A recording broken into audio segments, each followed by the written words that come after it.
Hello and good morning everyone. Big day today as we are only hours away from finding out who is going to form the next government. The National Democratic Alliance or the NDA led by the Bharatiya Janata Party is eyeing a third consecutive term at the centre. On the other side is the India bloc which includes the Congress, Aam Aadmi Party, Trinamool Congress and several other parties. Polling for the 2024 general elections started on April 19, which was the first phase, followed by the second phase on April 26, the third on May 7, the fourth on May 13, the fifth on May 20, the sixth on May 25 and the last phase on June 1. Over the next few hours, we will bring you live updates on the counting process, but our focus will primarily be on Northeast India. Remember, this region will elect 25 of the 545 members of the Lok Sabha, with 2 each from Arunachal Pradesh, Meghalaya, Manipur and Tripura, 14 from Assam and 1 each from Mizoram, Nagaland and Sikkim. Counting of votes began at 8 am and soon we will have the latest trends. Along with the updates on the counting process, we will also bring you reports from the ground and deep dive into some of the key issues that may play a crucial role in this election and in-depth analysis of some of the key constituencies from the region. We would also like to mention that we are following the data provided by the Election Commission of India so that we can give you authentic details during our coverage. Now, to give you a quick recap of the past 10 years, in 2014, the nation witnessed what was termed as the Modi wave, a significant shift in Indian politics led by the Bharatiya Janata Party under the leadership of Narendra Modi. The BJP secured a historic victory, changing the political dynamics across the country, including the Northeast. In the 2014 elections, the BJP made considerable inroads in the Northeast, winning 8 out of 25 seats in the region. This was a significant increase from the previous performance where they had little presence. In 2019, the BJP not only retained power but also expanded its footprint in the Northeast. The party's strategy, which included a focus on regional aspirations and promises of development, resonated with the voters. The BJP-led NDA alliance managed to win 18 out of 25 seats in the Northeast. The Congress, on the other hand, saw a decline in its stronghold. In 2014, it managed to secure only 8 seats, a reduction from its earlier dominance. By 2019, the Congress had further lost ground, winning just 4 seats in the Northeast. Regional parties like the AIUDF or the All India United Democratic Front and the Indigenous Peoples Front of Tripura also played crucial roles, influencing local dynamics and electoral outcomes. Now, as we head into the 2024 elections, the political scenario in the Northeast has several key issues at the forefront, such as the effects of COVID-19, the Citizenship Amendment Act, development in infrastructure, ethnic and regional identity, border issues, economic opportunities, employment, inflation, and of course, peace. To discuss more on these issues, I have with me Mr. Amit Kumar, the Executive Editor of EastMojo. Amit, very good morning and thank you for joining us today. It's my job, so I don't have an option. So, big day for all of us, in fact, people across the country. But just to give our viewers a roundup of what's happening, we are getting the latest trends from the Election Commission. The BJP, if you can update the numbers, is now leading in 17 seats and counting of votes in the Northeast have also begun. However, it has only begun in Manipur and Mizoram as of now. In Outer Manipur, NPF candidate Kachuri Timothy Zimik is currently leading with a margin of 2,283 votes, whereas in Mizoram, ZPM's Richard Venlal Manghaya is leading by a margin of 4,242 votes. So, also, I would just add Sikkim also, we have initiators. Yes. In fact, we are also getting the latest trends coming in from Sikkim, where Indrahang Sumpa of Sikkim Krantikari Morcha is leading by a margin of 2,399 votes. So far, this is the latest trend so far, and we will keep bringing you updates from other states, other northeastern states as well. So, Amit, let's first begin with what the exit polls had predicted. Most of the exit polls done by the national media had predicted somewhere between 300 and, if we go by an average, they had predicted somewhere between 350 to 400 seats, which resonates with what the BJP began the election campaign with, ab ki baar 400 par. I am still not sure if they will cross 350, but I am pretty sure that there is, in my head there is no doubt that NDA is returning to power, and they are. I'll not be surprised if the BJP crosses the majority on its own again this time. Okay, so end of discussion. Let's go home. Yeah. No, but seriously, I mean, I am interested in the. We are, as you said, we are focusing on the northeast, and for now, we can say that the initial trends from the northeast are exactly on the lines. I think Sikkim's result is a foregone conclusion after what happened on 2nd June.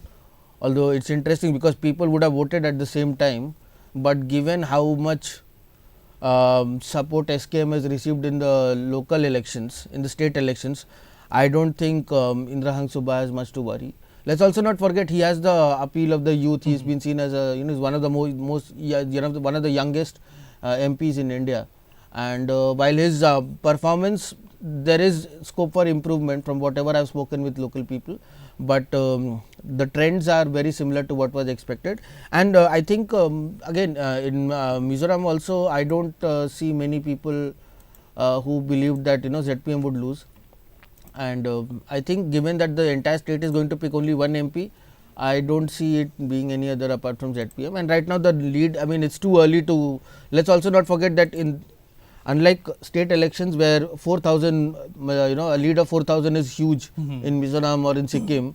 In case of Lok Sabha, it's not much because it's only one. The entire state is picking, and we have a voter base of at least 8 lakh people. Although Mizoram, the turnout in Mizoram was disappointing. If I am not mistaken, it was barely 60%. Yes. So that ways it was a little disappointing, but I don't see. I am very interested in what is happening in Outer Manipur right now because if as we had discussed in our decoded also, right, if the BJP, even if they do not, the fact that they are not contesting Outer Manipur is a very clear indicator that they are depending on their allies to do the job. NPF has been a reliable ally for years now. So if NPF emerges as a winner, even if for some reason they cannot win in fact in Meghalaya as well. Exactly. So in Meghalaya, with that leaves Arunachal, they are likely to win. Assam, they are likely to win most of the seats, if not, if they are likely to win 9 to 10 seats in Assam. Tripura, they are likely to win, especially, in fact, they are pretty sure to win Tripura now that Pradyot is also on their side. So Tripura, Assam and Arunachal are pretty much confirmed to be towards the BJP. That leaves Meghalaya, Manipur, Nagaland and Mizoram, and Nagaland, of course, if NDPP wins, is the same thing for them.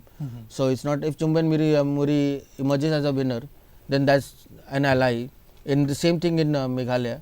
So I mean, I know everybody is jumping ahead and calling the elections, which is actually not unfair. I mean, we know who's going to win, but the northeast is definitely going the BJP/NDA way, and I don't think there is much that is going to change that. But at the same time, there are several crucial constituencies from, in fact, northeast that will play a key roles and will also be a deciding factor in where the region is headed. For example, if you look at Inner Manipur constituency, exactly, it's expected that it's going to be a close contest between Basanta Kumar and Bimol Akhaijam.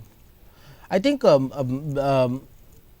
it was in some ways, I mean, we still have to watch it, but getting Professor Akhaijam for Congress was a good step, because whatever we know, the usual baggage that politicians in northeast come with, jumping ship, being corrupt, or the moment they are about to be convicted in one case, they switch over to the party.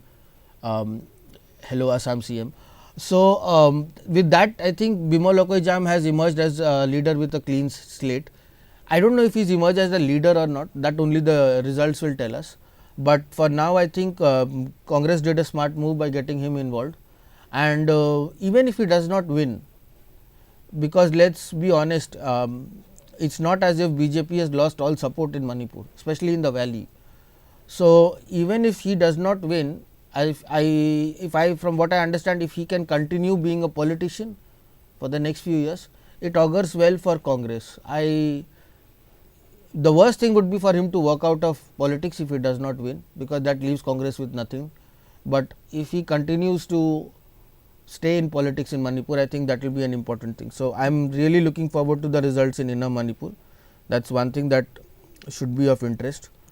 So, and apart from that, as I said, Meghalaya, I will be interested to see if Vincent Pala retains his seat, given how torrid a time he has had leading the state Congress unit, and the amount of diversions or people leaving parties, and as is typical in Northeast and Congress, the leaders jumping ship en masse and joining other parties. So, he has been through all of that, and Congress has, I found it very interesting that Congress maintained their support for Pala throughout all this, and even after the debacle of 2022 state elections, they continued to have faith in him.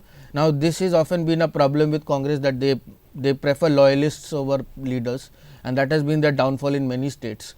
So, whether that continues to, that again is reflected in Meghalaya, or whether he bucks the trend and keeps this, I do not think Agatha Sangma's seat is in trouble, to be honest. There is no reason why she is likely to lose. It will be fascinating if she loses, because I do not think she is likely to lose. Well, I haven't, as far as I remember, I haven't seen her lose elections. Exactly. Like, so far, she has only contested in the assembly elections, but this is her first time contesting the Lok Sabha elections. And so, that is what I think. And apart from that, in Assam, as we said, BJP is likely to win 9 to 10 seats, if not more. I think I will not be surprised if they win even 11 or 12. But the only question is, if they win 11 or 12, I think AIUDF is going to get at least 1, if not 2. And this is despite the reorganization of the border of this delimitation and the way the constituencies have been redesigned. But it is interesting to see what happens in Jorhat, because this is a new constituency for Gaurav Gogoi. But I think he is also depending on his legacy and his father's popularity in that region, in Jorhat, Tittabor. So, that in these places, I think that is going to help him. And even though he has not really done much as an MP, but I do not think he is in the bad books of people yet. So, but it was a bit of a surprise to see him change from Kolyabor to go to Jorhat. So, I think they might retain that, but apart from that, I do not see BJP really getting anybody challenging the BJP in most of the seats. So, if we are to talk about the some of the crucial issues, like be it COVID-19 or the CA, initially during when the protests began, we saw massive protests across the region. In fact, although CA did not matter most of the states, it would not affect most of the states in the northeast. Despite that, we saw protests in Meghalaya, we saw protests in Nagaland as well. So, and also in other states, even in Manipur. Exactly. However, it is going to affect Assam. Assam was the hotbed during the protest. So, how do you think that it is going to be a factor in this election? We did see some protest before the election process began, but it was not as the scale was not as big as. I think that was an indicator. Just before the elections, the way, whether it was the civil society organizations or student parties like ASU, or even the newly formed party like AJP, or Rise or Dol under Akhil Gogoi, there was an attempt to sort of rekindle that. But I think that the fact that as I have said again, time and again, that protest does not mean alienation. Like just because I am protesting against the BJP government does not mean that I am not going to vote for them. And let us be honest, at least in Assam, in the past 8 years, since let us say, or in this case let us say in the last 10 years, since the BJP came to power in center, the Congress has not done anything to rejuvenate its roots or rejuvenate its structure. You have the same leaders, they are barring Gaurav Gogoi, you do not even have recognizable faces which will be recognized outside Assam. There are leaders of Assam Congress that may not be recognized even in Assam.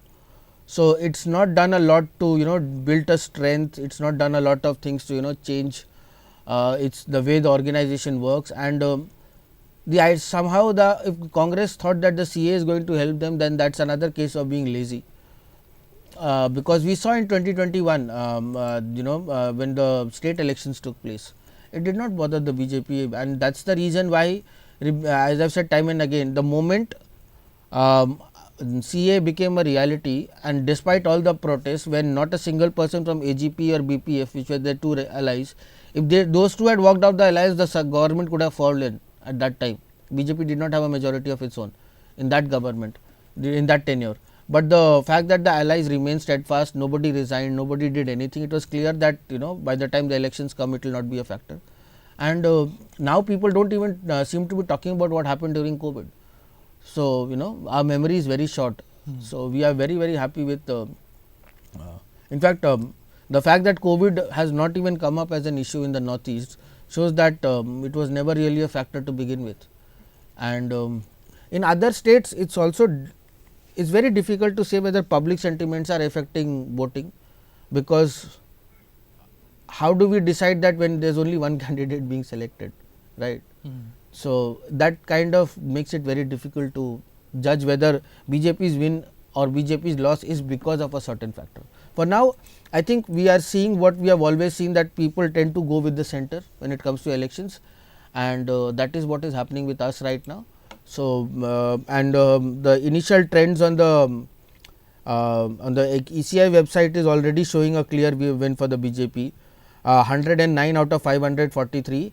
NDA is at 64, and remember that the BJP is BJP has already won the Surat seat.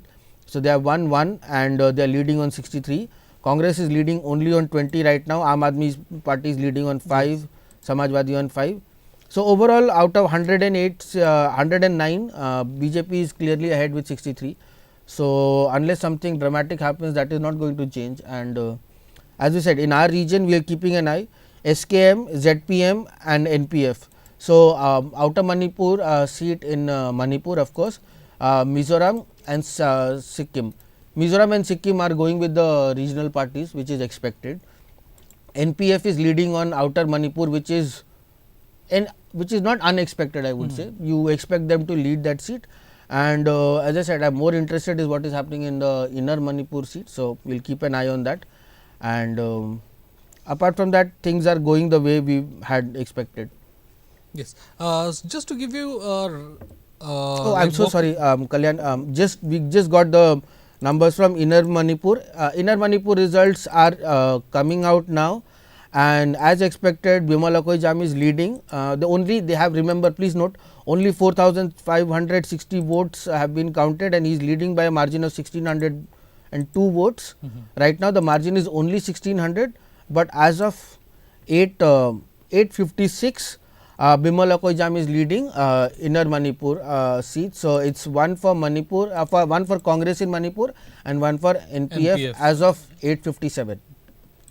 So and in the meantime, in Arunachal Pradesh, the BJP is leading in one seat and Congress is leading in another.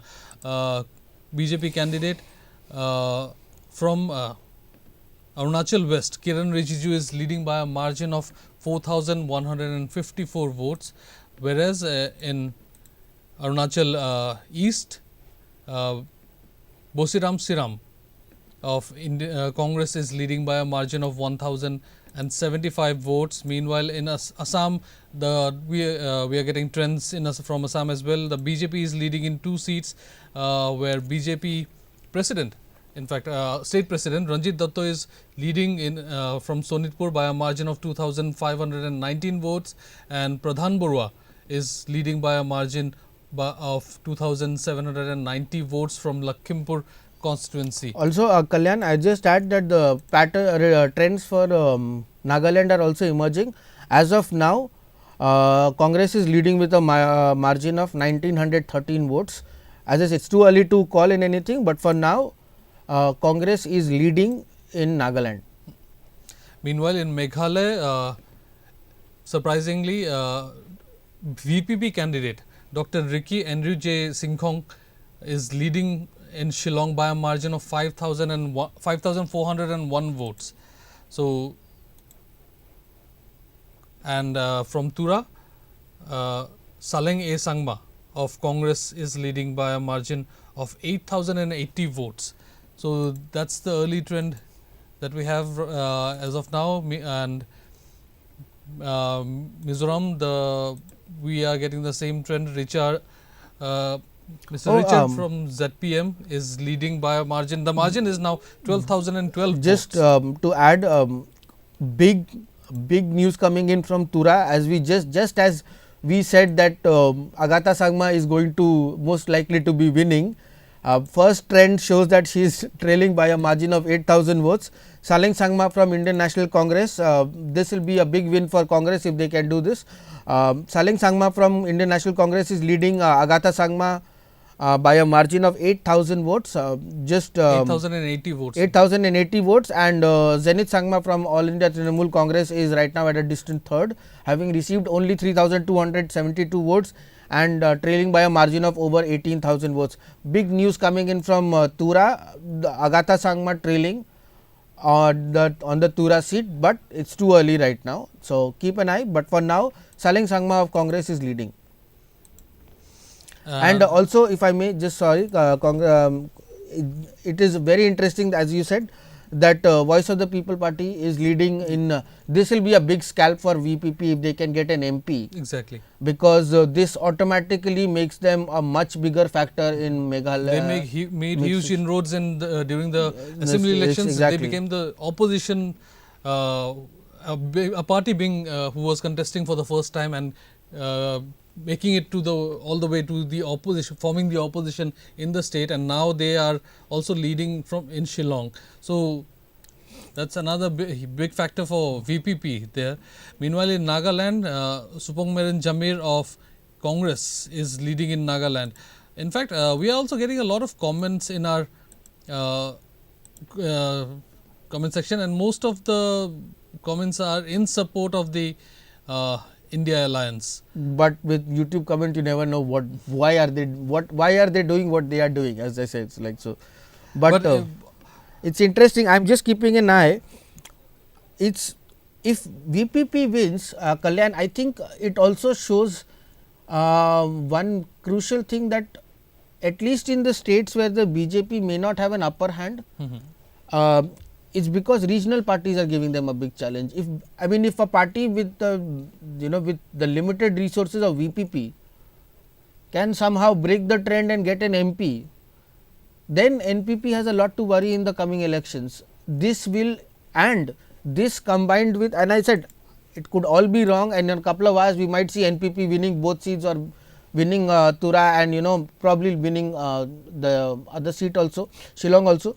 But for now, if VPP wins a seat and Congress manages to upset the cart and defeat Agatha Sangma, it's a rejection of Agatha Sangma's tenure, because we have been lucky enough to have a good level of reporting from Garo Hills, and the general consensus has been that the Agatha Sangma and the likes are so disconnected from the people that maybe this is people's way of saying that we don't care about you anymore if you don't care about us.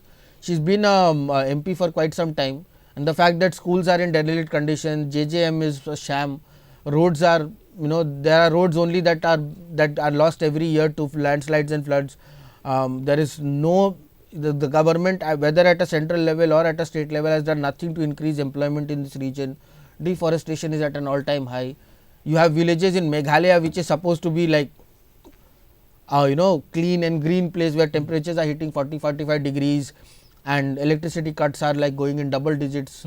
So if people are voting based on that, then Agatha Sangma's defeat is possible. I don't know how she will make up 8,000 votes. We are keeping an eye. But if Congress wins a seat, if Congress wins Tura and Voice of the People's Party wins Shillong, this should be a proper alarm bell for NPP. NPP as well as the BJP, in fact. So because in fact in the 2014 elections as well as in 19 elections, we saw BJP making huge impact in the northeast, especially with their look east policy.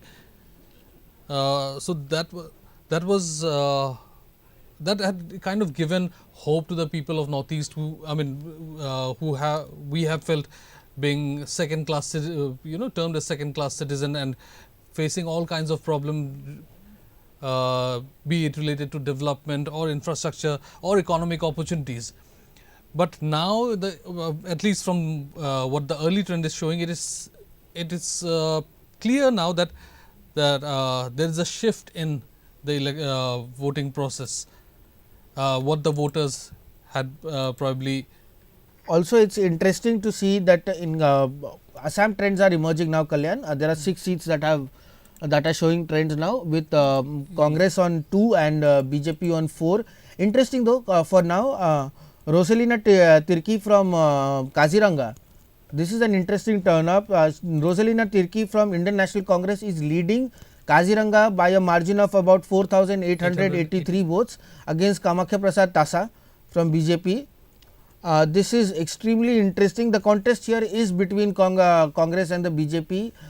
Every other candidate is either an independent or from a small party. To give you an indicator, the third candidate on this in Kaziranga is Dilubara Begum Chaudhary, and she has 231 votes. So, it is not a competition between anybody else except Congress and BJP in Kaziranga, and initial trends indicate that Indian National Congress, Rosalina Tirki of Indian National Congress is leading by a margin of 4,883 votes in Kaziranga. So, this is an important development, and the other the other Congress candidate who is leading for now is in Darang Udalguri.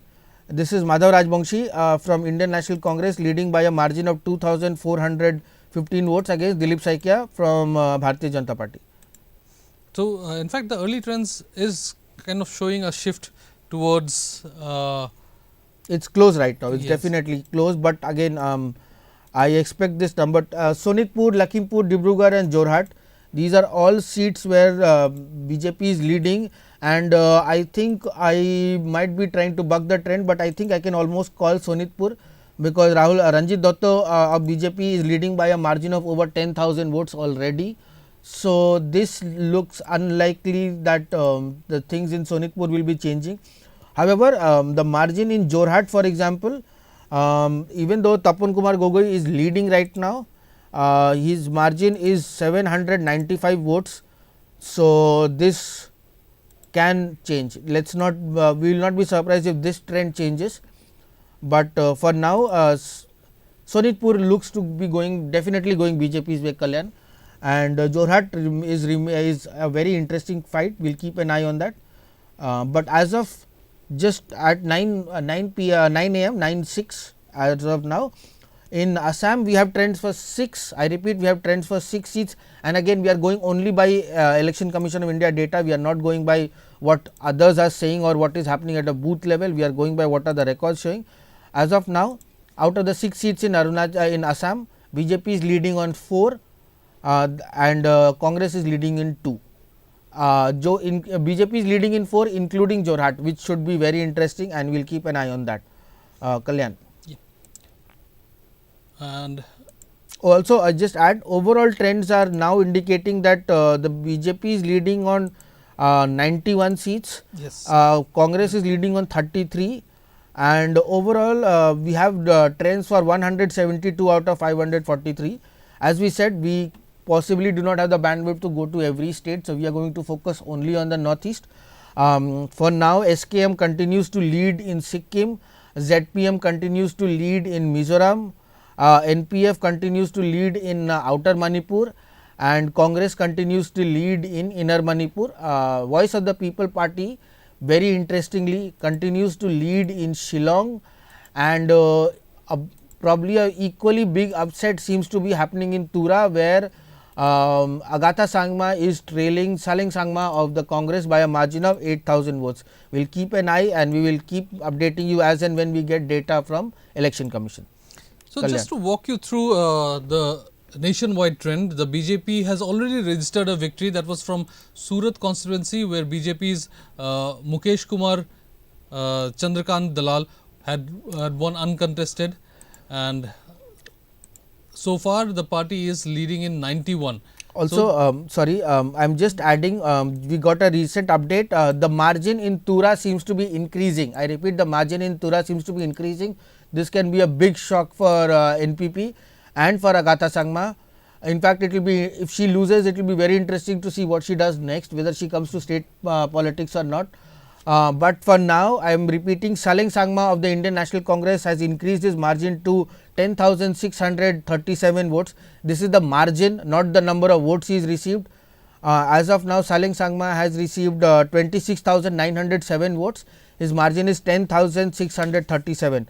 And just to recap, in Voice of the People's Party in Shillong, there this is huge. This is huge. I repeat, Vincent Pala is trailing, and he is trailing by a margin of almost 20,000 votes. The margin is so huge that Vincent Pala and Amparin Lingdo seem to be competing right now for who will come second. This is huge news because both of these are stalwarts of Meghalaya politics. Amparin Lingdo is probably one of the most recognized faces of from Meghalaya, outside Meghalaya too, and the fact that she is nowhere even close to challenging Ricky Sincon, and as I said, Vincent Pala and Amparin Lingdo are separated by less than 600 votes right now, but they are not even in the same league. I don't want to rush into things, but it will be very shocking if this trend changes, Kalyan. Yeah. Meanwhile, in Nagaland as well, the tide has changed now. NDPP as expected, Chumben Mari is now leading by a margin of 222 votes. Supong Merin Jamir is trailing right now, although initially it had shown that Supong Merin Jamir was leading, but now he is in the second position, and Chumben Mari is now leading by a margin of 222 votes. Let's take a look at what's happening in Tripura.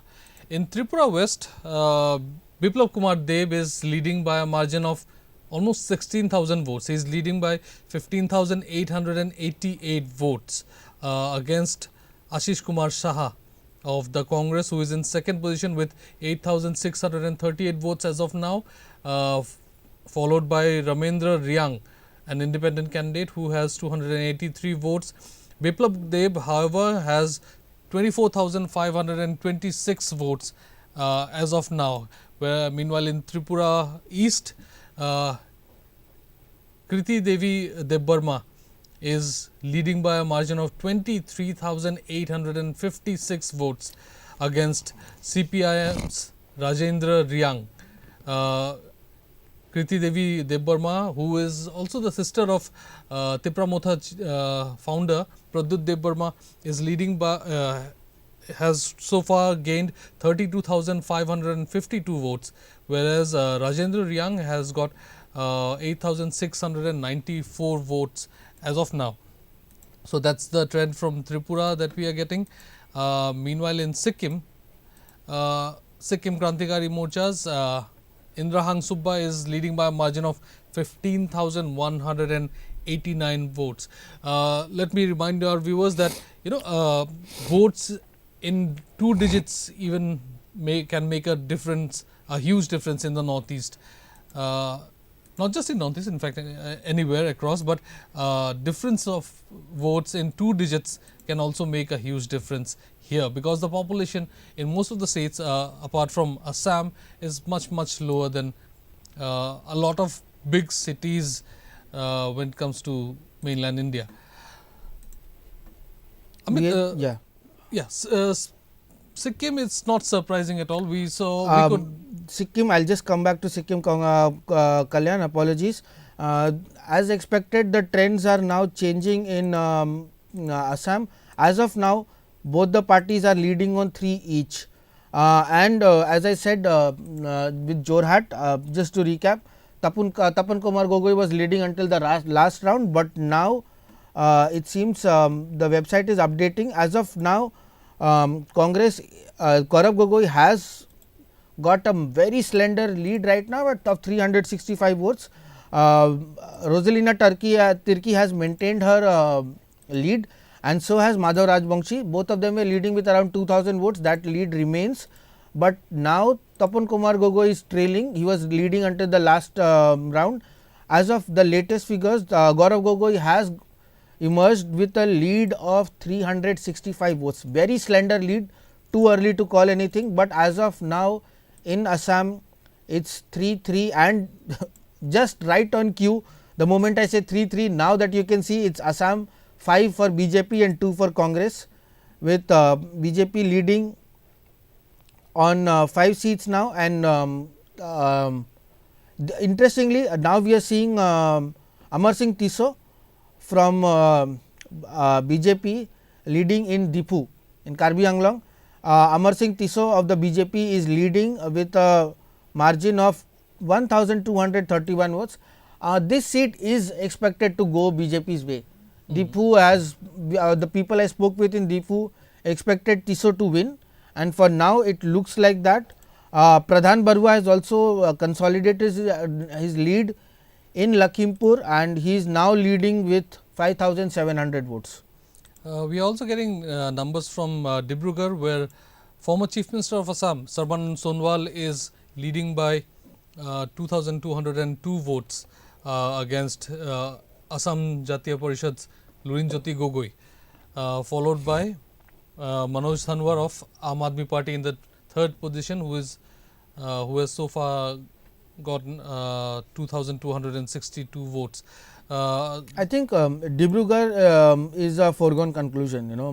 Anybody who for now the lead seems to be very slender, but I don't expect Mr. Sonowal to be losing. If he loses this seat, this will be very interesting. It's not just because he is the former CM, but it's also because if he does lose, it's who he loses it to.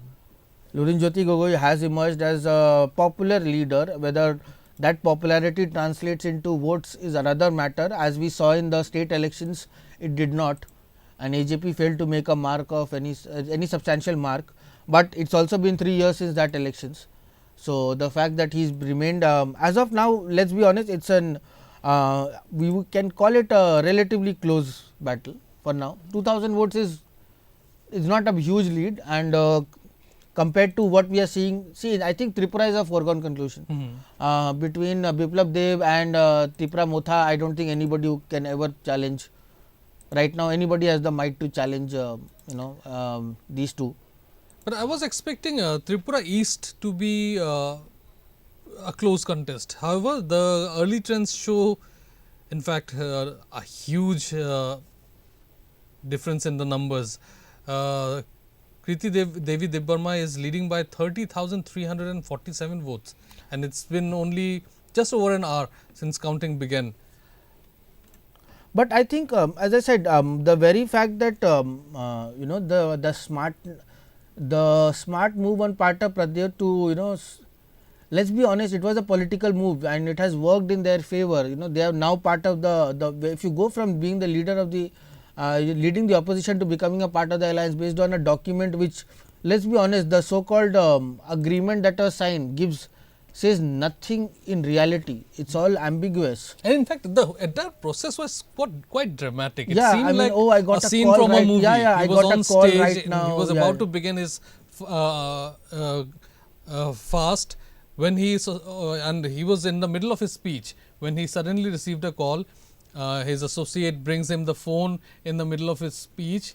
He takes a Exactly. break and says that I'll have to take this call. It was like a And- scene out of a movie. And it turned out to be very movie like, because let's be honest, once there was, and the people that we spoke to, like of course people are not going to come on record, but there is a huge level of disillusionment amongst Tripura Motha ranks also about how Kirti Devi was given a candidate.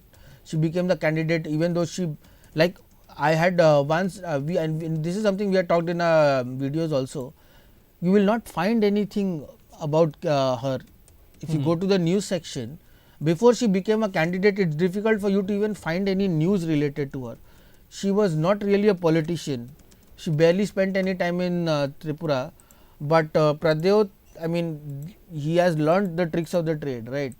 So he got somebody who will He's been in the game exactly, for so and long, so- like most people in the northeast, like most leaders of the Northeast, he learnt his trade in Congress. So he understands the value of names and from my family, that family, and that kind of stuff has actually worked in their favor. I mean, as of now, it's safe to say that the lead that Kirti Devi has built is unlike anyone else right now. Nobody has come close to building that level of lead this early in Northeast as of now. We are not talking about the final results, but for now it looks like Tripura is a foregone conclusion. BJP is winning. BJP alliance is winning both, and in Assam, if we can just take a look again, it's interesting. Interestingly, in Dipu now, just as I was saying that Amar Singh Tiso was leading, now J.I. Kathar, an independent candidate, has built a slender lead of 678, yes. But it remains to be seen. Amar Singh Tiso as of now is trailing by a margin of 678 votes in Dipu, but the pattern remains similar to what has been expected. We are yet to hear about 6 constituencies in Assam, yes. So it's quite a long way to go in Assam. As of 9:19 a.m., 9:20 a.m., BJP is leading on 4, Congress is leading in 3, and an independent candidate is leading in 3 seats. 1 seat. Sorry, 1 seat. My bad. Interestingly, in Dhubri,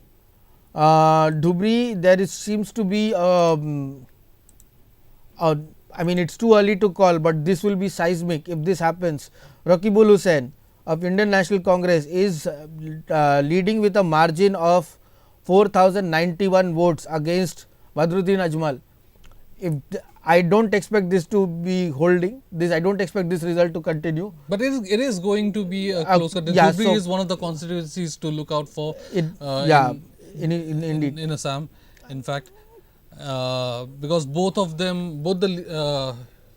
the leaders, be it from Rakibul Hussain and Badruddin Ajmal, are senior leaders, and they have been they have their own set of followers and dedicated followers. Rakibul Hussain has been a former cabinet minister when Congress was in power in Assam, whereas Badruddin Ajmal has been an MP ever since I've heard of his name. Exactly. So heard of him.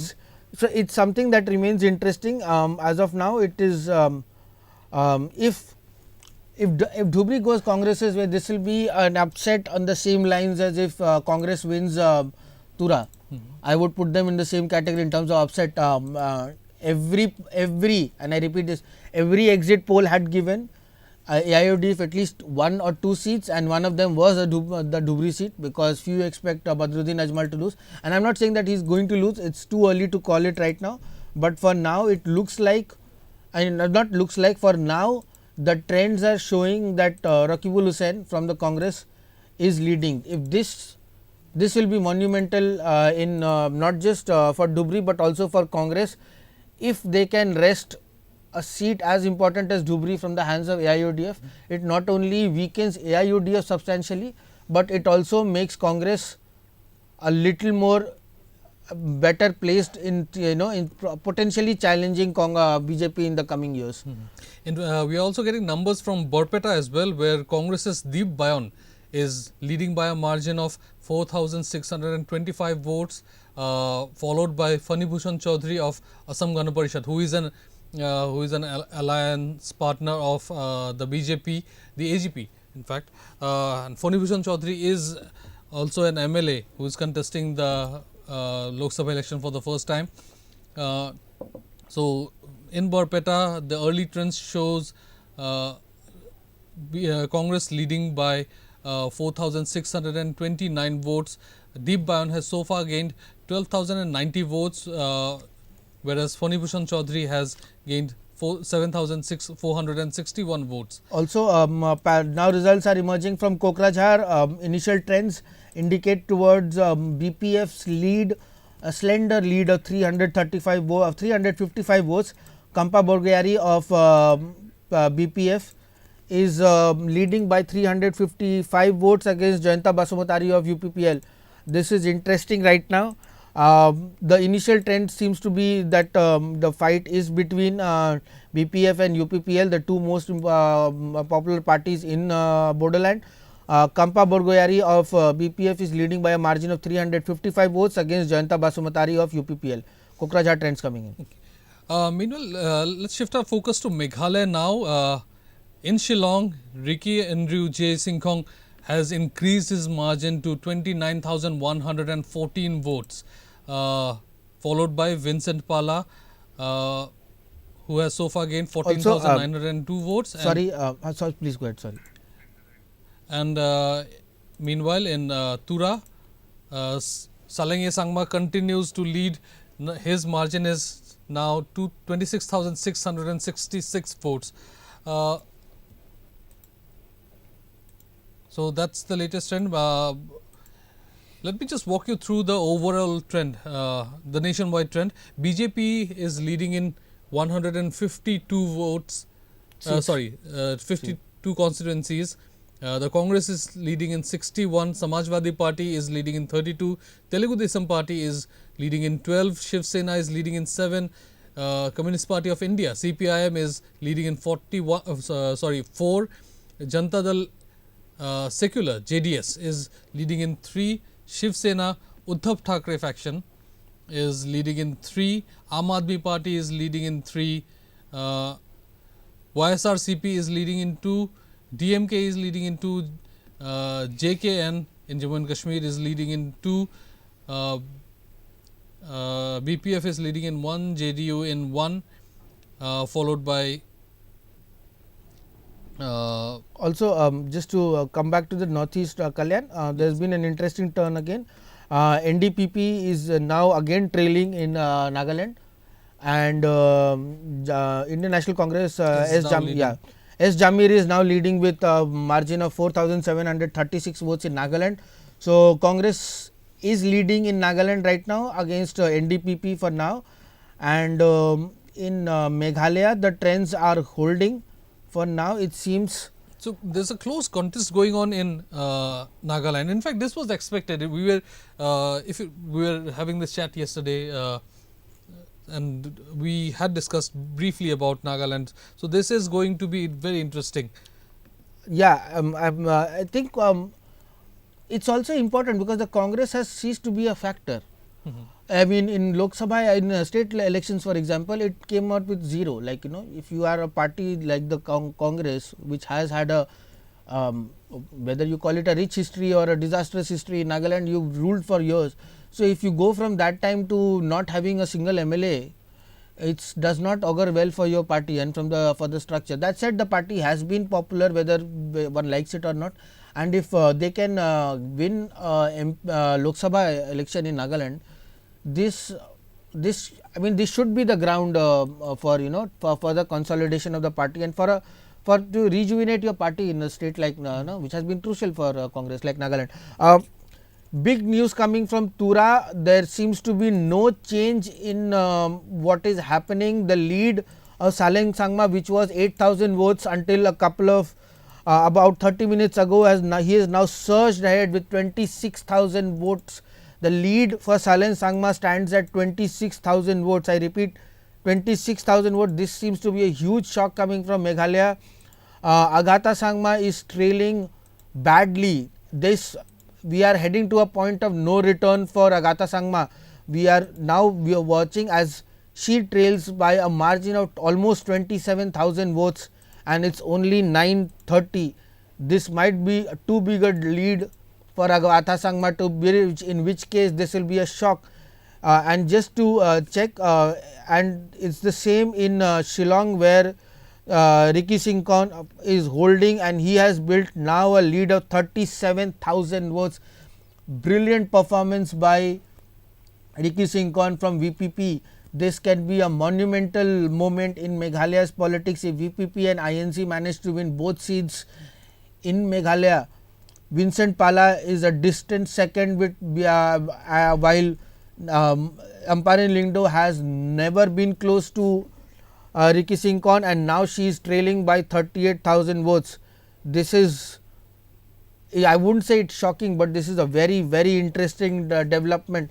VPP has been far more vocal for local issues than NPP, whether it is their involvement in the Punjabi colony resettlement, whether it was the way Arden Basenmoy raised the issue of the Or governor speaking. ILP has been one of the biggest exactly, factors, in ILP, fact. the fact that the assembly, the Meghalaya assembly approved and passed the ILP in 2019 December. You were here, Kalyan, when the entire northeast was burning. The fact that it's going to be now 5 years that the Meghalaya government has approved ILP and it has still not been implemented.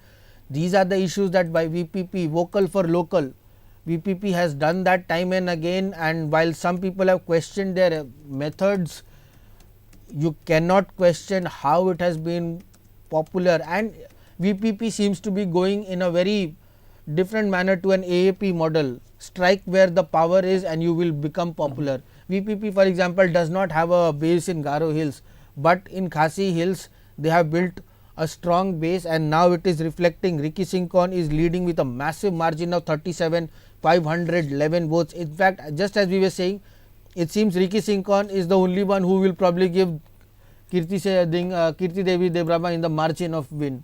37,000 votes. Meghalaya, big news coming in from Meghalaya. NPP is losing, as of now NPP is losing both the seats. Big headache for Conrad Sangma in the coming days if this goes through.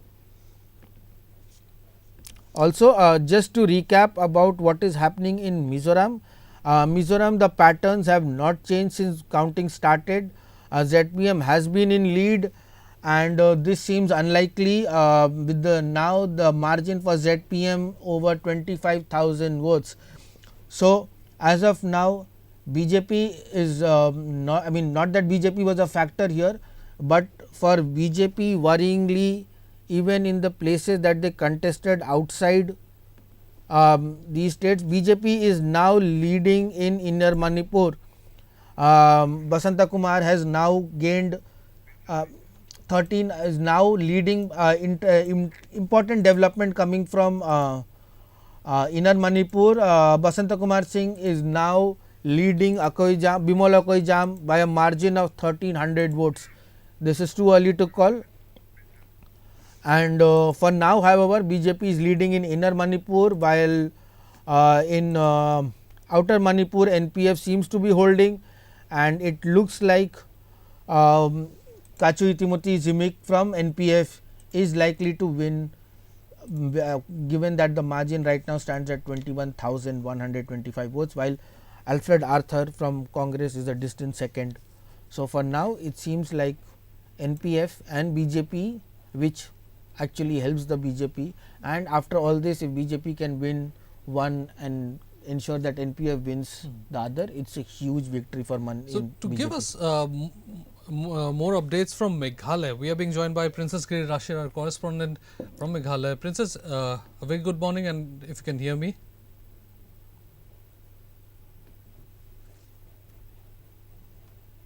Yes, Princess. Hi Kalyan, am I audible to you? Yes, yes, you are audible. Princess, surprising numbers coming in from Meghalaya. Ricky Andrew Singhong is leading by 37,511 votes, whereas Vincent Pala is in second position and Emperor Lingdo is in third position. Initially, it was expected, the contest was expected to be between Emperor Lingdo and Vincent Pala. However, if we go by the numbers, the game has completely changed. Was it expected on the ground as well?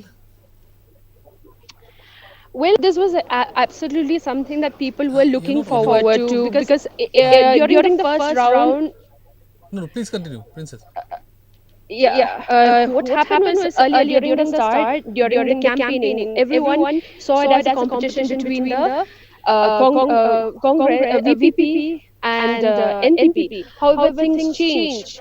And after the BJP's extended their support to NPP, things took a bad turn, which didn't go in the favor of NPP. But before I say this, I think it's too early. Is also too early to say, because what we've seen is that what we've seen in the ground is that when BJP decided to extend support to NPP, many of the people didn't take this well and found it took it in a negative way. So what we're seeing now, people then after the counting, after the voting, people understood that this was going to be a competition between the Congress and VPP. And remember that for the first time we're seeing huge turnout was there during this MP election, and for a change after several years. In fact, for the first time that we've witnessed huge turnout, people were, the election fever was there on the ground for just two seats for a parliamentary seat, which was there in the state. So, because in the past we've never seen such activity or such craze or such campaigning, and this time campaigning also didn't go.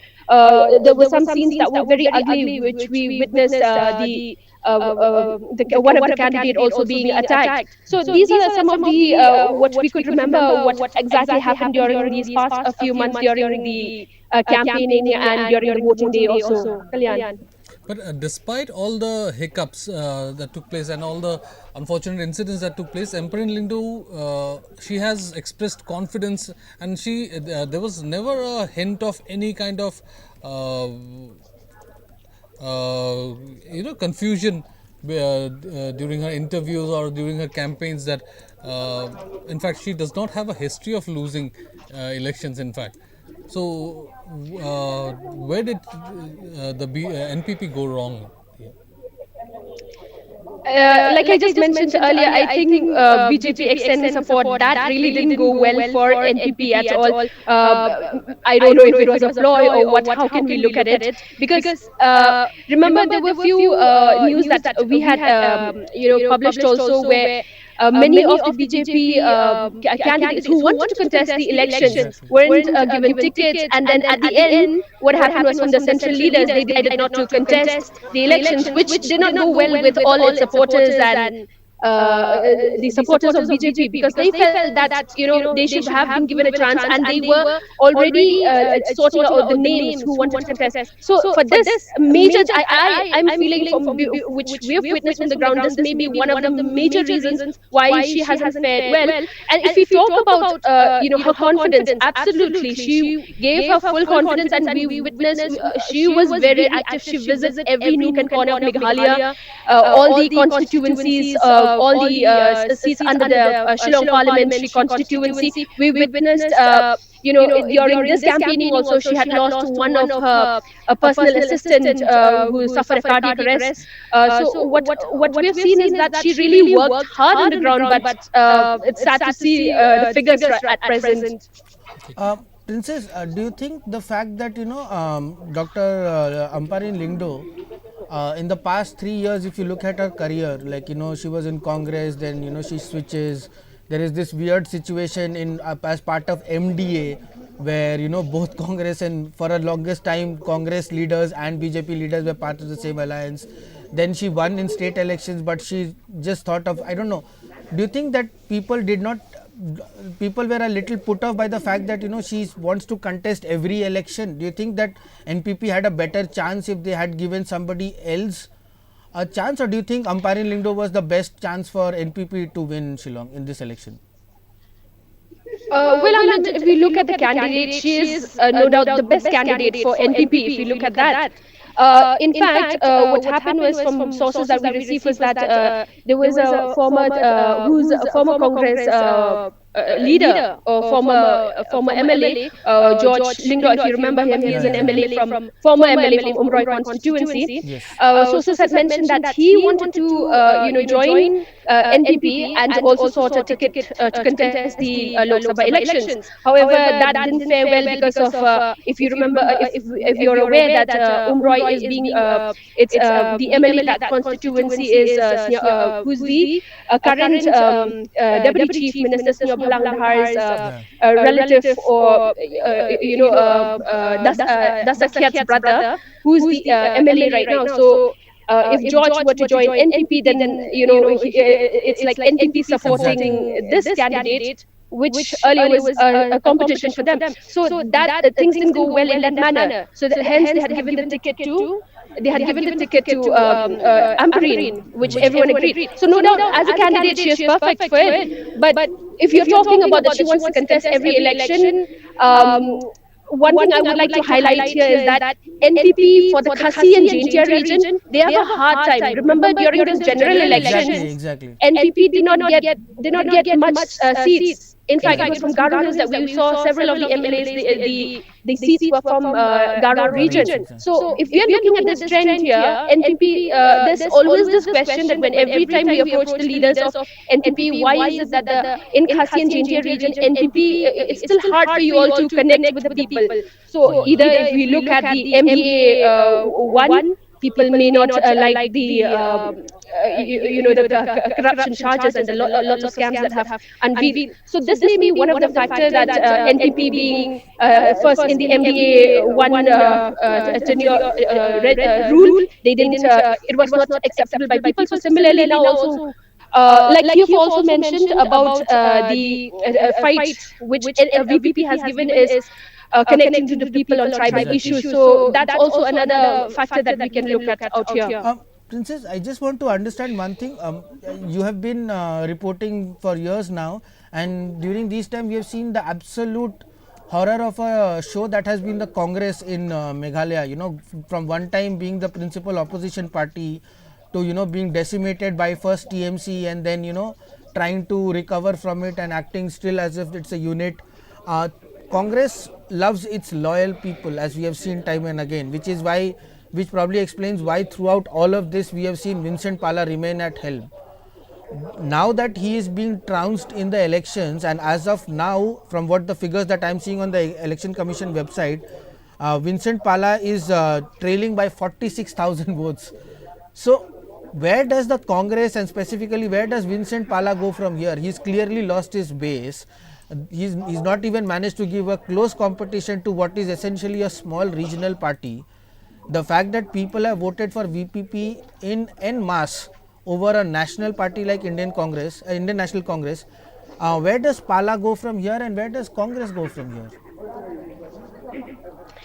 Well, maybe for a change, people want to see change, because if VPP, if Pala had won this MP elections, then it would have been his fourth term. So if we're looking at what people had spoken out, is that Pala was there for several years, but they saw no benefits for them. So it must have been this reason that they want to change for this time. Hence, they had decided to cast their vote on the Ricky Sinkon, who is the VPP candidate. So maybe a change is what we're looking here, which people are wanting.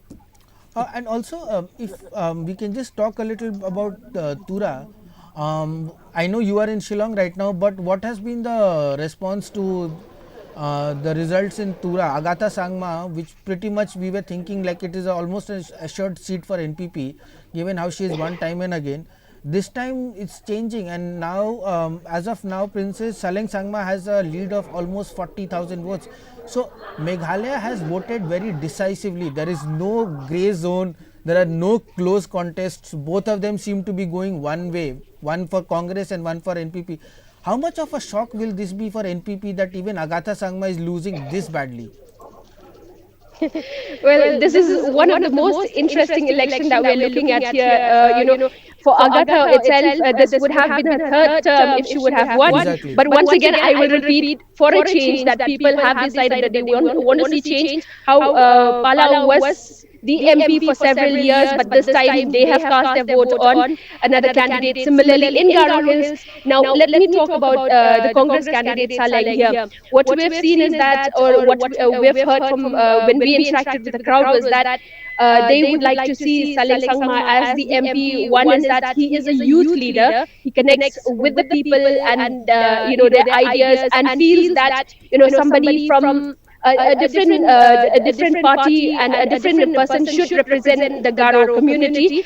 But on the other hand, also let's talk about, which I had mentioned clearly earlier, about BJP supporters. Now, even though during interviews they had time and again mentioned that we did extend our support to NPP. We were campaigning for them. However, in Garo Hills, that was not the case. We were well aware that Congress, BJP supporters were extending their support to Congress because they didn't want to support NPP. So behind the scenes, they were supporting Congress. So this may also be, one of the factors here that it has benefited Saleng. Also, from sources what I've been informed is that on the before the day of voting, TMC had extended. They wanted to join hands with Congress. However, Saleng and the leaders in itself in Congress, they were not so sure what to do with it. Maybe this is just a ploy. So hence they didn't agree to it. They said if you wanted to extend support, then you can go to a public platform or go to the media and inform about your decision. But for us coming to you and joining hands, we will not do that, because here they made a very smart move, because if they would have done that, then it would have backfired. Similarly, like the case of BJP extending support to NPP. So if Congress would have joined hands with TMC, then we know very well how people would have reacted if they would have reacted in the way like BJP extending NPP. So these were some of the information that I had received, that because Mukul's brother Zenet Sangma, who's one of the candidates, when they realized that most of the people are rooting for Saleng Sangma, hence they felt that they wouldn't have a chance. So it's better, let's just extend support. But Congress didn't accept it unless if they would have on their own gone to the public and informed. So this is one of the major reasons. Interesting thing that it seems very fascinating that the smart way in which Congress handled Tura is in such a stark comparison to how badly they have handled the Shillong seat. And again, going back to how Congress rewards loyalty over everything else time and again, and it has been their downfall. It's very interesting to see how the fact that they dealt with Tura so smartly, and they seem to be defeating what was almost like a foregone conclusion in Agatha Sangma winning, and from now but at the same time their respect or their love for loyalty has backfired so badly in Shillong. Princess, just coming back to Shillong again, VPP, as we said time and again, has been, to take a BJP term, they have been very vocal for the local, right? Whether it is in terms of jobs, whether it is in terms of providing reservations for locals in jobs, whether it is how they have handled the issue of outsiders, whether how they have led the fight for implementation of CAA. VPP getting an MP seat, this potentially makes the next Meghalaya election very interesting, because Conrad Sangma is absolutely, as you said, NPP has always struggled in Khasi and Jaintia Hills, right? And there's only so much that Garo Hills can support them. If the base for Sangma, Conrad Sangma, begins to shift more in Khasi and Jaintia Hills, this could really spell trouble for NPP, right? Yes, Amit, you're absolutely right. This would be trouble for Conrad and for NPP itself. It would. Then they have to be really careful for 2028. If this is the trend right now, if people are looking for change, then absolutely what's going to happen in 2028 if they don't pull up their socks from now and ensure that they work harder and not take it lightly, because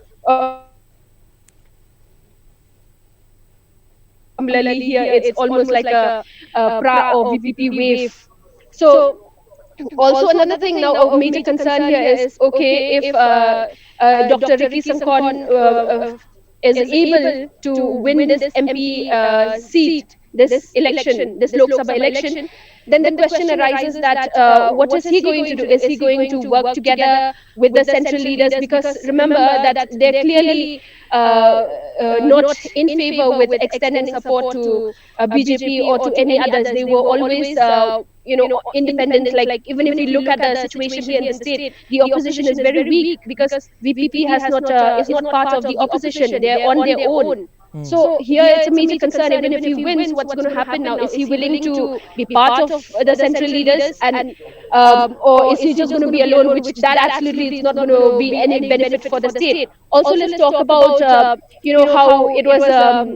Everybody found it funny that when the VPP leaders, MLAs in the House objected to the governor speaking in Hindi, they had a major concern. They were against it.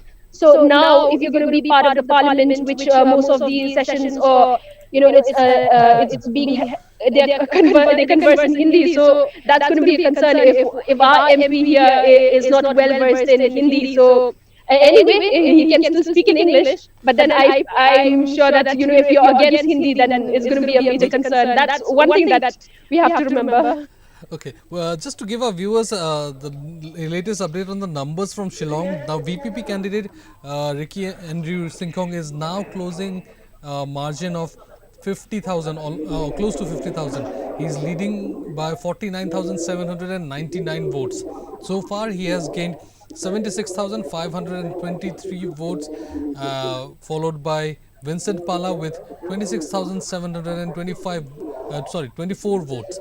So we have been witnessing change in trends across all the states in Northeast. However, in Meghalaya, the trend has remained the same ever since counting began. And in fact, sorry. No, please continue. I'm just saying that I just wanted to know one thing, Princess, with did anybody, I mean, we've spoken about this, but now that we are seeing the numbers, there has not been a competition at any point in the counting. Right, from the time counting the first trends emerged, in Tura the first time the numbers came, the lead was 8,000, and since that time the lead has now multiplied by 5 times, and the same thing in Shillong. Did you expect, from your understanding, did you expect the elections to be this one-sided, regardless of which party it was going to be? Did you expect it to be this much in favor of one particular candidate? I didn't really see this as I didn't expect it that it would be one-sided. I was looking at it as maybe close, very minimal differences. But what we're looking at is absolutely different. It's like people are sure. I was afraid to, I was just telling my colleagues here that it's too early to say, because how we've witnessed in general elections, we were so sure that Bernard Marak was defeating Conrad, but remember the trends changed. Yeah, exactly. So because when you're counting, if you're picking up from seats where they have a strong hold, then obviously they will be leading. But then as the counting goes ahead, then the numbers sort of increase. But if you're looking like how you mentioned the trend, that instead of reducing the numbers that are leading, instead that it's increasing more and more. So that means it's a clear. We're looking at. We will eventually get the number from all constituencies, and within constituencies the breakup of all the polling stations. But from what we are seeing, it's that every constituency has voted for these candidates in majority. The fact that Agatha Sangma has not been able to cut the lead at any point shows that within the constituencies, if you go by polling booths, that means Saleng Sangma is beating her in almost every polling booth also. Not just at a constituency level, of course, but it's a convincing win, and it's winning at every level, not just overall number. About that, Amir, I think now the counting is probably being carried out in one of the constituencies where Emperor Lingdo has more voters, because now she is in second position. Although Ricky Andrew Singkong is still leading with by a margin of 65,319 votes. While earlier he was followed by Vincent Pala, now it's Agatha Emperor Lingdo in second position with 36,599 votes. This is the interesting thing, Princess. At both points, both NPP and INC have been neck to neck. Between Vincent Pala and Amparin Lingdo, the gap has never been more than 1,000 votes. So it almost seems like the people who were supposed to vote for these people have voted for these people. But just that they have been completely overshadowed by Dr. Ricky Singkong. As I'm saying, right now the gap between Amparin Lingdo and Vincent Pala is only 700 votes. And this number has remained 700, 600, 300, 400. So they are neck to neck. In a parallel world, it's between Pala and Lingdo. But it's just that Dr. Ricky Singkong has pulled off so far ahead now that I'm pretty sure that we can call it, because I don't think a 65,000 gap will be bridged by in any manner, way or form. But this has been interesting. How do you see the fact that NPP and IC and Congress are so close to each other? Well, both of them have been colleagues in the past, and they they definitely know what is their strategy and how one fights the election. So, and moreover, it's too early to say about what's going to happen. Maybe at the end of the day, we'll be able to get a clearer picture. But if we're absolutely VPP leading, and these two, Pala and Amprin Lingdo, fighting if neck to neck, then I think the silent voters of Congress, also the votes, maybe definitely later the numbers are going to pick up. So we've got to wait and watch. Okay, Princess, what is the scenario right now at the near the strong room? Have the members of the political parties have started gathering there, or are they still waiting for the final results to come out? As of now, we haven't seen much of the any of the supporters or the leaders coming forward as yet. It's 9:50, almost 10 o'clock right now. So I think probably by 11. So to say that definitely they'll be coming in. But as of now, because also for public, it's been there's a traffic. They've cordoned off, not cordoned off. I'm sorry. Like vehicles are not allowed to enter through this area. This is the polo ground. So entry towards this area is restricted. So also they would only those with passes would be allowed to enter. So as of now, I don't see any of the leaders or any of the political parties coming to the strong room as of now. Okay, Princess, thank you for sharing all the inputs. We'll come back to you later in the day.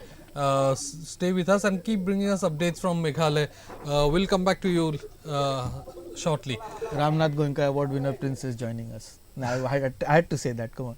Oh, important, very major update coming from Assam, specifically from Dhubri. The perfume baron Badruddin Ajmal is losing for now, and it seems the lead is building.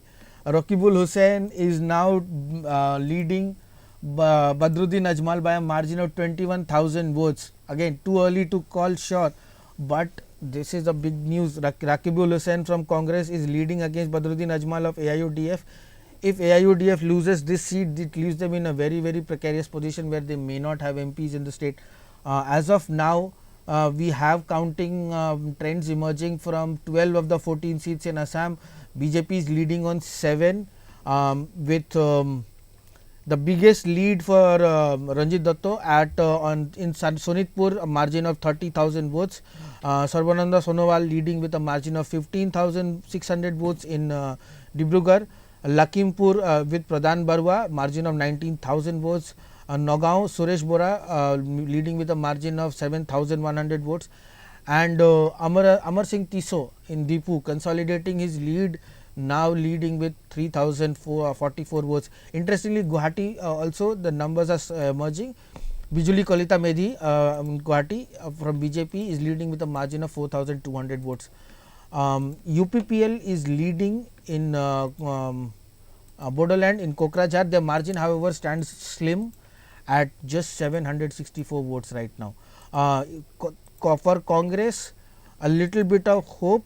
Gaurav Gogoi has now consolidated his lead and is now leading with 10,132 votes. Madhav Rajbangshi in Dorang Udalguri is also leading with a margin of 4,911 votes. For now though, the big news from Assam coming from Dhubri. Perfume baron Badruddin Ajmal is staring at the barrel of defeat with Rakibul Hussain leading with a margin of 21,000 votes. Interesting numbers coming. And if I may also add, from Manipur, Manipur again seems to be swinging one way or the other. Right now as it stands, Congress is leading.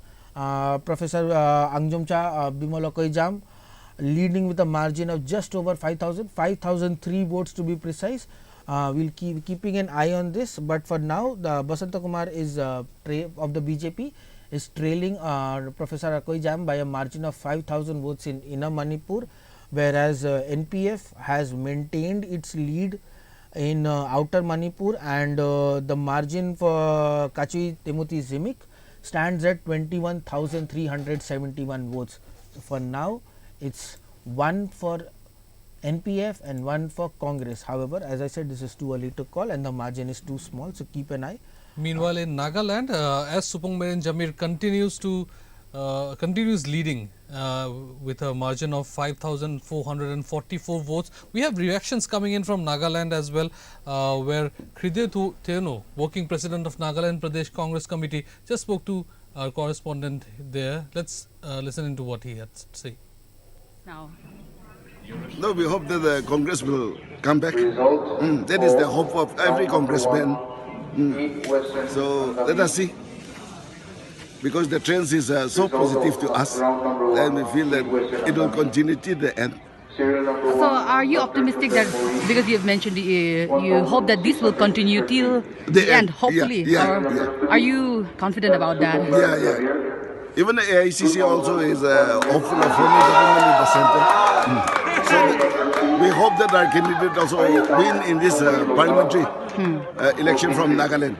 So talking about this at the center, at the national level, which party or do you think the Indie alliance will make an impact at the center? Because exit polls are showing that the BJP is coming back to power. What are your thoughts? Yeah, the exit poll is going out like that, but as per the trends of the result that is coming, it is proving wrong. The exit poll result is showing the wrong figure. So let us see. Okay. What's now? No, we hope that the Congress will come back. That is the hope of every congressman. So let us see. Because the trend is so positive to us, and we feel that it will continue till the end. So are you optimistic that, because you have mentioned you hope that this will continue till the end, hopefully? Yeah. Are you confident about that? Yeah. Even the AICC also is hopeful of forming government in the center. So we hope that our candidate also win in this parliamentary election from Nagaland. So talking about this at the center, at the national level, which party or do you think the Indie alliance will make an impact at the center? Because exit polls are showing that the BJP is coming back to power. What are your thoughts? Yeah, the exit poll is going out like that, but as per the trends of the result that is coming, it is proving wrong. The exit poll result is showing the wrong figure. So let us see. Okay. What's now? No, we hope that the Congress will come back. That is the hope of every congressman. So let us see. Because the trend is so positive to us, and we feel that it will continue till the end. So are you optimistic that, because you have mentioned you hope that this will continue till the end, hopefully? Yeah. Are you confident about that? Yeah. Even the AICC also is hopeful of forming government in the center. So we hope that our candidate also win in this parliamentary election from Nagaland. So talking about this at the center, at the national level, which party or do you think the Indie alliance will make an impact at the center? Because exit polls are showing that the BJP is coming back to power. What are your thoughts? Yeah, the exit poll is going out like that, but as per the trends of the result that is coming, it is proving wrong. The exit poll result is showing the wrong figure. So let us see. Okay. What's now? No, we hope that the Congress will come back. So that was Khridhe Theno, president of Nagaland Pradesh Congress Committee, speaking to our Nagaland correspondent Medulino Ambrosia just moments ago. Although he is happy that with the trend that there's a close contest going on between both the candidates, both the contestants, in fact, Supong Merin Jamir from the Congress and Chumben Mari from the NDPP. He had also mentioned that that the trends is proving the exit polls to be wrong. Just to add to Mizoram, there has been no change. ZPM has been leading since the start of the counting, and ZPM is now consolidating its lead with over 42,000 votes. So as of now, ZPM seems to be winning Mizoram without much of a battle here. Manipur is constantly changing, and in Assam, as we have said time and again, the biggest news from Assam right now is that the Congress is winning in Dhubri, the home of the perfume baron Badruddin Ajmal. He is losing his lead. His He's trailing by almost 25,000 votes. It's a huge lead for Rakibul Hussain of Congress in Dhubri, while in Jorhat, Gaurav Gogoi, after an initial debacle, seems to be recovering and now leads Tapan Kumar Gogoi of BJP by a margin of almost 12,000 votes.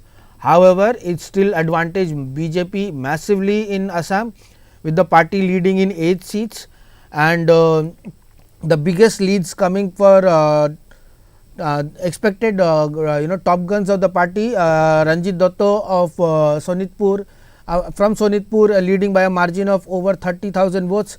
Pradhan Barua of in Lakhimpur, leading by a margin of over 20,000 votes, and former Chief Minister Sarbananda Sonowal leading by a margin of 20,631 votes right now. Kalyan, are we seeing any change in Manipur right now? In Manipur, the inner Manipur has been a close contest right from the beginning. Bimol Okhujam has now increased his lead to almost taken his lead to almost close to 10,000. He is leading by 9,917 votes, with Thanojam Basanta Kumar Singh in the second position. I think in Manipur, one thing that we have to keep an eye on, how many votes does Mr. Maheshwar Thanojam pull. He is contesting from RPI Athawale. He is not likely to win. However, he still has garnered over 30,000 votes. The margin between Basanta Kumar and Bimol Akoijam remains at 10,000. So, if Maheshwar Thanojam continues to pull more votes, this can be a very close contest. It's too close to comfort for anybody right now. However, I will add that this is probably the biggest lead that we have seen in Manipur until now. Bimol Akoijam is leading by almost 10,000 votes, 9,917 votes, and while Basanta Kumar is in second, and Maheshwar Thanojam from RPI Athawale stands third. He is not in the contest. He is trailing by almost 50,000 votes. However, importantly, he has pulled 30,792 votes. So, in Kalyan, just to recap, in the northeast, Assam is going, Assam, Arunachal and BJP and Tripura are going the BJP way. Assam, Tripura and Arunachal have both seem to be both the seats in these two states will be going BJP way. It looks unlikely that anybody will pose a challenge on these two seats in these two states for any other party. In Assam, it's too close to call right now. However, it is almost assured that BJP is going to win 7 to 8 seats, but whether that translates into 10 is something that we'll have to wait and watch. It's too early to call right now. Meghalaya. In fact, Biplab Kumar Dev is now closing in to almost 2 lakh, leading by almost 2 lakh votes now. So, it's I mean, let's be honest, it was always a foregone conclusion, but the margin is still something that is very should give a lot of hope to BJP. Kriti Devi Devbarma has surpassed 1.5 lakh margin. So, I mean, not even a contest going on. Don't always have to follow the ECI. We are calling it in Tripura and Arunachal. Tripura is going through 2 seats are destined for BJP in Tripura. It's only a matter of confirmation. But in Arunachal, there's a close contest going on between Kiran Rijiju and Nabam Tuki. Rijiju is leading by a margin of 38,472 votes. So, the close margin is 38,000. Yes, but it's still early. So you can guess by the fact that we are clutching at straws. In Arunachal East, the difference is of 13,124 votes. Arunachal East is a little closer, right, in terms of. So and Kalyan thinks a margin of 38,000 in Arunachal is close, but why not? Let's have hope. The biggest news for now, if we can do a small recap just for our viewers, biggest news in terms of elections in Northeast. Big shock for NPP in Meghalaya, a party that until 2 years ago had aims of expanding substantially into Manipur, and thereby also going later venturing into Nagaland. Now is finding it difficult to even maintain seats in Meghalaya. Big shock coming from Tura seat, where Saleng Sangma of Indian National Congress seems to be pulling a major upset by beating 2-time MP and the daughter of P.S. Sangma, Agatha Sangma, also the sister of Conrad Sangma. Maybe this is the reason why people are also tired of voting for them. brothers, sisters everywhere, and they want somebody else to represent them. The interesting fact has been that Saleng Sangma has been in the lead since counting began. The initial trends showed the lead at 8,800. Now that stands at almost 50,000. Equally shocking news coming from Shillong, where a small regional party like the Voice of People's Party is pulling an upset of the decade, so to speak, by beating both veteran leaders of Congress and NPP. Amparin Lingdo and Vincent Pala are absolutely contesting for who is coming second, because it seems the seat is with the VPP. There is, unless something major happens, it is likely that VPP wins the Shillong seat, while Congress wins the Tura seat, in which both of these does not augur well for NPP. Just to recap, Saleng Sangma's lead now is reaching his lead is now genuinely commanding. It's almost 68,000 votes. The lead Saleng Sangma has received as of 10:08 am or 10:10 am. Saleng Sangma stands at 1,57,466 votes, while Agatha Sangma is yet to cross the 1 lakh mark. She stands at 92,003 votes. Zenith Sangma is a distant third at barely 20,000 votes. Zenith Sangma is trailing by almost 1.4 lakh votes compared to Saleng Sangma. Saleng Sangma is pulling the upset of the decade from Meghalaya this time by building such a commanding lead over Agatha Sangma, whereas in Shillong, big news coming in. Dr. Ricky Singh-Kon has now built his lead to over 1 lakh. This is absolutely astonishing, and now it seems for once Vincent Pala is likely to come as second, because he has now 5,000 more votes than Amparin Lingdo. Amparin Lingdo is trailing Dr. Ricky Singh-Kon by an astonishing 1.14 lakh votes. Meghalaya giving a very clear signal: you speak for us and we will vote for you. You stay away from us and we will not vote for you. Meghalaya, despite BJP trying to claim otherwise, has said no to the NPP BJP alliance. As our Meghalaya correspondent Princess Giri Rashir said, the alliance between NPP and BJP has worked disastrously for the NPP. It has hurt Agatha Sangma and it has hurt Amparin Lingdo. Both the leaders, both women from NPP, seem to be staring at the barrel of defeat right now. Coming back to Assam, we are seeing the same trend. BJP is right now leading on 9. Now BJP is leading on 9 seats and Congress's lead has come down to 2 seats, Dhubri and Jorhat. So there has been a change here. In Dhubri, Rakibul Hasan has consolidated his lead by now he is leading with a margin of 30,000 votes, whereas in Jorhat, Gaurav Gogoi is leading by 17,000 votes. However, BJP is surging ahead. BJP is leading in Darang Udalguri now. Dilip Saikia has, until now Congress was leading on this seat. However, Dilip Saikia has turned it on its head now. Dilip Saikia is now leading by 16,942 votes. Just to recap from Assam, BJP is leading in Darang Udalguri, Guwahati, Difu, Silchar, Kaziranga, Sonitpur, Lakhimpur and Dibrugarh. A convincing lead. There is a close contest going on in Difu, in fact, exactly, between BJP candidate Amar Singh Tisso and former bureaucrat J.I. Kathar. So now the lead is at 838. Amar Singh Tisso is leading by 838 votes. He has 21,646 votes, whereas J.I. Kathar is at close second with 20,808 votes. So the Congress candidate Joyram Inglang is at a distant third with 8,598 votes. So close contest going on in Difu as well as in Nagaon. Pradeep Bodroy is currently was trailing initially, but now he is leading by 20,000 votes.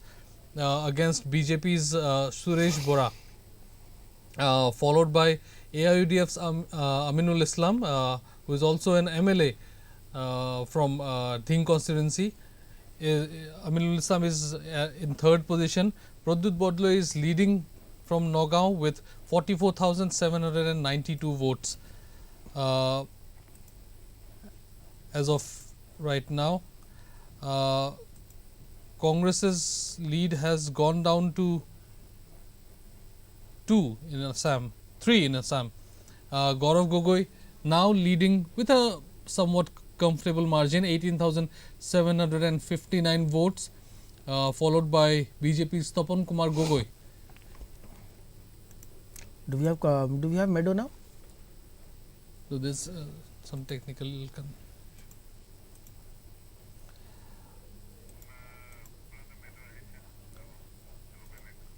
Okay, in Kokrajhar, it's Jayanta Basumotari, a UPPL candidate, leading by 3,389 votes.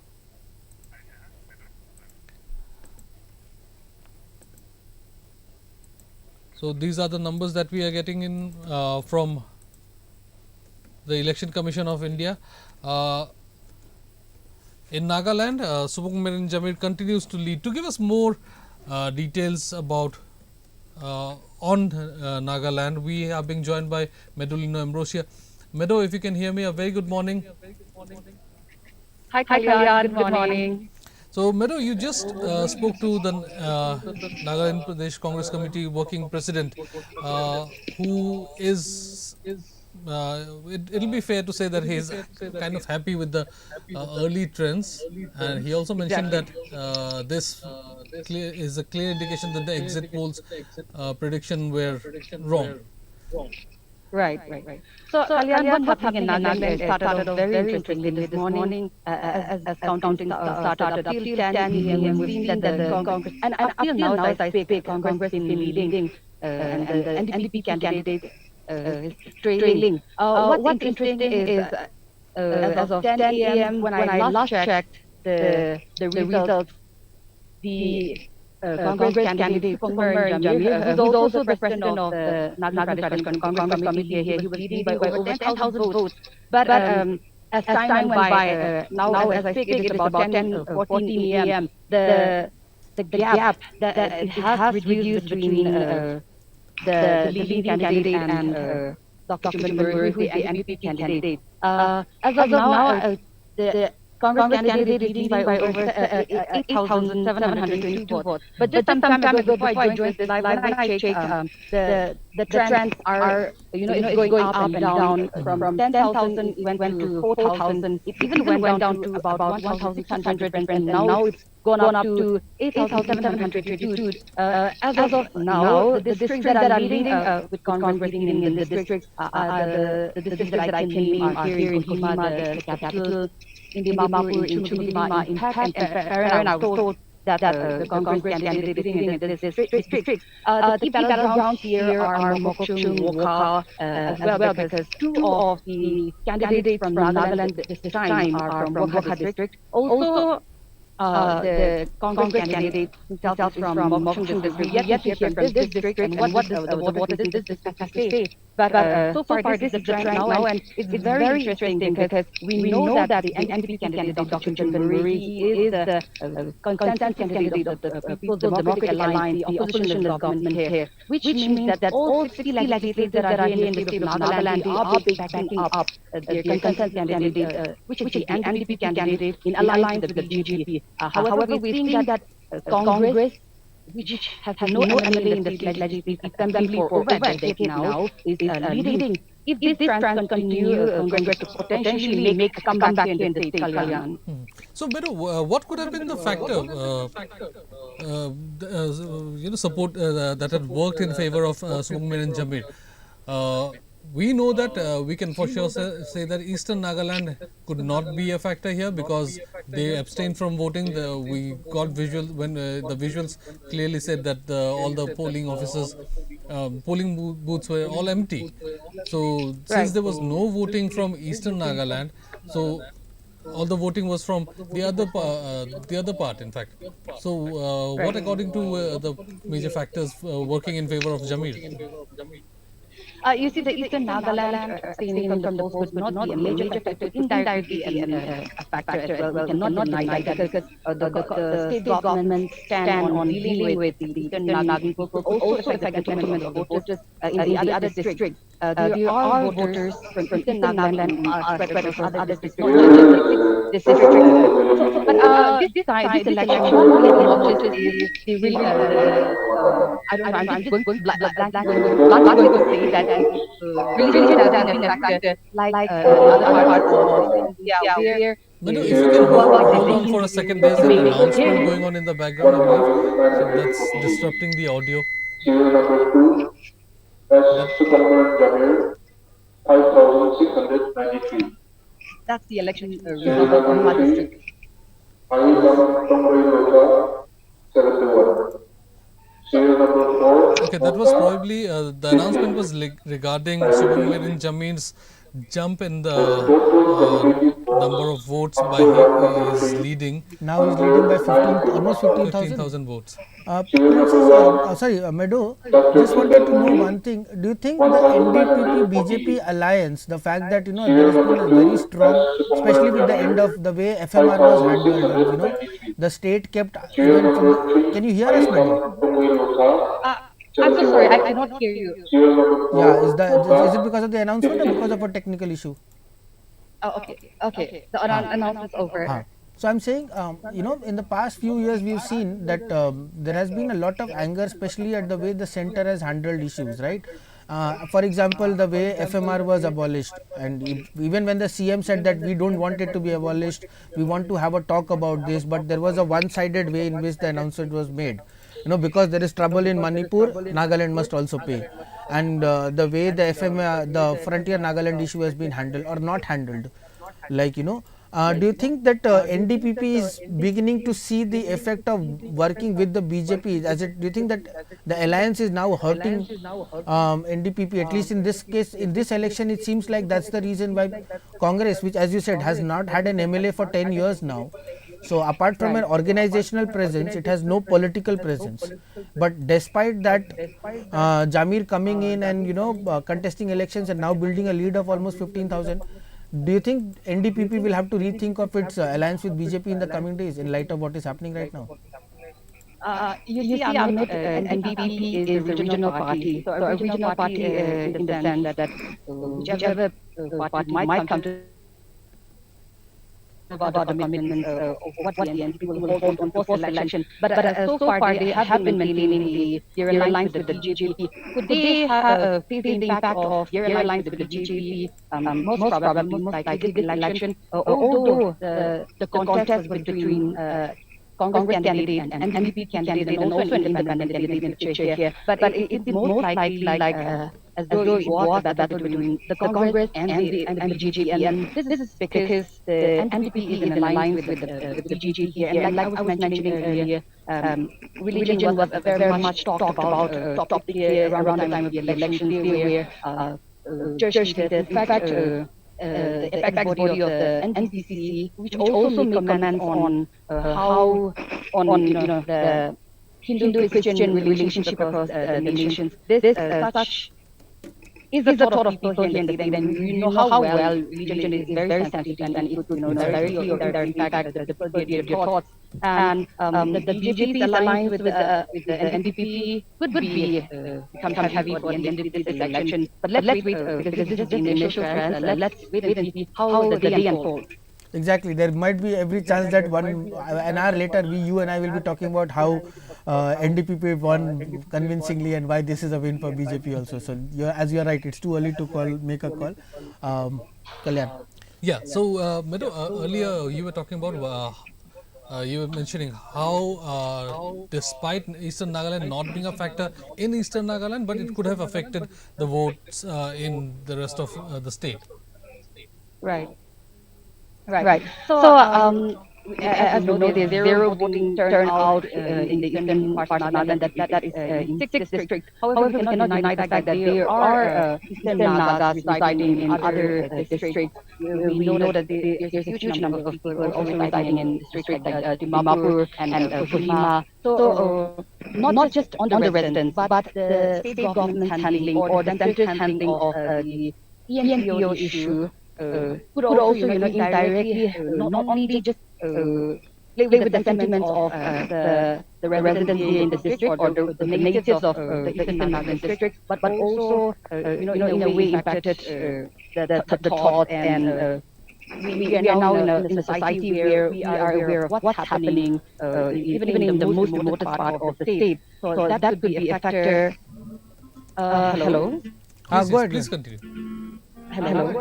I'm so Madam, we sorry. can hear I you. think I had a disruption right there. Hello? Madam, we can hear you. Can you hear Madhu, us? please continue. Yeah, so I was saying that the handling of the ENPO issue could have also impacted the thoughts and sentiments of the voters, of their fellow Naga citizens in the other districts, not just the natives of those from 6 districts. Okay. Meadow, thank you so much for the updates and stay with us. We'll come back to you later in the day. Meanwhile, the trends in just to walk you through the trends at the center. The BJP is now leading in 223 seats. The Congress is leading in 96. Samajwadi Party in 34. Trinamool Congress in 23. DMK in 16, Telugu Desam in 15, JDU in 12, Shiv Sena in 10, NCP Sharad Pawar faction in 7, Shiv Sena in 6, YSRCP in 5. Also, Kalyan, sorry, just to come Aam back to Aadmi Party is Assam. at 4. Just to come back to Assam, the reorganization of the borders has helped the Congress, at least in Borpeta. So has helped the BJP in Congress in Borpeta. Its ally Assam Gana Parishad Pani Bhushan Chaudhary is now leading with a margin of 16,000 votes in Borpeta. Just to recap for Assam, as of now, the figure stands at 8 for BJP, 4 for Congress, 1 for UPPL and 1 for AGP, which essentially means 10 for the NDA in Assam. That which, if they manage to maintain this figure, this will be on the lines of what was expected. Right now, the biggest news from Assam, I repeat, is coming from, in terms of upsets, mind you, is coming from Dhubri, where Rakibul Hussain of Congress has built a commanding lead of 57,000 votes over. In fact, I'm surprised at the fact that Badruddin Ajmal has not been able to establish a lead ever since the counting process began. What is very interesting, and this is something that this is precisely why I always say that don't use terms like Muslim vote bank, because Rakibul Hussain is from Congress. He has 89,913 votes right now. Badruddin Ajmal, the perfume baron, is at 32,907 votes, and Assam Gana Parishad, a party that is considered deeply almost so as Assamese that it may not even have a presence in a Bengali Muslim area.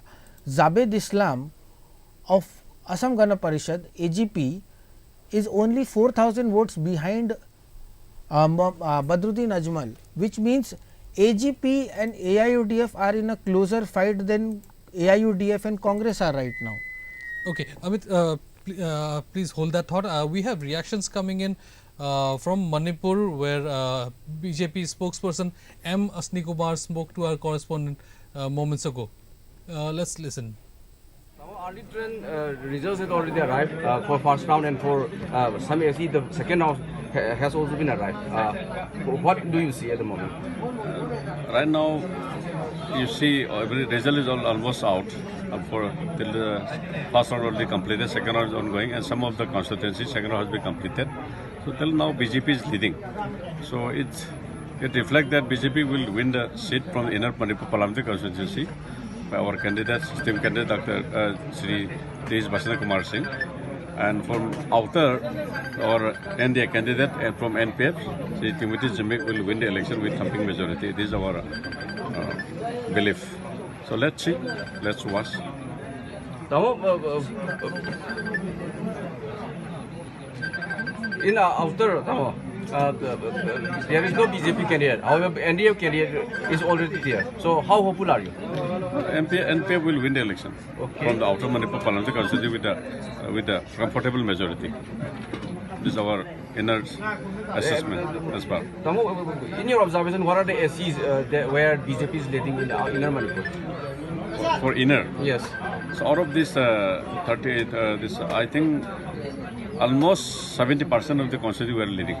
70%. Name some SCs where BJP is leading. In fact, list, for example, Andhro, then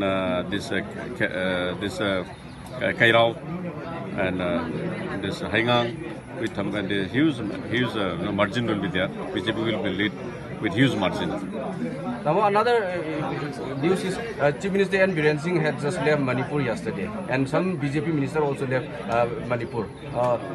What is cooking behind them? No, nothing is there. It's not related. We don't have any information. It may be a personal visit, or we do not confirm. There are some media report that after the end of election, there might be change in the leadership. No, we don't have any idea. No comment. Okay. I don't see any near future. Now, early trend results had already arrived for first round, and for some AC, the second round has also been arrived. What do you see at the moment? Right now, you see every result is almost out. For till the first round already completed, second round is ongoing, and some of the constituencies second round has been completed. So till now, BJP is leading. So it reflects that BJP will win the seat from the inner Manipur parliamentary constituency by our candidate, esteemed candidate Dr. Sri Basana Kumar Singh, and from outer our NDA candidate from NPF, Sri Timothy Zimik will win the election with something majority. This is our belief. So let's see, let's watch. Now, in outer, there is no BJP candidate. However, NDA candidate is already there. So, how hopeful are you? NPF will win the election from the outer Manipur parliamentary constituency with a comfortable majority. This is our inner assessment as well. Now, in your observation, what are the SCs where BJP is leading in inner Manipur? For inner? Yes. So out of this 38, I think almost 70% of the constituency were leading.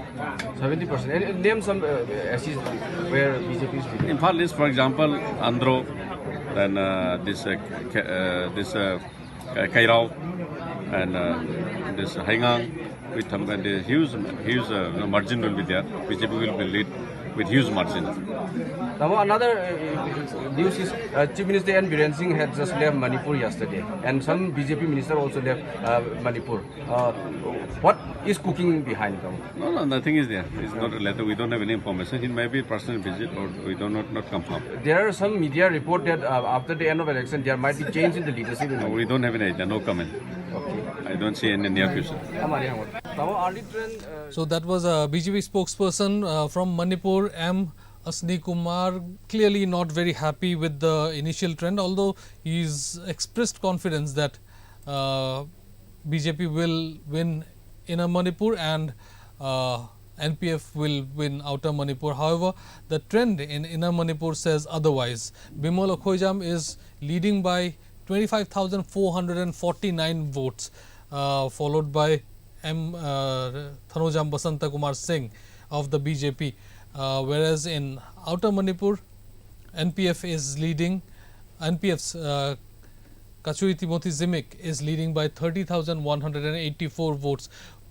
While in inner Manipur, it has been on and off between Congress and BJP. Outer Manipur has been dominated right from the beginning by Kachui Timothy Zimik. In fact, Amit, I would say it was a smart move by the Congress to give Bimal Okhoijam the ticket. In fact, he has been vocal right from the beginning. And he comes with a clean slate. See, the biggest problem with Congress is that all their corrupt leaders eventually either ended up in BJP or became ineffective. What was the Congress leadership 10 years ago? It was Okram Ibobi Singh. He's become pretty much irrelevant at a, he can still win his seat probably, but nothing more than that. Even in the entire violence, he's been barely heard.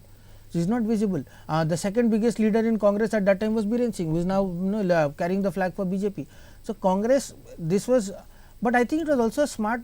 It was, I would say, it was slightly risky on part of Professor Akoijam to associate with Congress, to and move into politics and associate with Congress, because anybody, and we have said this time and again, there is not a single problem in Manipur today for which you cannot hold the previous Congress regimes responsible, whether it is the death of thousands of innocent civilians at the hands of AFSPA, or the way the state had remained divided even before the violence between hill and valley. We are seeing those differences now come out in the open, but these are all issues that fermented and took shape during Congress's time, both at the center and at the state. So for Professor Akoijam also, I think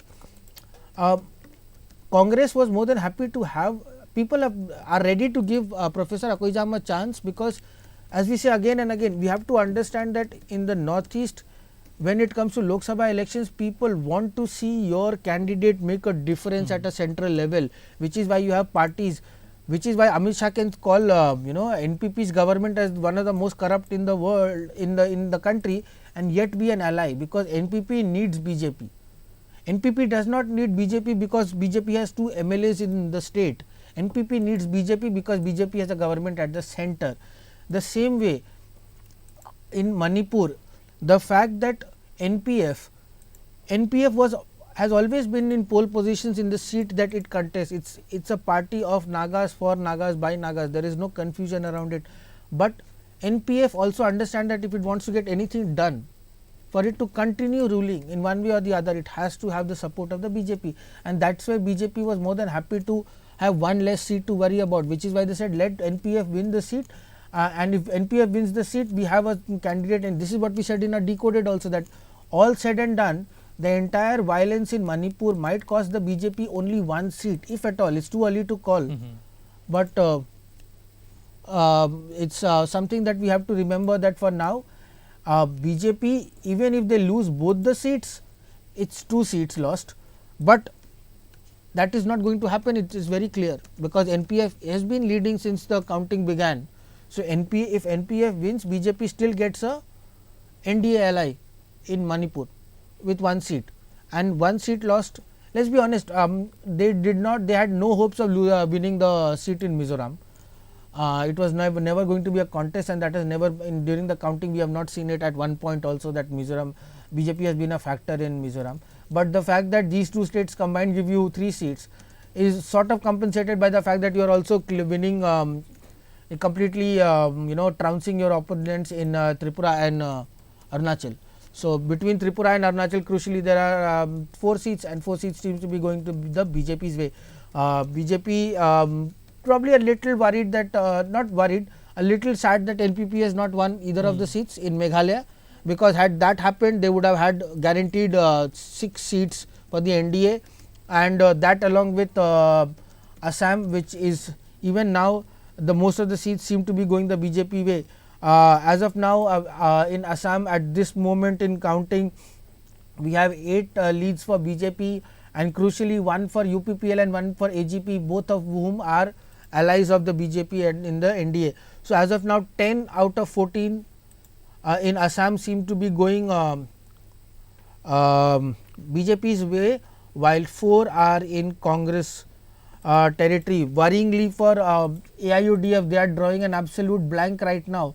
This cannot bode well for the party, which has always almost assumed that it is going to win because of the Bengali Muslims, but as is becoming clearer, it's losing in both Karimganj and Dhubri. In Karimganj, Hafiz Rashid Ahmad Chaudhary is Hafiz Rashid Ahmad Chaudhary of Indian National Congress has 19,465 votes and is leading against Kripanath Malla of BJP by a margin of 10,500 votes. However, this margin can easily be trumped in 1 or 2 rounds. So let's not go ahead of ourselves. For now, it's a lead, but a slender one at that. Interestingly, so as AIUDF, of now, like what exit polls had predicted, it's close to exactly. That's what I'm saying. It's from what it stands right now. The NDA alliance. 10. 8 plus 1 plus 1. Well, yes. And I think the only divergence from the exit polls is that AIUDF's loss may not translate into BJP's gain, which, let's be honest, is also expected. Yet in Karimganj, for example, Kripanath Malla is only 10,000 votes behind Hafiz Rashid Ahmad Chaudhary. So, it is not an insurmountable lead by any stretch of imagination.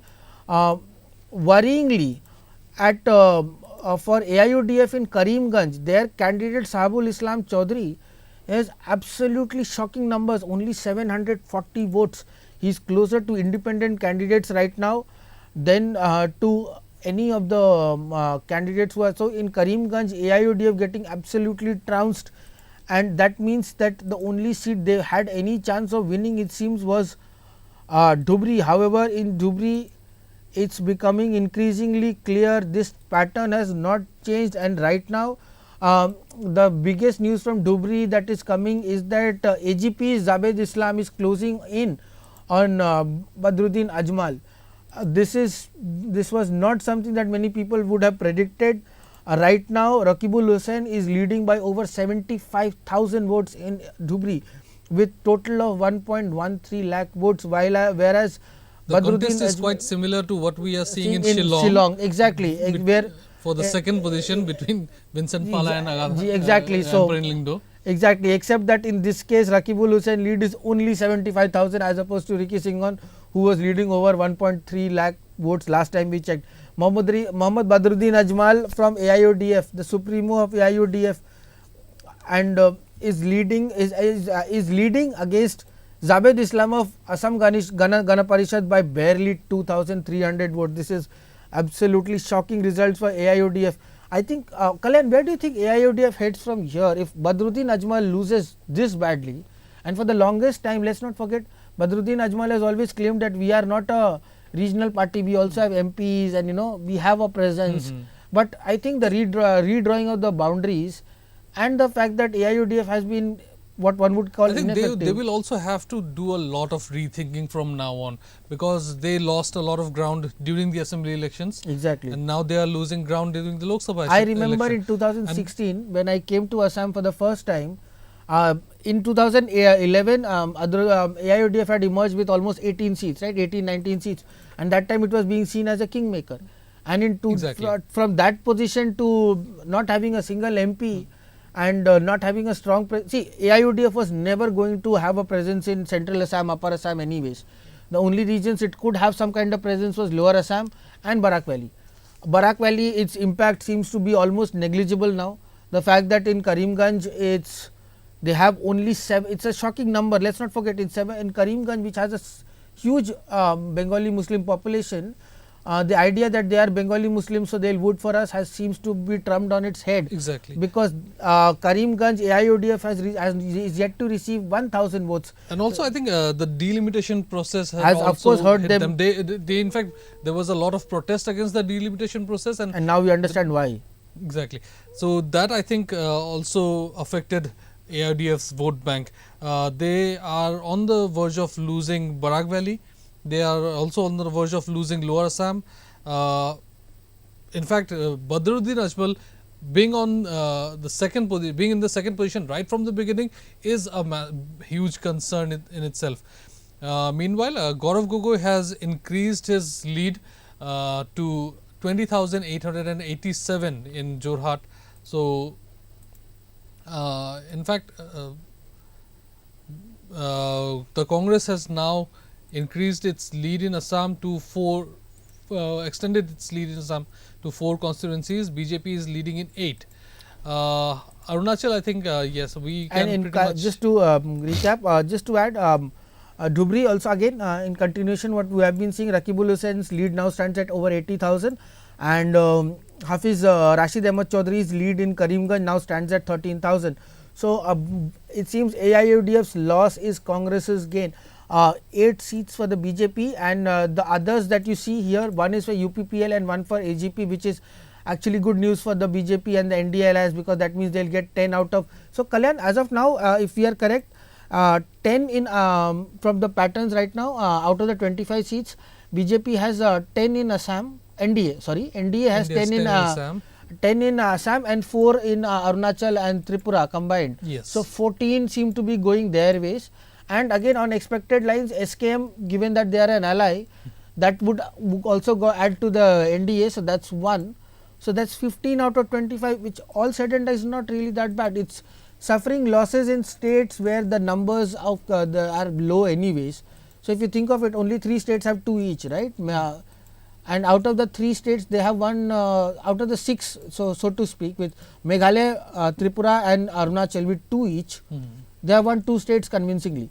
So, that means they have 2 left in Meghalaya, which they are not going to get, it seems. But see, that is also the interesting part, it may be too early. There is every chance that the VPP guy might join the NDA also, right, especially if the election becomes a close contest, as it is. It's No, not, that's what in fact Princess mentioned. The VPP's voter base is in fact because of the fact they did not side with anyone, be it those in power or be it the opposition. They are clear on their stance that they are the voice of the people and they will not side with whoever is in power, be it the opposition, whether it's the opposition or the. Especially if they have the next assembly elections in mind, I don't think they would want to go as an ally. Exactly. Right? Because and definitely they will have the next elections in mind because they made a very strong footprint in the assembly 3 years to go now. Exactly. So, 27 is like, I mean 2 years of preparation and 27, and let us not forget elections in our region in 2022 are also in the beginning of the year, right. So, it is by February, March, for example, elections will be coming. So, Meghalaya elections will be very interesting if VPP manages. This is something that VPP, in fact VPP will probably use this excuse that it is not being heard at a center and state level to increase. I think the challenge for VPP is that it is also, what does it do about Garo Hills? It's one thing to say that you can increase your presence, but although like who knows, maybe VPP and INC can come together. That is, I mean we are going ahead of ourselves, I know, but I am just saying that given that Garo Hills, I am not sure whether they will consider the possibility of joining the India alliance because just to be heard as a strong part of the opposition. And we are speaking like we are going way ahead. I don't know if we will be working here or not, but anyways, that is the point. We are saying that right now I think the challenges would be for the see, ZPM, VPP is one thing for you to win. What do you do next with it? ZPM has maintained a very clear position that our entire existence is that we are not MNF and we are not Congress. And the fact that they didn't need BJP in any manner, way or form during the state elections was also a testament of how strongly they have worked. So, in Mizoram, their government is in absolutely no trouble at all. In Lok Sabha, there has been no point in today's counting where ZPM has seen any kind of a close fight. They have been leading from the time counting began and they have continued to lead right now. In fact, Kalyan, if I could just tell you the numbers from Mizoram just to recap. ZPM candidate, pardon me if I am not pronouncing the right name, right surname in fact, Richard Venlal Mangyaya. He is leading by 57,897 votes. And his closest competition is Vanlal Vena, the veteran leader from MNF, but he is behind by quite a margin. And Congress's Lalbiag Zama is also very far with only 82,000 votes. Interestingly, BJP has got 22,000 votes as of now. So, this is something that, but of course, it has not been in contention at any point, and the BJP's candidate is behind ZPM's candidate by over 1.5 lakh votes, which is even in Mizoram, it's unlikely given that the electoral base is only about 9 lakh. In Mizoram, Sikkim and Meghalaya, the big news seems to be coming that in Meghalaya, in Sikkim, in Mizoram, regional parties have made a return and have made a stand, their presence felt. SKM, given the absolute landslide, it's not even a landslide, it resembled a good cricket score on the first day of a test match at 31-1. So, with that result on June 2, it became very clear that SKM was not going to face any troubles, and that has proven to be the case until now. Since the time counting began, Sikkim Krantikari Morcha's Indra Sang Subha has been leading, and his lead now stands at 67,234 votes. In fact, the closest competition. Sorry, Amit, sorry to interrupt you. We have Ricky Andrew J. Singkhong with Princess and Shillong. Let's listen to what he has to say. I'm being joined by the leading candidate for this Lok Sabha elections that the counting is underway. What better way to be in a tea stall right now? We can see the candidate who's leading, Dr. Ricky Simkon, who's enjoying a cup of tea, and so very good morning. And we're looking at the numbers, that the way the figures are. You're leading very huge margin. How do you look at things, and are you positive that the numbers will continue to remain the same? Yes, first of all, thank you so much for this time. And as a party, we when we looked at this election, we have said on several occasions that we look forward for a very positive result, and I believe the trends that are coming as they pass by, I mean, it goes with the analysis of our party. So thank God for that, and we thank our supporters who put out their faith and trust in the party, the leadership of the party, the principles and the ideology of the party. And so we look forward, like I said, for a positive result. For you individually, what do you think, or what went wrong for the, who was the sitting MP, Pala? What went wrong for him, and also for your opponent, Ampreen Lindo? What went wrong for them? I would not like to make any comments on that. Yes. Okay. Also, because what we're looking at when we interacted with the voters on the voting day, or not only that, during campaigning and all, many had voiced their opinion that they want to change. So, do you think Voice of the People Party and you individually will be able to bring that change for the state? Exactly. In fact, the very fact that Voice of the People Party, was born is because of the fact that we are fed up looking at what is going on. So, and that was one of the reasons why we, a group of us, decided to start this party to take the state, God willing, and with the support of the people, to take the state to different directions, whether it's hope, direction, basically there is a vision which our party is speaking and talking about how to revive the state, how to restore the state, and also to bring about transformation across sectors. So, and what we as a party have been, and what people are looking forward to is a very close connection. And so that is the reason I believe that this result is a proof of that people want this. Now, there's also another concern. If we look at the positive side, that if you are going to be the MP from the Shillong parliamentary seat, then what's going to happen there at the parliament? Like, are you going to extend support, or what's the plan of the party? That is too early to answer that question. But by looking at the figures, well, like what would be post election false result? Yes, that we will let you know in due course of time. Okay, but what's the plan once the final round of results have been declared? Will you be marching? I can already see very anxious, supporters there, above the boundary there. So what's the plan after the final results? After you're being, awarded the certificate and all of that formalities? We will, first of all, we will not take the route that that would disturb the flow of traffic. So we will take the route from Golfrings to Suncare, and then Mount Hawar, and then to Moxley, where I live. So just one thing that I just wanted, can you just tell us what was your major challenge and how hard did you work during your campaign? The major challenge actually that we as a party we all, right from the beginning is the challenge, of changing the mindset of people. So that was we we felt that that was the biggest challenge, but then we realized that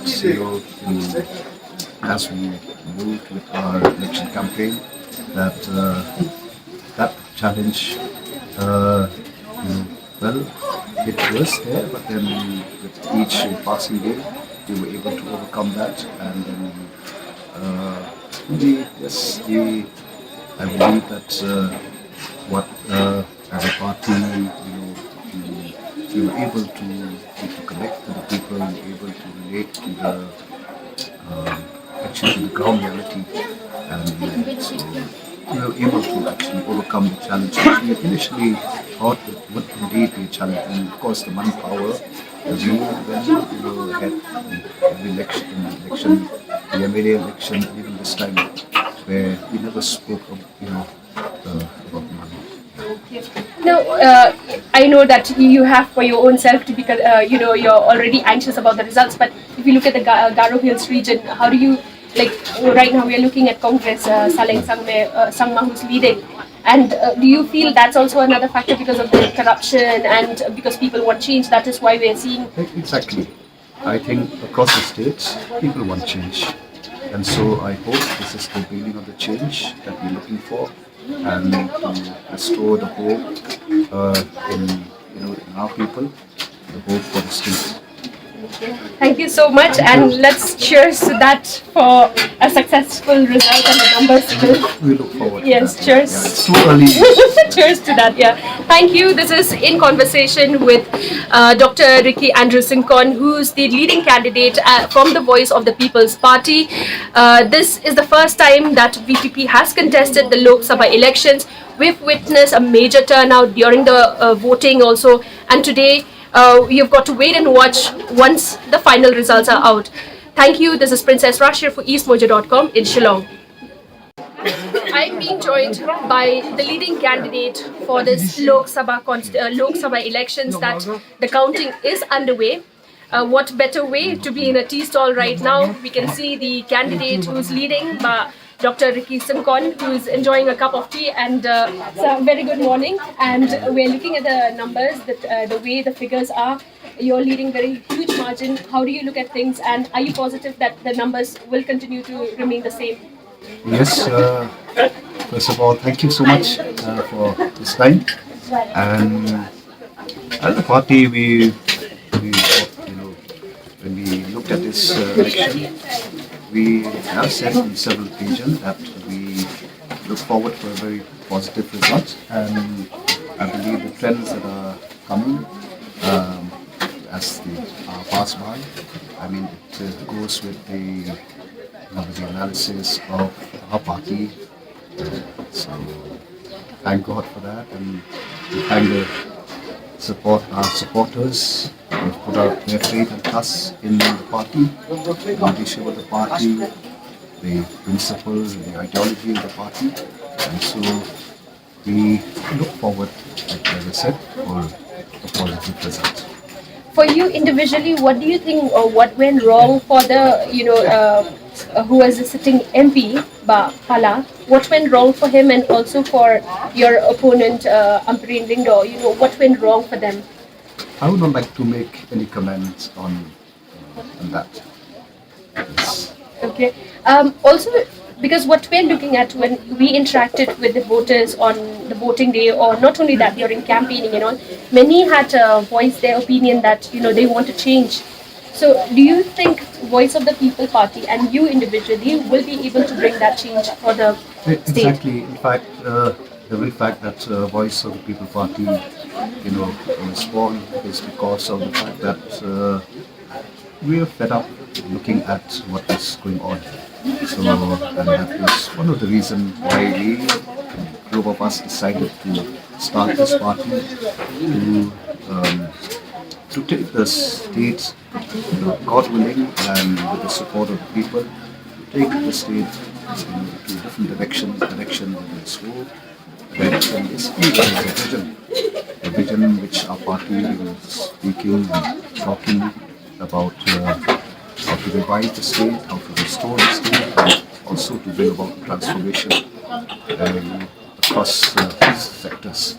So, and what we as a party have been, what people are looking forward to is a very close election. And so that is the reason I believe that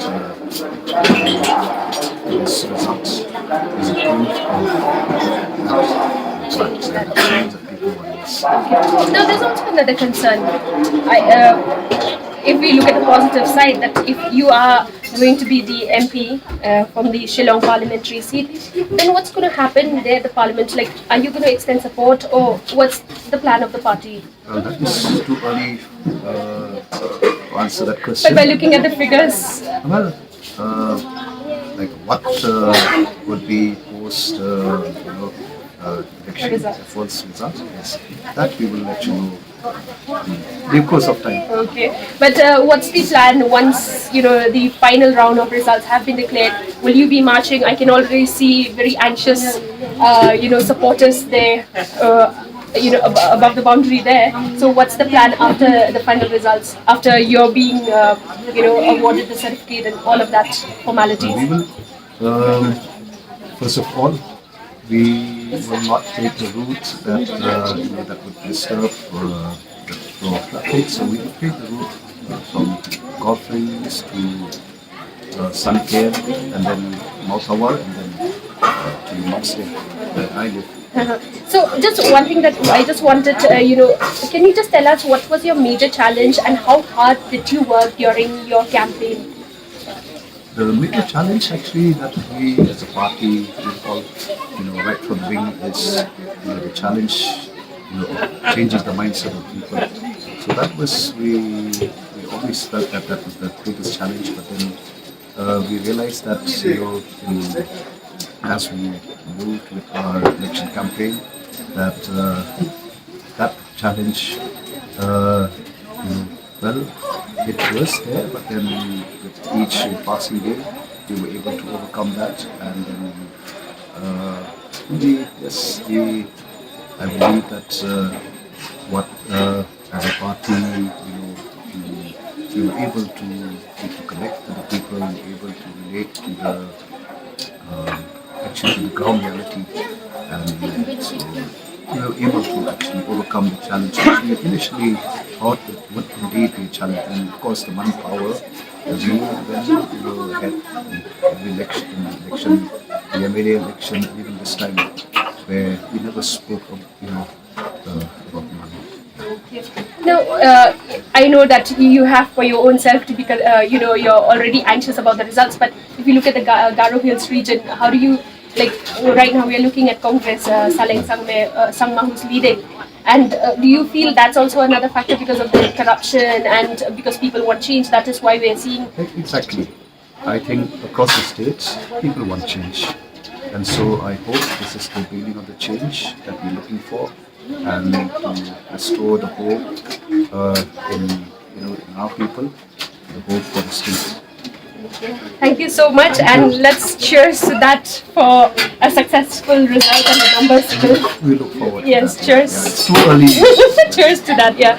Thank you. This is In Conversation with Dr. Ricky Andrew Sincon, who's the leading candidate from the Voice of the People's Party. This is the first time that VPP has contested the Lok Sabha elections. We've witnessed a major turnout during the voting also, and today you've got to wait and watch once the final results are out. Thank you. This is Princess Rashir for EastMojo.com in Shillong. I'm being joined by... So that was a VPP candidate from Shillong, Dr. Ricky Andrew Sincon, in conversation with Princess Giri Rashir. He looked very calm and composed and not very overexcited with the initial trend, although he's leading by a huge margin. In fact, he's leading by a margin of close to 2 lakh votes, 1,90,699. So on the verge of winning, almost there. I think it's time we can say that it's not too early. Counting began at 8 a.m. and by 11 a.m. VPP candidate Ricky Andrew J. Sincon is leading by close to 2 lakh votes, followed by Vincent Pala in second position and Emperor Lingdo in third. Meanwhile, in Tura, Congress candidate Salenge Sangma is leading by over 1 lakh votes. He is leading by 1,09,806 votes. Amit, I was just going through some of the constituencies, and what surprised me is that in a lot of them, Nota got a large number of votes. For example, if we look at Assam, in Dorong Udalguri, 4,141 votes for Nota so far. In Guwahati, 1,381. In fact, had Nota been a person, it would have been in third position in Guwahati. In Diffu, 3,653 for Nota. In Silchar, 1,833, fourth position in fact. In Kaziranga, 4,497, third. So, a lot of votes went for Nota. What does it indicate according to you? I don't know if you remember it, 2019, remember Arunachal, Nota won. There was one seat in which Nota got the most number of votes also, right. So, I think see, Lok Sabha elections, let's be honest, if we in Northeast, we have always been a little more detached with Lok Sabha elections than, as compared to state elections, because we don't see our MPs. And fact, that is why we also don't see as huge a voter turnout as compared to Assembly. So, in that case, I think there is also a little bit of disillusionment on the part of on behalf of the people, where they don't. If you are not going to see your leader for the next 5 years, and you've seen the similar pattern over the last 5 years. See, Nota has always been very controversial in the sense that a lot of people think Nota is a horrible thing, because it basically you go to you vote to not vote, right? And as you say, in case of, say, imagine in a constituency in Dorong Udalguri where it is third. In Guwahati, it is third. In fact. So that's when that vote can technically go to the candidates, right? Technically, although I think it's a very clear message sent by people that we don't think that these are options, but at the same time, you are going to the polling booth, you're standing in line. But that could also be a factor, because the power of Nota, in fact, the role of Nota is not very clear to a lot of people. Exactly. Nota, in fact, does not hold any power. It's just there. It just exists for namesake. In fact, what happens is that, and there has been a lot of discussion regarding Nota, especially during this election. If a person votes for Nota, and if Nota comes out with the largest number of votes, the second person, the second candidate, will be declared as the winner. So, that is what Nota does. Basically, I think it is time to restructure the whole system of Nota and give Nota some more power than it has right now. Yeah, definitely a conversation for later, though right now it seems like our people have also, I think I would definitely say that amongst all the states, Tripura and Meghalaya have been, like in Tripura, see, we have been following Tripura closely, right? We cover that state extensively, and I think the results became a foregone conclusion the moment Pradyota and BJP came together, right? Because when the biggest opposition becomes your ally, who does it leave? There is no space left, right? So, I think Tripura was a foregone conclusion. Arunachal also, I don't think at any point we thought that BJP is also the kind of leaders that you are seeing. You don't expect Kiran But Rijiju where does it leave the people of TTADC with this? No, sir. See, that's the thing. So the emergence of Tripura Motha was all because of they were not siding with any party. At the they same wanted time, their own but voice. that's the thing. I think that's where we have to see the there is a similarity with IP in terms of what happened to IPFT, right? And I think that's the lesson that TTADC, that Tripura Motha has learned, that if you remain a silent partner, you are not going to get much. See, if, for example, the TTA, the demand, the so-called whatever that memorandum or accord, whatever they keep talking about it, if things don't move in the right direction, Kriti Singh Devi can come out of NDA, right? And say, no, we don't care. If we are Tripura Motha, then we will remain Tripura Motha. See, Tripura Motha also knows its limit. It will never really be able to form a government in Tripura, because the seats are not equally distributed. That's another matter of question, right? And again, that it's almost, I don't want to make random comparisons, but you know how in Manipur you have 40 seats in Meitei belt and 20 in the remaining tribal areas. It's the same in Tripura, right? 40 seats are in the Bengali majority areas and 20 in the tribal areas. When you have in a 40-20 split, 40 will always be bigger than 20. So Tripura Motha knows it's not going to form a government. Like it contested on 20-25 seats, but it won 12, right, in the state elections. In TTA DC, it made a complete sweep. So at the same time, it realizes that that agitations and all. Let's be one thing that has become clear to us in the Northeast, working in the Northeast, is that the center is absolutely comfortable not listening to us when it does not want to listen to us. Take the case of Manipur, for example. Manipur. Before that, take the case of ILP in Meghalaya. Take the case of FMR. Manipur and Nagaland. How many times you have CMs saying that we don't want ASPA, and BJP saying, yeah, it's fine, but we will decide when, And then you have another CM like Assam, Himanta Biswa Sarma saying that, oh, the fact that it is being reduced in areas is a positive sign, so be happy with that, don't talk about complete removal.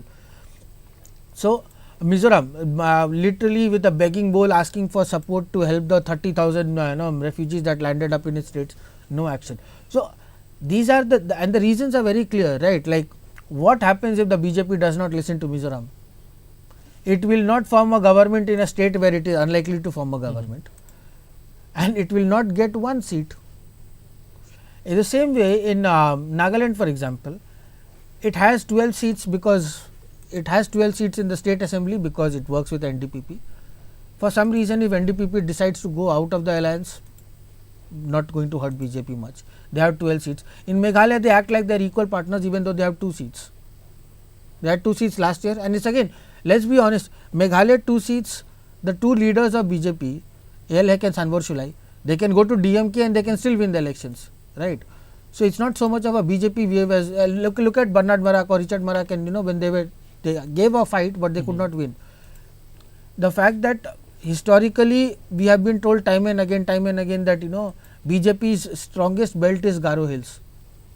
They don't even have a candidate in Garo Hills because they depended on NPP to do the work, and NPP has suffered. And again, at the same time, there was no way that Agatha Sangma would have stepped down for a BJP candidate in Garo Hills.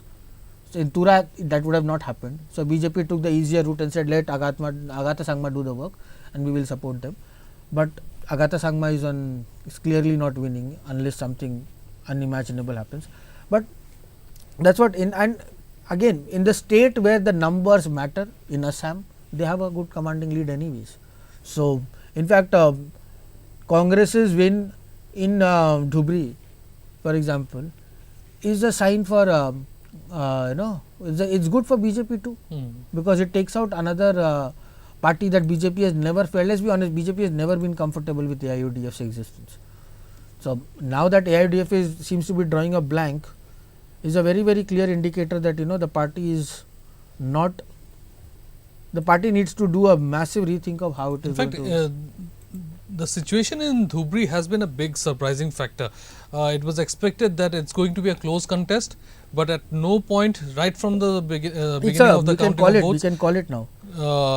Badruddin Ajmal seemed to lead. We can call it now because the Rakibul Hussain has a margin of 1,31,000. It's not going to be overturned. Exactly. This is not going to change, and in fact, Gaurav Gogoi, to put this in context, Gaurav Gogoi, son of Tarun Gogoi, one of probably the most well-known Congress leader from Assam, outside Assam, a very calm, collected manner, presence. Okay, fine, he is contesting from Jorat for the first time. His lead currently stands at 31,000, which is not insurmountable at all. 2 rounds and it can change completely. In comparison, Rakibul Hussain's lead over Badruddin Ajmal is 1,31,000, and as we have been saying time and again, the only person who's been giving Badruddin Ajmal a contest is Zabed Islam from Assam Gana Parishad. He is 7,000 votes behind him. But the fact that one could, in fact, this time even AIUDF cannot even use the argument that AGP's presence hurt them, because if you combined AGP and AGP and AIUDF, which will probably this is something that will not even happen in a parallel world. A situation where AIUDF and AGP work together, that is not going to happen in Assam. But let's say for numbers sake, bring them together and they are still nowhere close, they are still 60,000 votes behind Rakibul Hussain. Rakibul Hussain has trounced. It's very similar to what has happened in Meghalaya. In Manipur also we have seen, in Manipur as we said time and again, the outer Manipur seat has remained in the hands of NPF since the beginning of the counting. So, that has not changed. Let me just update you with the numbers. In fact, in Inner Manipur, Bimal Khojam is leading by close to 50,000 votes now. So, and in outer Manipur actually it seems Alfred Kangam Arthur has reduced the margin to 20,000 right now, but that also is a commanding lead for now. Interestingly, independent candidate S. Khoj John has pulled 26,000 votes. 823 votes. So, that is also a good thing, and here Nota has to a 2,000 to a little over 2,000 votes, but Kachoi Zimik has been leading in outer Manipur from Kachoi Zimik from NPF has been leading in outer Manipur since the start of the count, remains so, and interestingly for Congress and the Congress voters in Imphal, Bimal Koijam, Professor Bimal Koijam from JNU, who took a rather bold step of contesting from Indian National Congress. His faith has been, and people are showing faith in him. He now has 1,72,000 votes and a margin of over 46,000 over Basanta Kumar. And again, Kalyan, as I was telling you, Maheshwar Thanujam, who was at 30,000 votes the last time we checked, is now at 60,000 votes. So, he has been a big factor. He could literally change this could, although RPI is an ally, yes, this could come back and hurt the BJP very badly, because without him, I mean, we can always scene, those votes could have gone to those votes Singh. Then he would have been in a commanding lead of 13,000-14,000. But right now, as it stands, Akoijam is leading, and Basanta Kumar is trailing by a relatively substantial margin now with 46,000 votes against a margin of trailing by a margin of 46,000 votes. So, as it stands right now, Congress might make a sort of a comeback in Manipur with one seat, whereas in outer Manipur, NPF, which is an ally of the BJP in NDA, let us not forget, remains in lead, and that has been the case. SKM, has anything changed in Sikkim? Nothing. SKM has been in the lead. I think there is no point discussing Sikkim at all, because we got the indication on 2nd of June itself. And Indra Sang Subha's lead, just to recap, I mean, we do not want to ignore it at the same time. Interestingly, here the second candidate number 2 in Sikkim is not from SDF, and it is not from BJP, it is from Citizen Action Party. Bharat Basnet has pulled 70,000 votes, but he is trailing by over. He needs to get double of what he currently has, because after 70,000 votes, after receiving 70,000 votes, he is still trailing by 75,000 votes. BJP's leader Dinesh Chandra Nepal has pulled 17,772 votes. So, clearly not in competition, and in fact his contest is with an independent Latin sharing Sherpa, yes, exactly, who has almost the same number of votes. Dinesh Chandra Nepal has 17,772 votes, whereas Latin sharing Sherpa has 17,718 votes. So, that is the situation in Sikkim. In fact, if we are to talk about the nationwide figures, BJP is at 236. The party BJP is leading in 236 seats. Congress is leading in 97, Samajwadi Party in 33, Trinamool Congress in 29, DMK in 21, and so on. Amit, you were also mentioning some interesting figures in Uttar Pradesh, in fact. Yes, but if I may, a more interesting number seems to be coming from, just speak my interest, Kerala. Kerala seems to be going out of 20 seats in Kerala. It seems like a Congress landslide for now. 13 seats for Congress, only 1 for CPIM. As of now, interestingly, Muslim League and BJP both are leading on 2 seats right now. But it seems like a Congress wave in Kerala with 13 seats out of 20. BJP is leading right now on 2 seats. Suresh Gopi is leading by a comfortable margin of, relatively comfortable margin of 35 seats in Thrissur, whereas in Thiruvananthapuram, Rajiv Chandrasekhar, the industrialist and one of the most vocal leaders from the south of India for the BJP, has a lead, but it's a slim lead of 8,401 votes. So Kerala seems to be going Congress way for now. Yes, you were talking about Uttar Pradesh. Yes. So Uttar Pradesh has actually, and again there is a reason why Karma Paljor is our editor in chief. He yesterday told me do not count Akhilesh Yadav out, and I was like, not happening. Shows why he is the boss and I am not. SP is currently leading on 33 seats, only 4 seats behind BJP, which, let's not to put it in context, Congress is leading on 7 seats and Samajwadi Party is leading on 33 seats, which means the India alliance in UP might, and I am saying might because it's too early right now, but might just upset the cart and get more seats than the BJP, which exit polls in this case, to put that in context, were giving anything between 60 and 72 seats to the BJP in UP, but that's certainly not even crossed the halfway mark. It's not crossed even, it's not even close to the halfway mark right now, and again this might change and BJP might still end up with 55 seats. But for now, also interesting,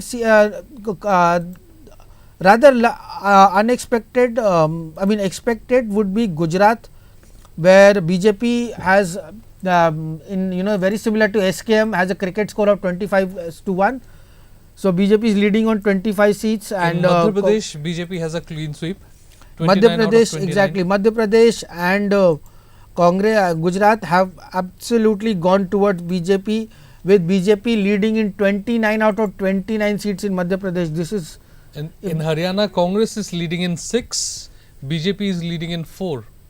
And in just to get back in Punjab, as expected by most people, BJP has not opened the account. Congress has 6, Aam Aadmi Party has 3, Shiromani Akali Dal has 2.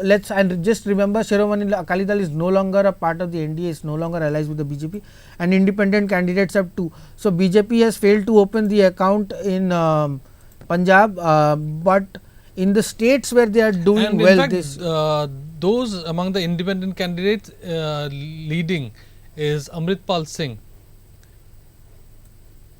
and Amritpal Singh and Sarabjit Singh Khalsa. Also, for the fans of Bollywood, Kangana Ranaut has a 40,000 lead of almost 40,000 in Mandi. So in Himachal, all 4 seats are right now going to the BJP. So that's one state where they seem to be doing very well. Interesting numbers coming from Orissa too. I'm in fact sorry to interrupt you. I'm in fact surprised by Amritpal Singh's lead. He was in jail here in Dibrugarh when he insisted on contesting the elections, and is leading by 63,935 votes.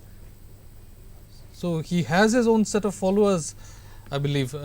He is contesting from Khadur Sahib constituency in Punjab.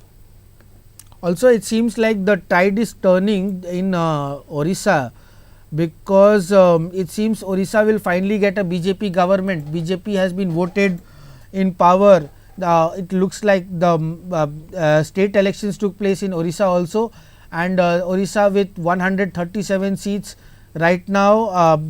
BJP is leading on 72 seats. If they manage to hold on to this, they will have a comfortable majority in the state. Remember, with 137 seats, they need a total of 69 seats to lead to form a government. They are on 72. Too early to call sure, but right now they are leading on 72 seats, and it might mean that Orissa might get a new government. just to recap, and in Andhra Pradesh, where elections are taking place also, TDP has made quite a resounding comeback in Andhra Pradesh with leads, with absolutely one-sided elections. It seems out of 173 seats, TDP is leading on 127 seats, and they have reflected this performance in Lok Sabha also, with leading in 16 seats, which again is a good news for the NDA alliance. In fact, New Delhi is also clean sweep for BJP as of now.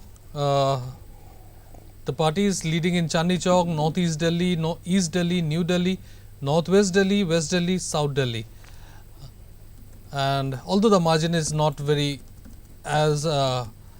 huge, in fact, in Chandni Chowk, the BJP is leading by only 3,895 votes. In Northeast Delhi, where Manoj Tiwari and Kanhaiya Kumar are among the contestants, Manoj Tiwari is leading by 47,968 votes. In East Delhi, BJP is leading by 6,751. New Delhi, BJP leading by 15,186. Northwest Delhi, BJP leading by 57,060 votes. West Delhi, again BJP leading by 35,817. South Delhi, BJP leading by 19,619.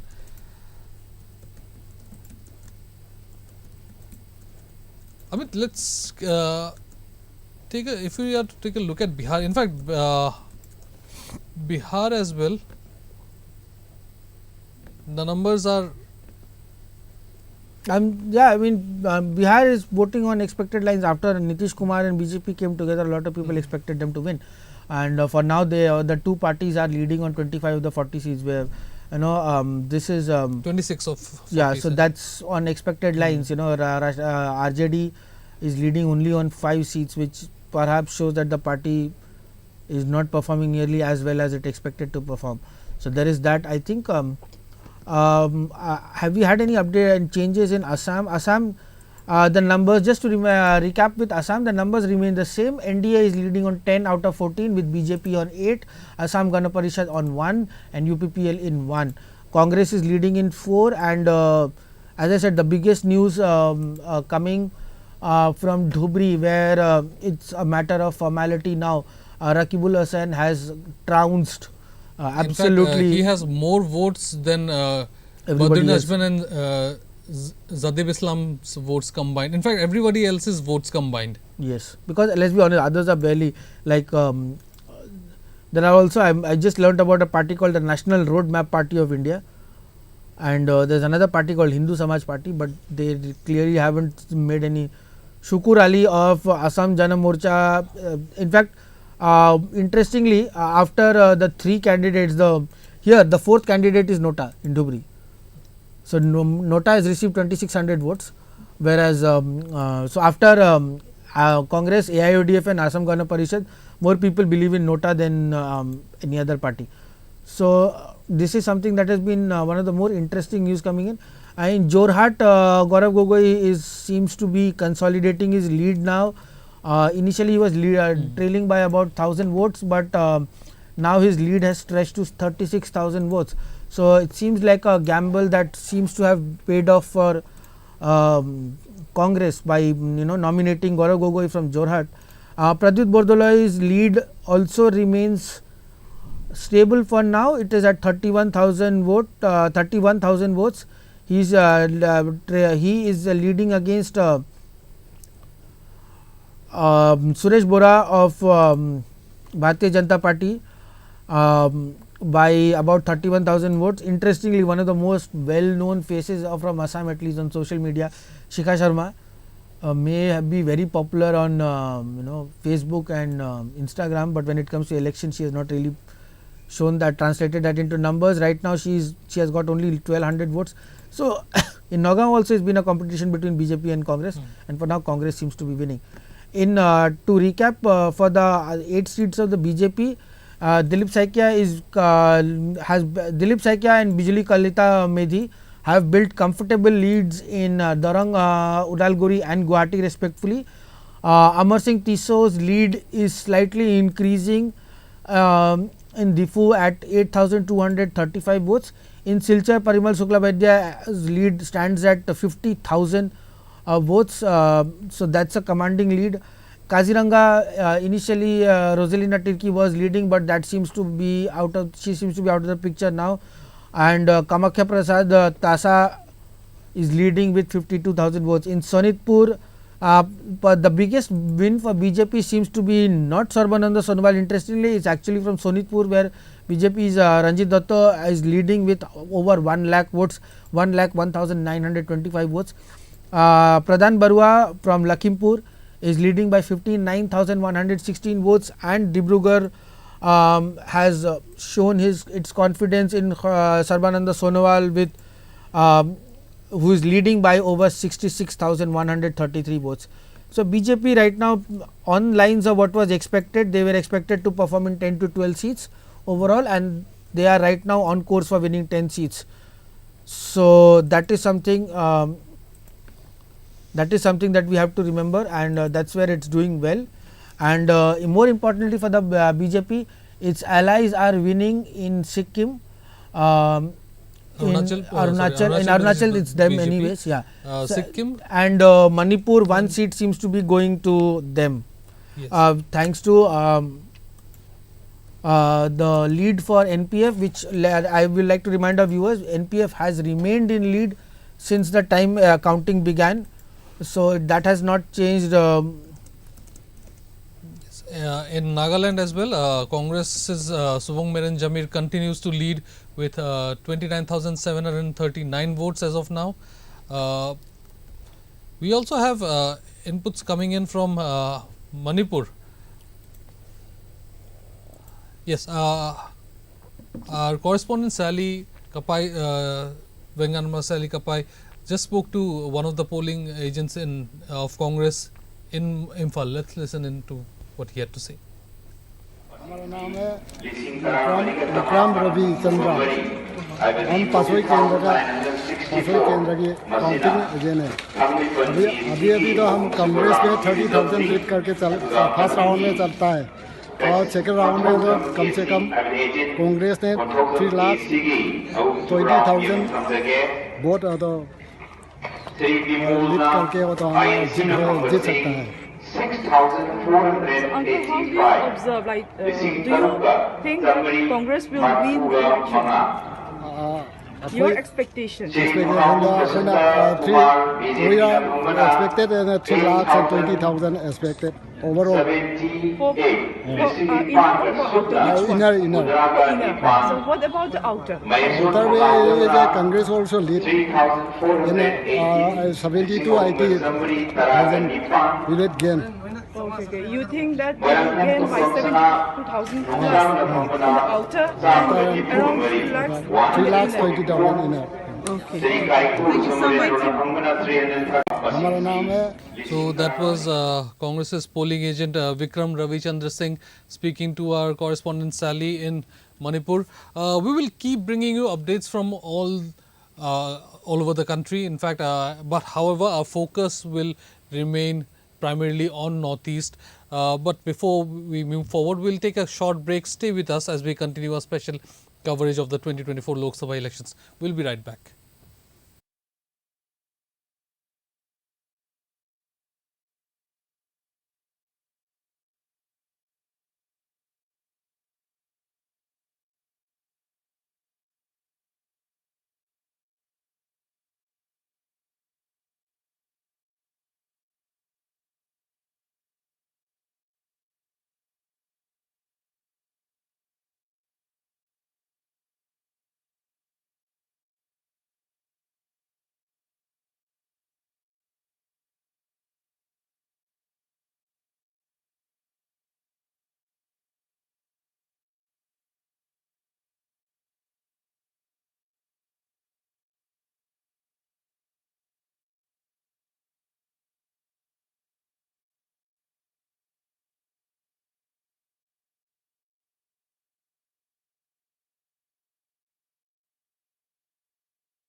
Welcome back.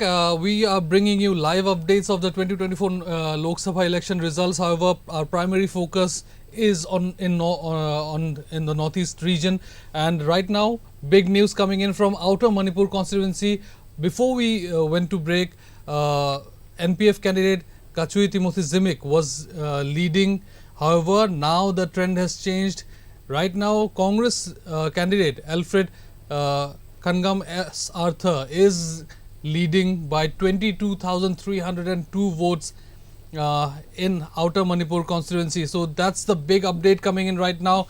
Congress candidate Alfred Kangam S. Arthur leading in outer Manipur by 22,302 votes. He has gained 2,41,684 votes as of now, followed by NPF's Kachui Timothy Zimik with 22,19,383 votes. Amit, this is a sudden change taking place in like 10 minutes, in the last 10 minutes in fact. Indeed. One thing that you will have to factor in over here is that S. Kho John, the independent candidate, has also pulled at least 10,000 votes in the last from the last update. So, he was at around 20,000 votes. Now he is closer to 40,000 votes. So, he is also pulling a chunk of votes in the.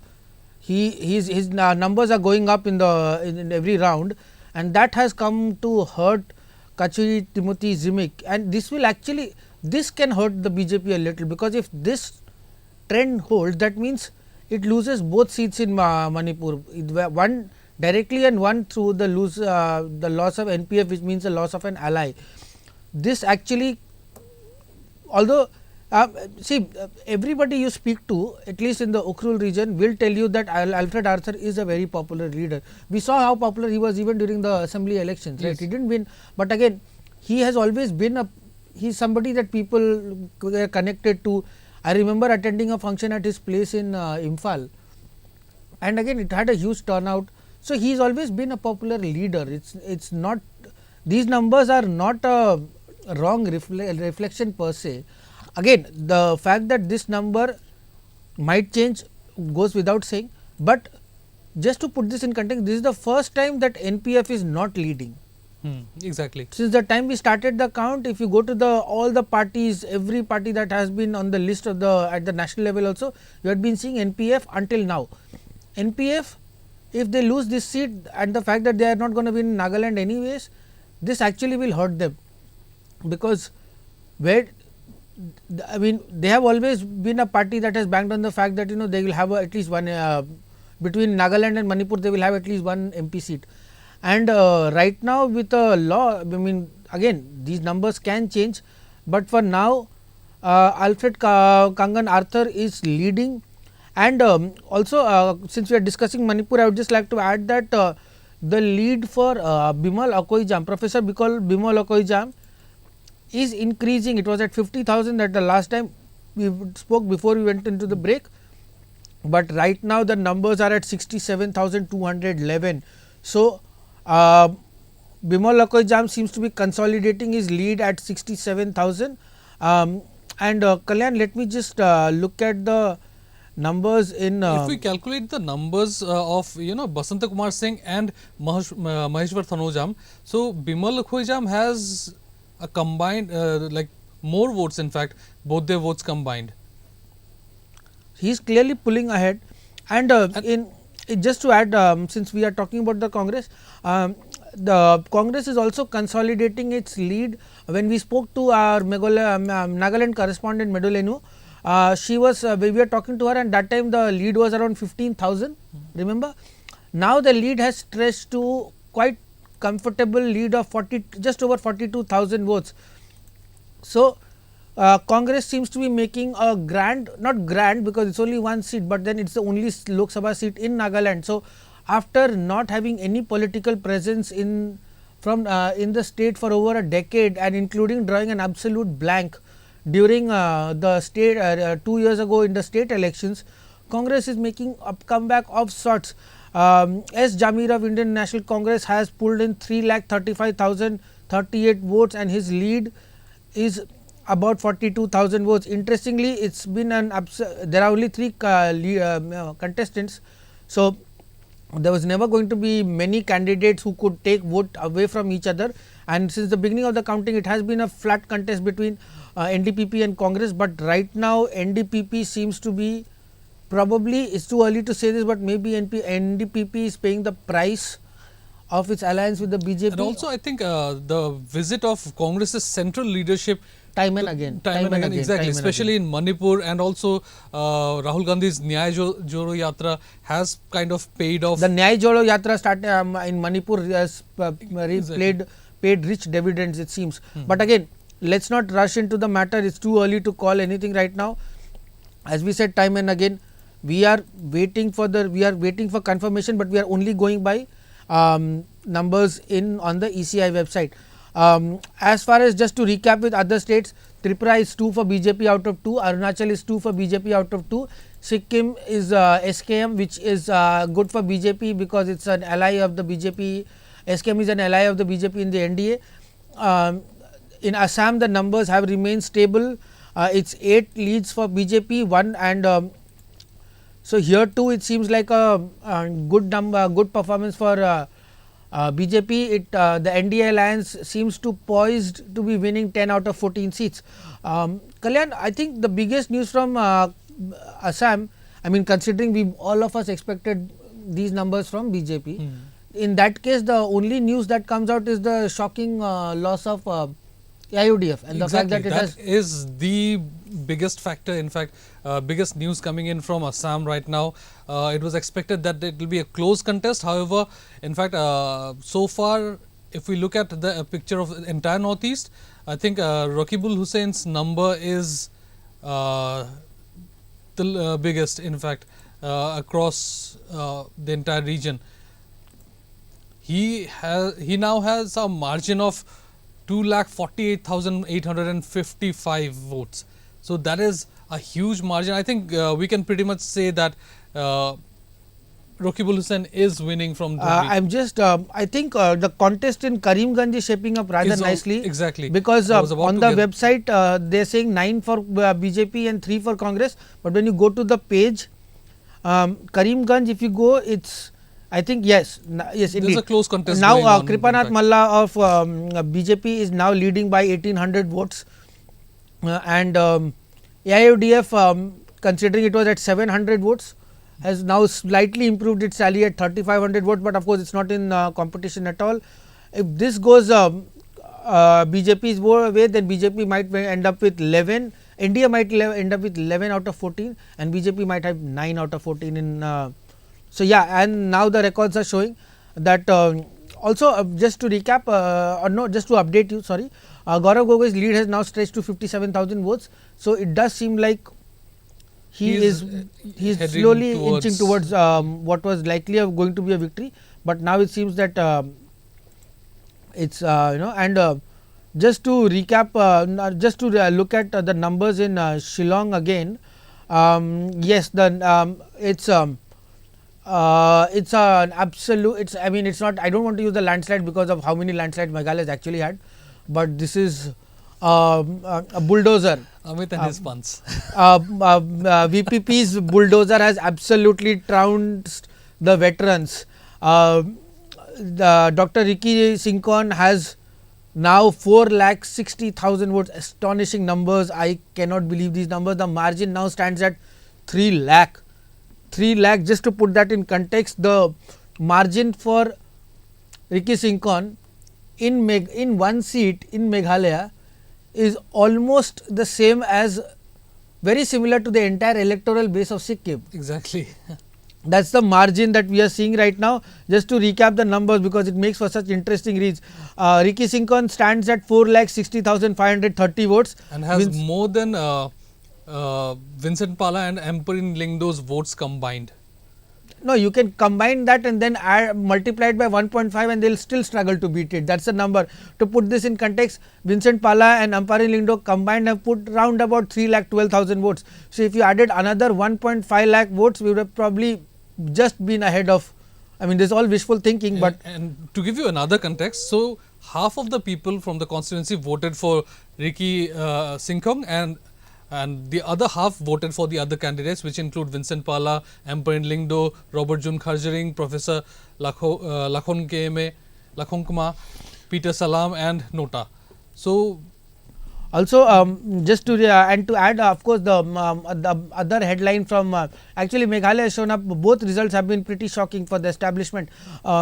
It's become pretty clear now that Agatha Sangma's decade-old reign as the MP of Tripura of Tura is about to come to end. So this is all in all bad news all around for the NPP. They lose the seat that they thought they will lose, and they fail to make any mark at all in the centre, that is in Shillong. Saleng Sangma now has pulled 3,52,700 votes and is leading against Agatha Sangma by a substantial margin of 1,45,000 votes. Absolutely, I won't say shocking, because this, if anything, shows that the people were absolutely sure who are they voting for. And Meghalaya, if anything, this makes the 2027 Meghalaya election one to watch out clearly. Exactly. It's going to be a very, very interesting election. VPP with, I mean, it has only it has what 5 or 6 MLAs, right, in the in the assembly. But now that they have an MP, they'll have a voice at the centre. Whether that voice is effective or not, that is the only time will tell us. But for now, it looks like the people of Meghalaya, and although not people of Meghalaya, the people of Shillong and at least in that region, they have voted en masse for VPP. It's been an absolutely embarrassing result for Congress. Although Congress can take heart at the fact that while they lost Shillong, they also managed to upseat the favorite in Tura. The clear loser in Meghalaya, no matter how you look at it, is NPP. It failed to make a mark in Shillong in any manner, way or form, and it lost a seat that has been considered almost like Ghar ka seat, given that you know the Sangmas and Agatha Sangma, she's only in her 40s, but she's been an MP for 10 years, and it was almost assumed that she was going to win, but that has clearly not been the case.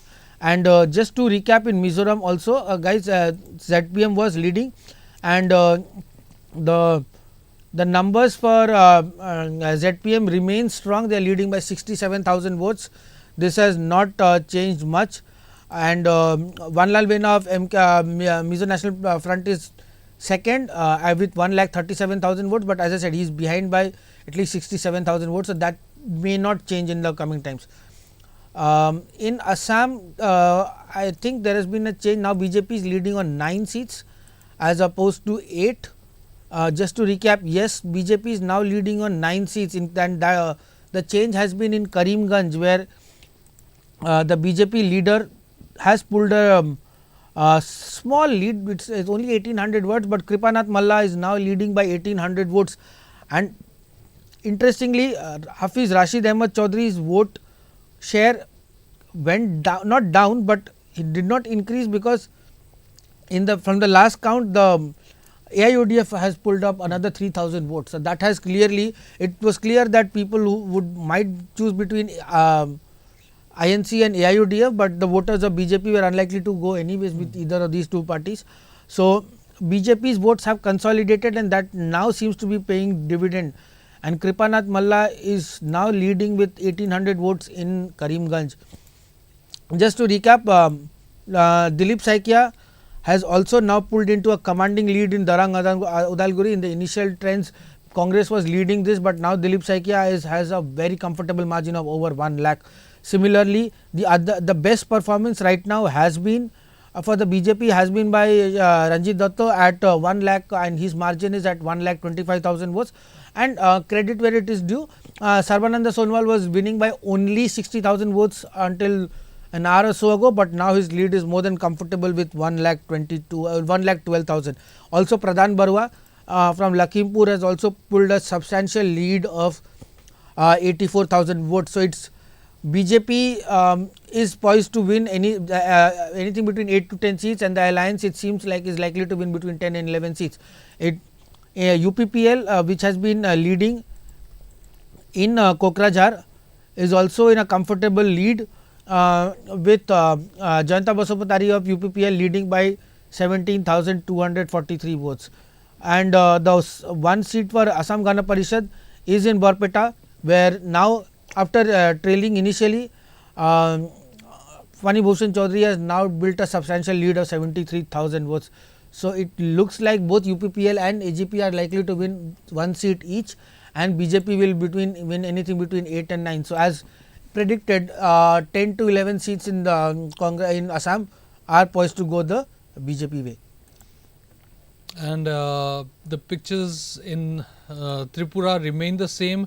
Both candidates are heading towards a comfortable victory.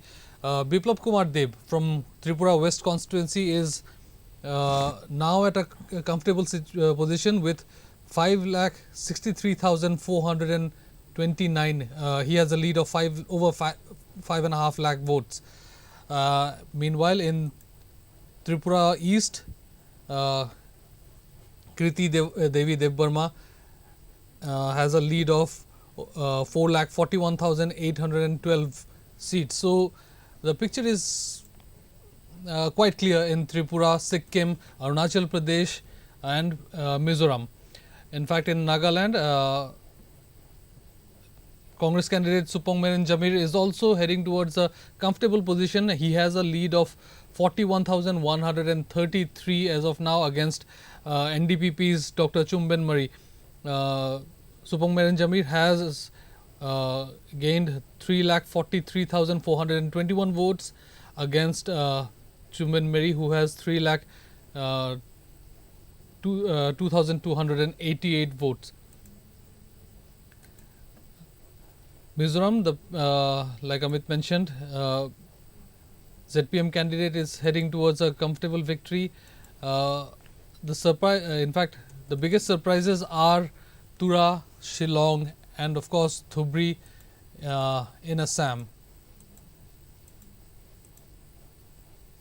In Arunachal Pradesh, Kiran Rijiju is leading by a margin of 83,078 votes against Nabam Tuki of Congress. Whereas in Arunachal East, Tapirgaon is now leading by 26,820 votes against Congress's Bosiram Siram.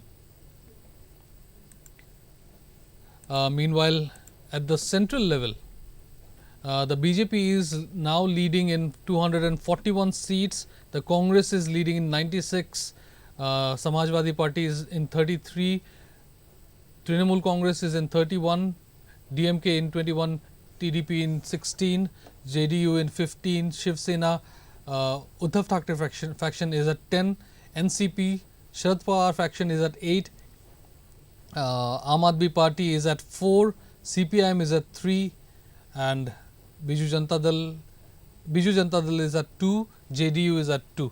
So, Amit, at the central level, the numbers are not exactly in parallel lines with what was predicted by the exit. But that's what as we were discussing, the range is so big that it becomes like if let's say BJP ends with 250 seats, was the exit polls correct or wrong? Because everybody gives a range, right? So if the range is between 280 and 290. But if you go by an average, the range was, if we have to make an average, the range was between 300 to 350. Yeah, so I think that's the thing. Comparison to that, that's because they expected BJP to absolutely bulldoze UP. That is not happening. They expected BJP to have significant gains in Bengal. That's not happening. They expect the parties were giving 1 to 3 seats each to BJP in Tamil Nadu and Kerala. That's not happening. So these are the things. And on the other hand, they gave pretty much an outright win to BJP in Madhya Pradesh, Gujarat, which has happened. But I think a state like Uttar Pradesh, when you have 80 seats, it can completely change the equation. Even winning half a seat means technically you have lost 40 seats, right? So that can change the narrative completely, right? In fact, there is a neck-to-neck contest going on between the India Alliance and the BJP in Uttar Pradesh. Uttar Pradesh, indeed. If the India Alliance has 40 seats, whereas BJP has 37. I mean, in terms of which party is leading right now. Let's take a look at what's happening in West Bengal, where too, in fact, the exit polls had predicted more seats for the BJP. In West Bengal, Trinamool Congress is leading in 31, BJP is in 10 and Congress is leading in 1 seat.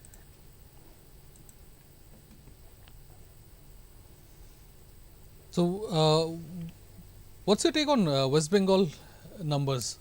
West Bengal numbers are actually like I expected BJP to do slightly well, but I don't know why I expected BJP to do slightly well, because you see, that's why it's so difficult to say that based on, see, 5 years is a lot of time, right? Like last year they had 18 or 20, 18, 19 seats or something. So, but they also got lost horribly in the state elections. But then everybody, any expert you talk to and say it's unfair to compare state elections with Lok Sabha elections.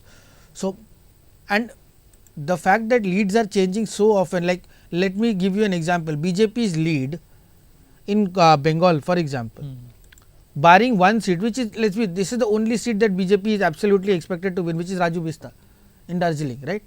And Raju Bista's lead is 35,000 and Jayanta Kumar Roy's lead in Jalpaiguri is 44,000. Barring these two, Alipurdar, the lead is 7,000, Maldah Uttar 10,000, Berhampur 1,500, Ranaghat 21,000, Bongaon 17,000. These are numbers, like if these are the numbers we just saw in Manipur, the lead of 20,000 getting wiped, right? And Manipur is Manipur. So, if with these, how, maybe for all we know, we will still end up with 20-20 each. I don't know, because that's what I say, these numbers are a little, it's, we as journalists we should not be changing our opinion every 10 minutes, right? Like, oh yeah, BJP should have won more. When BJP wins more, yeah, BJP was expected to win more. That's just unfair, right? So, I think Bengal is right now, I think it's too early to call in case of Bengal right now. And also an important news coming from Andhra Pradesh, that the TDP has won landslide victory in Andhra Pradesh state elections. So, Andhra Pradesh will have a TDP government after quite a long time now, and that should be that is good news for the BJP also, because TDP is an ally. And they have also done well in the Lok Sabha elections, giving 16 seats to the TDP. So, there is that, and I think it's something that other states that are worth noticing in my, I think Orissa also has clearly gone the BJP's way. It's been absolutely, it has absolutely trounced the BJD with 18 and 2. So, and Congress is leading on 1 seat right now. So, Himachal Pradesh is going completely BJP's way, and everyone's favorite Kangana Ranaut is leading. So, we can, at least as journalists, we will get some interesting bites in the coming years. Punjab has nobody expected the BJP to do much anyways, and that has proven to be the case with out of the 13 seats, Congress leading on 7, Aam Aadmi Party on 3, Shiromani Akali Dal on 1 and independent candidates on 2. But even in Karnataka, which the Congress has just won, there is a neck-to-neck battle going on between BJP and Congress. BJP is leading in 16, the Congress is leading in 2 and JDS is leading in 2. However, yes, I think the best news, as you said earlier, no, the best news, not the best news, but the most interesting news, if I call it best, somebody will call me seditious. The interesting news has been that Amritpal Singh, who is right now technically Assamia, because he is in Dibrugarh in a jail right now, he is leading the Khadur Sahib constituency by an impressive margin of 89,000 votes. This, I cannot stress this enough, this is a very, very important deal, because right from the time he is one of those people who's again shown that, you know, like we know how we always think that online popularity or being able to draw a crowd does not translate into votes. He's shown the exact opposite. He's shown that every person who came to him or, you know, probably ended up voting for him. This guy is in jail. He cannot even address people. And Assamese people will understand, this is what happened with Akhil Gogoi, right? Except that Akhil Gogoi won state elections, right, if I am not wrong. To do this at a Lok Sabha level. Exactly. And he has a comfortable and Akhil Gogoi lead. Was, even when he was in jail or even when he was not in jail, he was in, you know, he was being under treatment. He was in Assam. His party Riser Dal exists in Assam, and he had a strong cadre base, because anybody who remembers knows Akhil Gogoi has done decades of groundwork before he became a politician. Amritpal Singh till 5-6 years ago used to work in Dubai. and he is, Waris Punjab De. The movement was quite controversial at certain point because it always talked about, it did mention Khalistan in one way or the other, and that resulted him in being jailed under the various clauses. But Khadur Sahib will probably get an MP who is in jail, and this number, let's also not be, this number is not a recent reflection. This, he has been leading for a long time, and he is leading against Congress, but also Laljit Singh Bhullar. Laljit Singh Bhullar is a well known leader of the Aam Aadmi Party, and he is nowhere in competition. So, Kulbir Singh Zira of Congress is behind by 90,000 votes. This might be a very, very interesting, this we will surely keep an eye on this. And interestingly, the other independent candidate from in Punjab is also Sarabjit Singh Khalsa. He is also known for his views. And the other bad news for BJP is that their once popular leader Hansraj Hans, the Tote guy, he is no longer totoing because he is losing by over 1,13,000 votes right now. So clearly, how do you even come up with these? But that's what I mean. I remember him for Tote ho gaya. So he is no longer toting, but he is losing. So BJP, I think the farmer agitation has come and hurt them in more ways than one, and that also let's not forget, whenever we talk about BJP's popularity in Punjab, we always forget that it was not the BJP that was popular in Punjab, it was the fact that it depended on Shiromani Akali Dal to get through. Like how it not similar, but in similar example would be Nagaland. They may have 10-12 seats, but I really doubt they will get 10-12 seats if they are no longer allies with NDPP, for example. So to say that BJP is popular in Nagaland is not technically correct, because it's also because it allies with, and the parties ally with them because of the center, right. So Shiromani Akali Dal, for people who are old, will remember that Shiromani Akali Dal has been was for the longest time one of the oldest members of the NDA. So it goes a long way into that, and after the farmer agitation and the way that movement shaped up, or the way BJP handled or manhandled complaining about people eating things like pizza or like sleeping comfortably, so that has not helped them. And in fact, that could also play a big role in why the numbers in UP are not as good. A lot of that agitation was also from Western farmers' UP. protest. Exactly. Then there was also the whole the army recruitment. Yeah, scheme. and the whole that Rajputs are going against BJP. So these are narratives. some of the factors, in fact. And So it was also expected that these factors would resonate in Bihar, but however, Bihar politics is completely different in comparison to its neighboring states. But I think Bihar is in a flux because the leadership and their alliances with the center changes so often. Like in 10 years, in 2015, and that's why sometimes if you are not following it closely, you will even forget what happened when. So Nitish Kumar leaves NDA in 2013, watches as BJP sweeps the state. In 2015, he comes with Lalu Yadav, forms Mahagathbandhan, wins the election, then goes to BJP again, then comes out of it, joins RJD again, then leaves. At this point, like, man flips more than, I will not crack a joke, but okay, man flips a lot. So, but right now it's helping, because see, if you think of it again, out of 40 seats, if you end up with 27 seats, like what the lead is right now, JDU leading on 15 and BJP leading on 12, that can never be a bad thing, right, which means your gamble has paid off, and Nitish Kumar has made a career by gambling on one thing or the other, and you again flipping it more than a puri in hot oil, then he, and at the end of it all, if he comes out of his victorious, but then again wait and watch happens in the next state elections. State elections can be a completely different ball game, right? I'm also surprised with the New Delhi numbers actually. Actually, I am not, because they had 7 seats last year, in the last term. See, that's the thing, Delhi votes very clearly. It has always voted for center in, like, think of it this way, for the longest time during the Sheila Dikshit time, it used to vote Congress center, Congress state, right? And the margins are actually huge. Huge, exactly. So at I think they are not losing any seat anytime soon, if at all. So there is no close contest here also, right? The other thing that I was particularly interested in was in Tamil Nadu, and I think in Tamil Nadu, BJP deciding to not go with the breaking their alliance with AIADMK has really hurt them, because just to give you an idea, in Tamil Nadu, DMK is leading on 21 seats, Congress is leading on 8, VCK is leading on 2.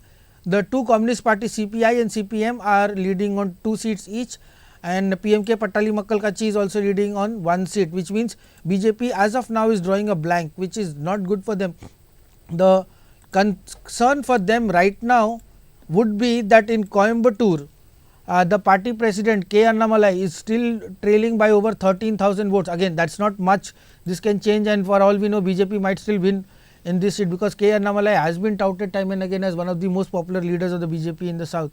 So, this is something that we will keep an eye as closely as we can. In Kerala again, the Kerala was the initial trends, or at least till the afternoon the trends were firmly in favor of Congress, but right now Congress has 12, CPM has 2 and Indian Union Muslim League has 2 and BJP has 2. So, just to look at the BJP seats, BJP was leading in Thrissur and Thiruvananthapuram. This is, and they have maintained. Suresh Gopi from the BJP is leading in Thrissur with now what seems like a comfortable lead of 64,000 votes, whereas Rajiv Chandrasekhar last time we checked had 8,000 votes, but now has 17,000, margin of 17,000. So, his margin has also doubled. So, that way it is doing pretty well for now. I think the biggest takes have been that the emergence of regional parties in Kerala, Tamil Nadu and Samajwadi Party, I apologize, Samajwadi Party in UP with leads in 32 seats, All India Trinamool Congress with leads in 31 seats and DMK with leads in 21 seats, along with Telugu Desam making leads in 16 seats and Janata Dal United in 15. All other parties, regional parties are below 10. In our region, as we have said time and again, the biggest news has been from Meghalaya, where NPP has been wiped out convincingly, if I may say so. And in Shillong, the numbers are so much in favor of VPP that this will make for an interesting read for years to come. I am very interested in seeing the polling station wise data that comes out later. That will show us how convincing the win was. But I am also, actually the reason why I want to see polling station wise, because I want to see how much of that vote for VPP came from the Jaintia region. Exactly. That is something that I want. I want to see what did Amlarem, Jawai, Dauki, these places, what did they vote for. These are the numbers I want to see. If these are the areas where Ampari Lingdo and Vincent Pala have pulled votes, that means VPP does not have that clear a path. Exactly. Which means they have a lot of work to do. Police station data will provide some much clearer picture, and that will also help us work in the future, that which are the areas and what are the concerns that people voted for. Amit, another interesting thing I came across is that in Varanasi, Narendra Modi is not leading by a very comfortable margin. Wait, watch, wait. He is only leading by 80,000 votes. That's the thing. See, my point is not that they are leading by, the fact is if once he starts leading by 80,000 votes, there is no coming back. But then they were also takers of the other candidates. See, the Congress candidate Narendra Modi has 2,93,281 votes so far. Congress's Ajay Rai has 2,12,603 votes. Bahujan Samaj Party's Athar Jamal Lari has 1,18,600 votes. So, that there is a huge gap between that, but between Congress and BJP, it is a substantial figure, but I mean it was expected that, I was at least expecting Modi to have a very comfortable margin right from the beginning. So, that is what. So, this is what I am saying, that this idea that it makes for interesting headlines, but I mean come on, Modi ji is not losing here. Modi ji was doing sadhana. Modi ji was doing sadhana here. According to Ravi Kishan, that is the reason why the temperatures have come down. So, that's, for all you know, Hemanta Biswa Sarma might come out and say because Modi ji was doing sadhana that we are getting rains. So, don't be surprised at these things. We'll focus on what we know best, which is the region of Northeast. The biggest updates or upsets, so to speak, coming from Northeast include Dhubri, where the perfume baron is smelling salt right now. He is losing badly, and Rakibul Hussain of Indian National Congress is on a way, is now his margin is over 2 lakh votes. So, Badruddin Ajmal is not going to Delhi, at least to the parliament. He might still go to Delhi because he has a lot of money. But the other thing, the other update is the brilliant performance of VPP in Meghalaya and the convincing win for its candidate Ricky Singhon in Shillong. The other news from Meghalaya is the shocking loss of Agatha Sangma, a two-time MP who's been handed a trouncing, so to speak, by Saleng Sangma of the Indian National Congress. So, Indian National Congress doing one thing very right and doing one thing very wrong, although given how the pattern has been, they could have made Rahul Gandhi and Sonia Gandhi stand in Shillong and Ricky Singhon would have still won. So, one seat lost for Congress, but one important seat gained in Tura. Meghalaya, clear losers are NPP. Konrad Sangma is going to expect a tough battle for the next legislative assembly. To recap, Tripura and Arunachal going with BJP completely. 4 out of 4 seats in these two states going the BJP way. In Assam, BJP's performance continues to impress. They are now leading on 9 seats and Congress is leading on 3 seats. And more importantly for the BJP, the other good news is that the other 2 seats are being led by its allies in the NDA, AGP and UPPL. Congress's 3 seats include Dhubri, Nagaland and Jorhat. Both seats have they have a comfortable lead as of now. And in all 3 seats. Yeah, I was about to Dhubri say is that not even a question. Dhubri is not, because for 1 second I thought the lead had come down to 13,000, but it's the lights and my glasses, it was a little dirty. Apologies, the lead is now 3,14,778. So in Nagaland, Congress continues to lead. Now the margin has escalated to 54,599. And speaking of Nagaland, our correspondent in Dimapur caught up with Dimapur District Congress Committee Kutoho Chisi. Let's listen into what he had to say. So we're now at the Congress Bhavan in Dimapur. I'm now being joined by Mr. Kutoho Chishi, President of the Dimapur District Congress Committee. Sir, big lead for the Congress in Nagaland right now. Yeah. The reports which we are getting from all the districts and all the constituencies, Congress is leading. So how it is going? How do you look forward now? Do you think when the results are finally declared, Congress is going to win from Nagaland? Yeah, I'm expecting to win, and it is not because of our strength. It's because of our Almighty God. I can say, because all the Naga people who are voted to the Congress, I appreciate to them that they have believed with the party that we can save the democracy. The Congress party can save the democracy. So that they're thinking that, and their precious voters voting us. So I give thanks to Almighty God, and also give thanks to our Naga people who have voted us to be coming up to this expectation that it is a surprise for us also. So that is my thanks to Almighty God and the people of the Nagaland. So, according to some reports which we are receiving, still Wokha and Mogokchung districts can be a deciding factor. So, are you also, closely following on that? Any update from, what do you think is happening in those? For me, I can say we have all Nagaland casted 7 lakh 60 plus thousand casted. So it's coming up to the more than 6 lakh has been counted. So I believe that we'll be leading, and it doesn't mean that the district can taking a decision. 2-3 district can taking a decision. It doesn't mean, but how much we have voted. Said like 7,060. I mean 7,60,035 something. All Nagaland have been casted. So we have already been getting the information that more than 6 lakh has been already coming up. So from there we are leading more than 47,000 leading. So I'm believing that we'll lead. So you are very confident that you are winning, right? So now the question is, once you win, suppose you win in Nagaland, what are the key issues Congress will take up for Nagaland? The key issues which you will focus on? No, that is true. I cannot say now. Saying like us, our Congress party, we have a protocol. Whatever the issue will be coming, it is not our problem. It is depend upon the Nagaland Pradesh Congress Committee, and I hope and I believe that our as Supermarin can do something better for the Nagas, as well as whatever there comes in the Naga government, they will take the issues, and I believe that we can do better for the Nagas only.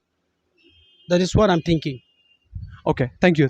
So this is the update from Dimapur. We just talked to the president of the Dimapur District Congress Committee. He is very confident of Congress winning Nagaland. As per the details and the numbers which we are getting from Dimapur, Congress is leading comfortably in the Dimapur district in all the 3 constituencies, assembly constituencies. Yes, this is the update from Dimapur. Yeah. So we're now at So the that was Kuttaho Chishi, president of Dimapur District Congress Committee, speaking to Rahul Datta, our correspondent in Dimapur. Before we went to break, we were just giving you updates on the numbers from across Northeast, but specifically speaking about Nagaland, this has come. We were expecting a tough battle between both the candidates, but been able to do 55. I repeat this again and again. I have to remind this to the viewers every time. 55 of the 60 MLAs in Manipur are with the NDA. They have not had one common meeting. The BJP's Kuki leadership and BJP's Meitei leadership act like they live in 2 separate countries. In fact, it's easier for 2 countries to meet than for Meitei and Kuki leaders to see eye to eye. Let alone seeing eye to eye, they have not even sat on the same table, across the same table. Sorry. So this idea that better leadership or one party winning over the other changes things, you and I know that does not happen in Manipur, in Northeast. In Northeast, center pays attention to the issues that puts them in positive, which is why BJP will always talk about railways. We have brought railways to Mizoram, we have brought railways to Mizoram, we have built AIMS. I have not got treated in the AIMS yet, but we are convinced that AIMS exist, right, for example. So these are the issues that the center likes to talk about. We are getting a semiconductor plant, but don't ask about what happens to the lakhs and lakhs of farmers who watch their pigs die due to African swine fever. What will an MP do in that case? They at the max they might provide you some kind of funding or some kind of relief, but that does not change things. In fact I'm very interested to see whether what ZPM does at a national level. See, MNF and BJP had an alliance in a way that never impacted either parties. Zoramthanga was very clear that I am an ally with you at the center on certain issues, but don't expect me to carry your dirty work. We will still be a Mizo based party, we will be a Mizoram based party, and we will be a Mizo party. At center, of course, you have certain issues, we will support you in that. So we are allies. What if ZPM wants to do that? Maybe it will. SKM is in a similar boat. Right now, for example, why does SKM need BJP at all? At least in the past, you had leaders like Dilip Ram Thapa, who were like, okay, visible. BJP has a leadership, in Sikkim. Now they have none. We have one MP. How does it matter? Exactly. And so that's what I'm saying. These are the wins are not going to change anything on the ground in Northeast, unfortunately, because again, the center never cares about the Northeast on issues that puts them in trouble. It's as simple as that. So they'll talk about we built road, we built a 5G tower. Don't talk much about schools because it's not much of our headache. So what will one MP say? For example, the Congress guy wins. Do you think we'll get institutes, we'll get NITs, or we'll get more medical colleges? In fact, I hope the medical college in Nagaland starts soon. It is supposed to start soon. Shillong is supposed to get medical colleges. The Zoram Medical College finally had its first MBBS batch. We are so behind in matters of public health. Assam too. What is the argument that what more does the BJP need from Assam? Assam has given you some vote. It has given you at a central level. It has given you votes at a state level. It has given you votes at autonomous district levels where you win 35, 36 out of 36 seats. How much more support do you need? You don't have a double engine government in Assam. You have a triple engine government in Assam. But it takes 2 hours of rain in Guwahati to turn every place into a fishing pond. So, and that hasn't changed. Okay, so in Manipur, in fact, the Congress continues to lead in both the states. In fact, in Inner Manipur as well as Outer Manipur, Bimal Okhoijam is now in a comfortable position with a lead of 67,021 votes. In Outer Manipur, Alfred Kangam S. Arthur is leading by 38,960 votes. So it is likely that both the seats will go to Congress in Manipur. However, we'll get a clearer picture in a couple of hours. But for states including Arunachal Pradesh, Sikkim, Tripura and Meghalaya in fact as well, and Mizoram, the picture is quite clear. Kiran Rijiju from Arunachal West, BJP candidate, is leading by 87,264 votes. However, the contest in Arunachal East, the numbers are fluctuating. In Arunachal East, Tapirgaon was a few minutes ago was leading by over 30,000 votes. Now it has come down to 27,530 votes.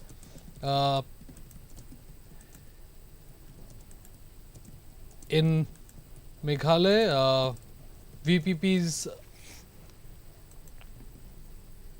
Ricky Andrew J. Singhong continues to lead with a comfortable margin of 3,42,381 votes, and in Tura, Congress candidate Salenge Sangma continues to lead with 1,52,478 votes.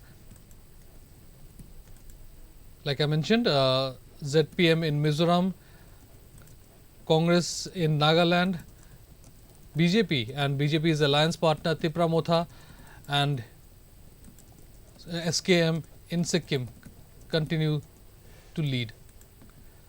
Meanwhile, at the central level, the BJP is now leading in 240 seats. The Congress is leading in 96, SP in 36.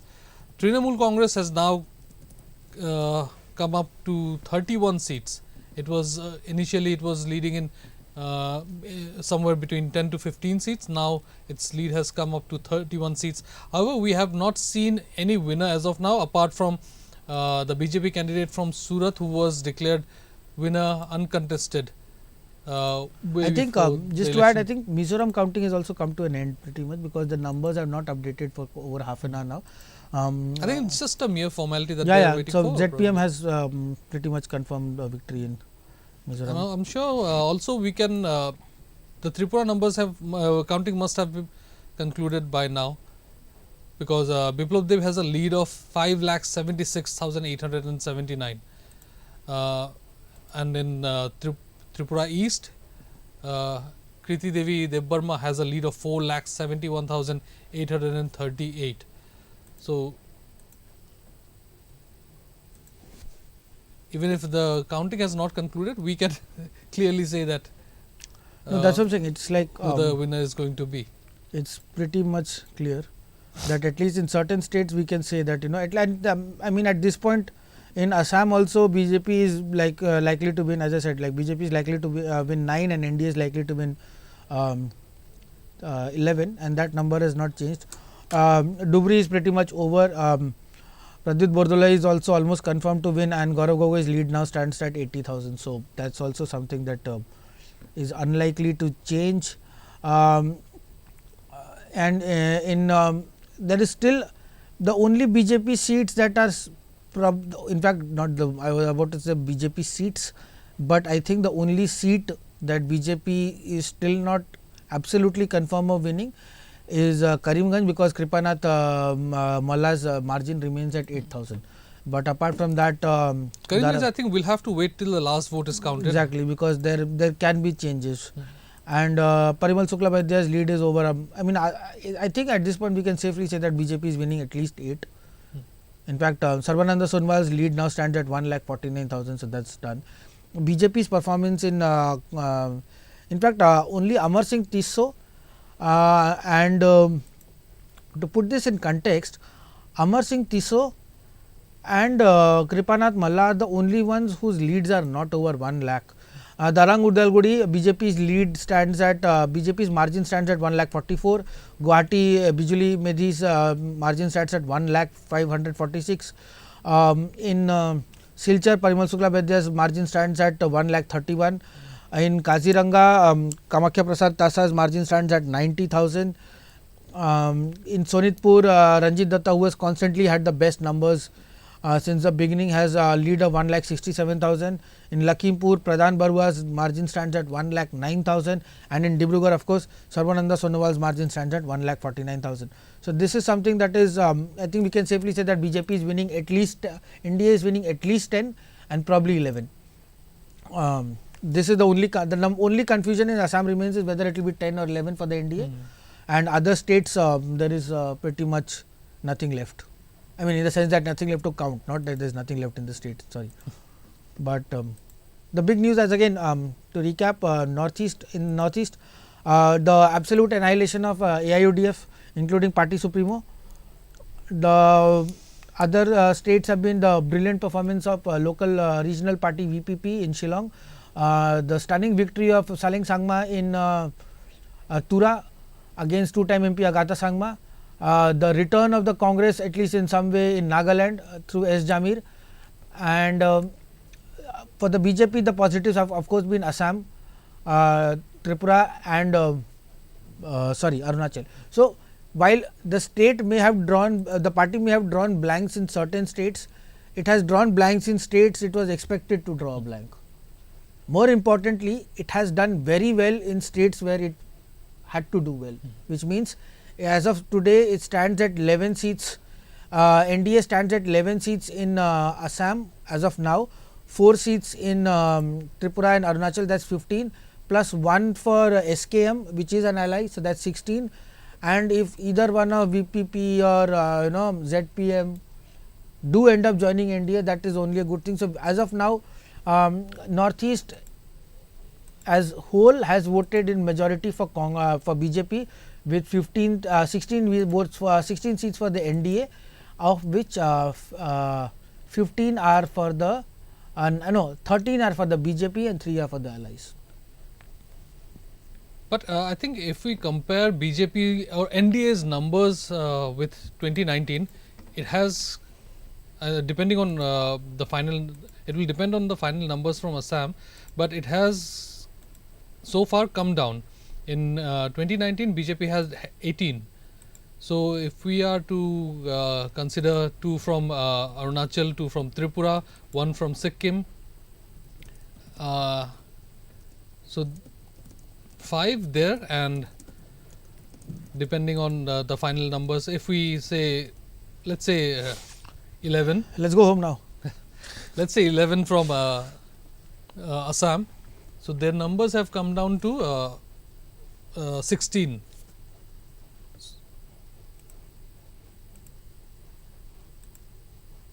I think I will also is our website, no, sorry, apologies. I think, and also I would like to express my immense thanks to people who logged in and for who wanted to know what was happening in the Northeast. For now, as I said, results are pretty much done in several states. Assam, as of now, Assam is the only state where counting is I apologize, I am not trying to say that the counting is done. I am just saying that the numbers are showing patterns that may not change in the coming times.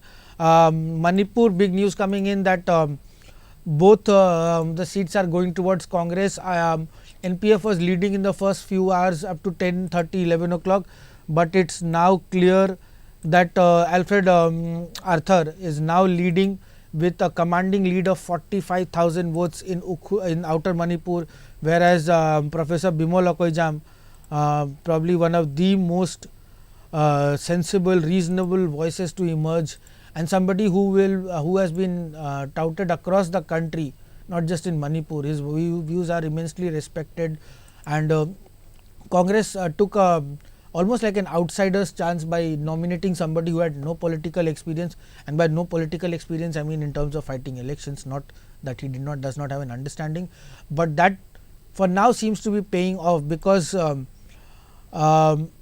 Akoijam has 2,45,844 votes and is leading by a margin of almost 70,000 votes.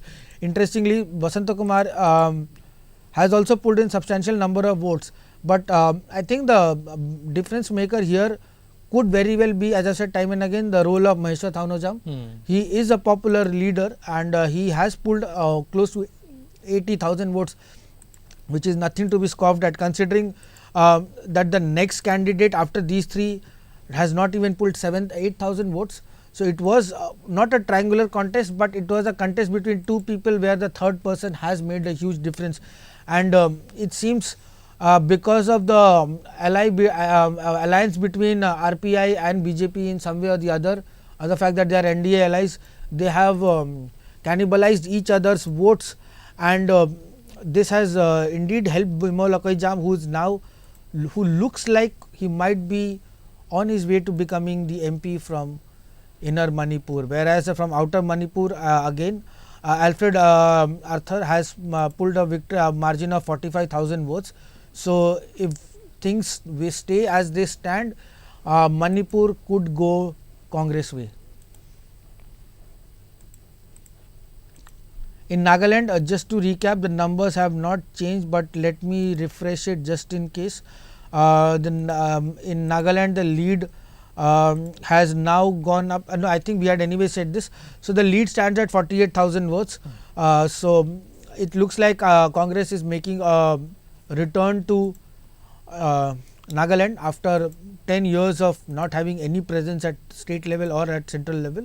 So, this has been I think when we look at it, it's been a relatively positive result for Congress. Exactly, especially in Northeast. Northeast, it's not, given that Assam was not going to go their way, I don't think anybody expected, but that's also the thing. See, if in Nagaland, where you don't even have a leader for 10 years, as long as you nominate the right people and they do their work, they can win.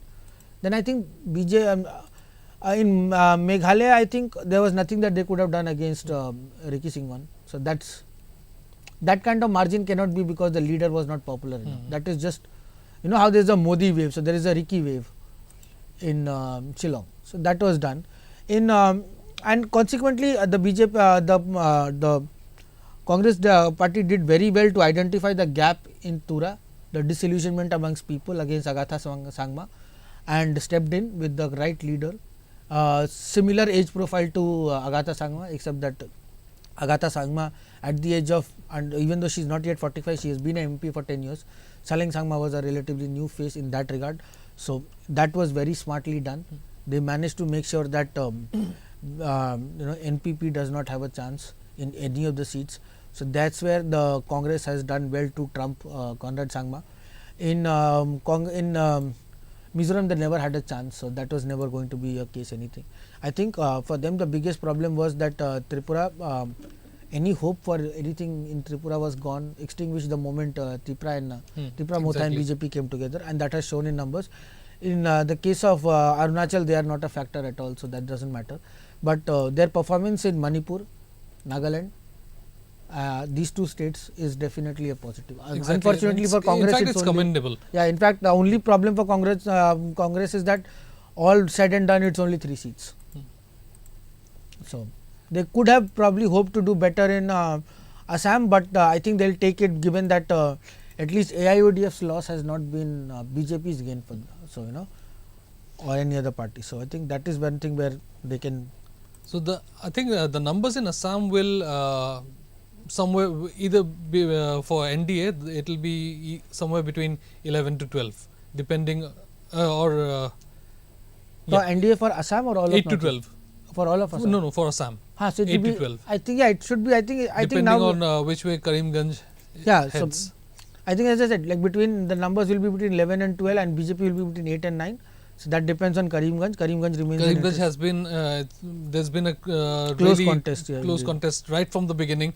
Right now, BJP's Kripanath Malla is at 90,960 votes, followed by Congress's Hafiz Rashid Ahmed Chaudhary with 85,604 votes. So, the difference is only about 5,356 votes. We have visuals coming in from Shillong, where celebrations have already begun, and those are, of course, among the supporters of Voice of People's Party. Let's take a look at them.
So those were visuals from Shillong, where supporters of VPP have already started celebrating the victory of the candidate. Meanwhile, we are also getting visuals from Assam, where people in Jorhat have started celebrating, especially the members of Rajor Dal, who have been supporting the Congress in the state. Let's take a look at them.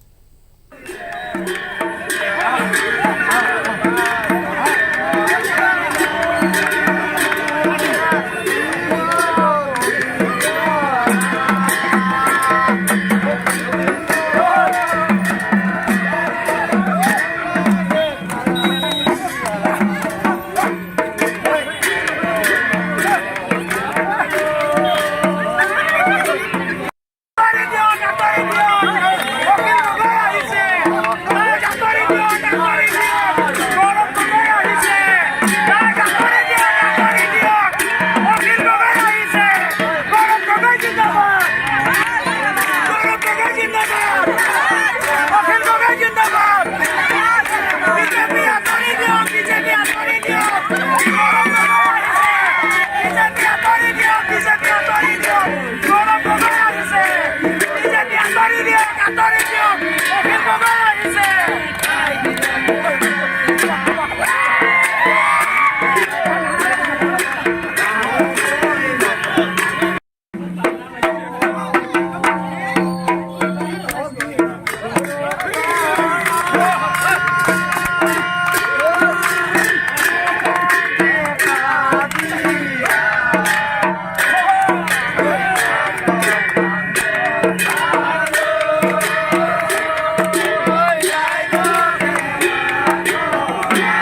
those were visuals from Jorhat in Assam, where supporters of Gaurav Gogoi have started celebrating.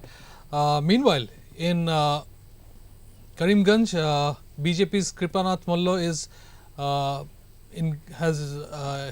lead has increased to 8,121 as of now. A few minutes ago, it was at 5,000. It was around 5,500 in fact, but now it has increased to over 8,000 votes. Amit, let's take a look at what's happening in some of the other states other than Northeast. I think we'll have to wait for some time until we get to see any changes in the numbers in Northeast. I don't However, think, as I for said, most states, it's almost the only difference, as we said, the difference only number that remains in doubt for now is whether NDA gets 10 or 11 in Assam. That's the only number. And for now, as you said, Karimganj BJP is pulling ahead. The lead was only 1,700. It's now close to 9,000. So that seems to be going the BJP way. So with that in mind, that means 9 for BJP, 1 for AGP, and 1 for UPPL. And if that stays, then the other thing, I mean, of course, see, numbers can change, but right now it doesn't look like it. The numbers after every time we have noticed the number in change, the numbers have remained stable after that. For example, in Outer Manipur and Inner Manipur, once Alfred Arthur and Bimal Akoijam went into the lead, they have remained in lead. Exactly. So it's not that and the numbers have only been increased. It's not that it's not been a game of musical chairs for now.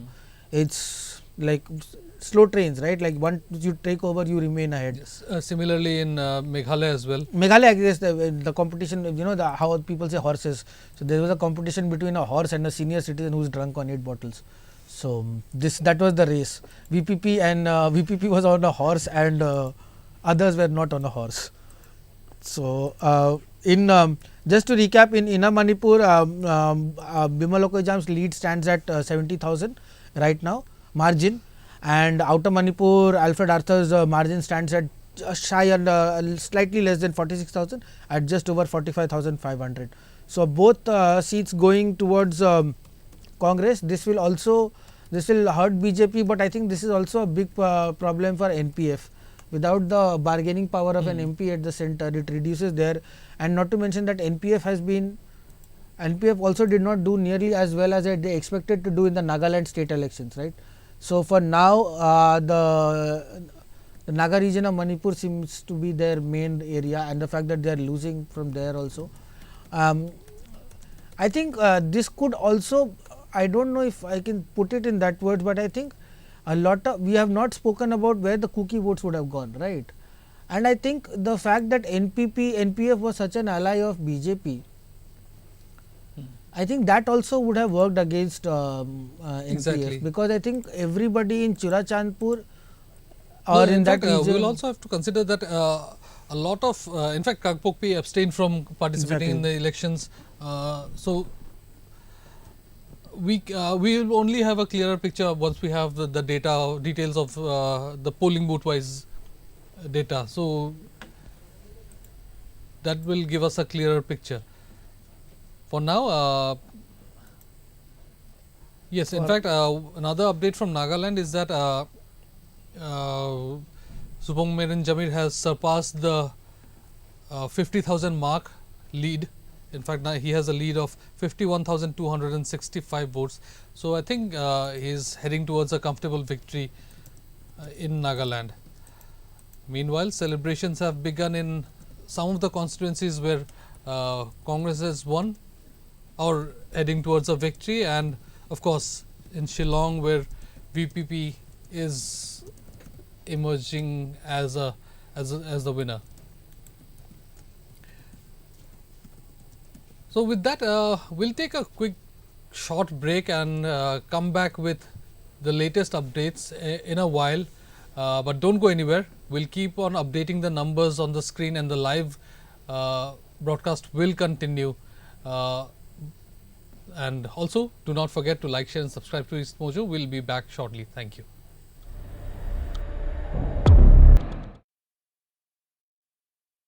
The 2024 Lok Sabha election counting day. While we were on break, there has been some update, especially in Assam. Hafiz Rashid Ahmad Chaudhary of Indian National Congress in Karimganj constituency in Assam was leading by 2000, close to 2000 votes, but now the tides have changed. In fact, now BJP's Kripanath Malla is leading by 325 votes. So neck to neck contest going on in Karimganj in Assam right from the beginning. We have seeing there was a point of time when Kripanath Malla opened in the morning. Kripanath Malla, the BJP candidate, was leading, but after a point of time the Congress candidate was leading, and this has been a game of, in fact, musical chair right from the morning. Amit, I think we'll have to wait till the last vote is counted in Karimganj. Yes, I think it's only fair because I think if I'm not mistaken, the lead has changed at least 5 times, if I'm not wrong. Yes, in fact. So, and the margins have gone from anything from 8,000 to 10,000 to 200 to 300 right now. So yes, at one point of time it had gone up to 10,000. Exactly. That's when we thought that just before we took the break, Kripanath Malla was leading. So these are I think these are the seats that we will have to check in terms of constituency. Within the constituency, we will have to see who got what, because in the case of Manipur, for example, as we were talking during the break, the flip happened within 20 minutes. It went from minus 20,000 for Alfred Arthur to and now they have both stabilized. So I think in Manipur, just to recap, Alfred Arthur for Outer Manipur from Congress has built a margin of 64,386 votes, whereas Lok Sabha has established a very comfortable position of 92,000. Yes, 92,900. In fact, he is closing into 1 lakh votes. And again, we cannot ignore the role of Maheshwar Thaunojam in it. He has also now crossed 1 lakh votes. So he has clearly, if these results hold, it is a clear example that Maheshwar Thaunojam cannibalized the votes of Basanta Kumar. Exactly. Because without that, there probably would have not been a contest also, probably. Although, right now as things stand, it looks like Bimal Lokajam is going to emerge as the first time MP from Manipur for Congress, and Congress will take heart from this for sure. Considering it has only 5 MLAs in the state, have to have both the MPs from the party. This is, and given how, although if you think of it, this might actually turn out to be a deterrence in terms of bringing peace, because why will the central government listen to the BJP? Exactly. Why will the BJP lead? Although it has been a clear indication that the people have voted as of for now, peace. are we assured that BJP is forming the next government in the rest of the country? Are we? We cannot be sure.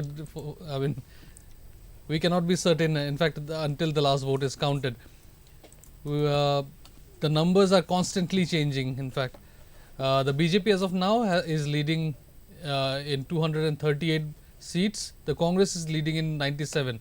However, the BJP, it is in a comfortable position in Assam. It will win somewhere between 8 to 9 seats. In fact, speaking of Assam, Sarvan Sonwal, who has been a topic of discussion in the past, especially during the election campaigns, has established a very comfortable position. He is leading by almost close to 2.5 lakh votes. In fact, celebrations have already begun in Dibrugarh Assembly constituency. You can see on your screen, these are the visuals from Dibrugarh, where people have started celebrating Sarbanand's near victory. In fact, we can. I think it is fair to say that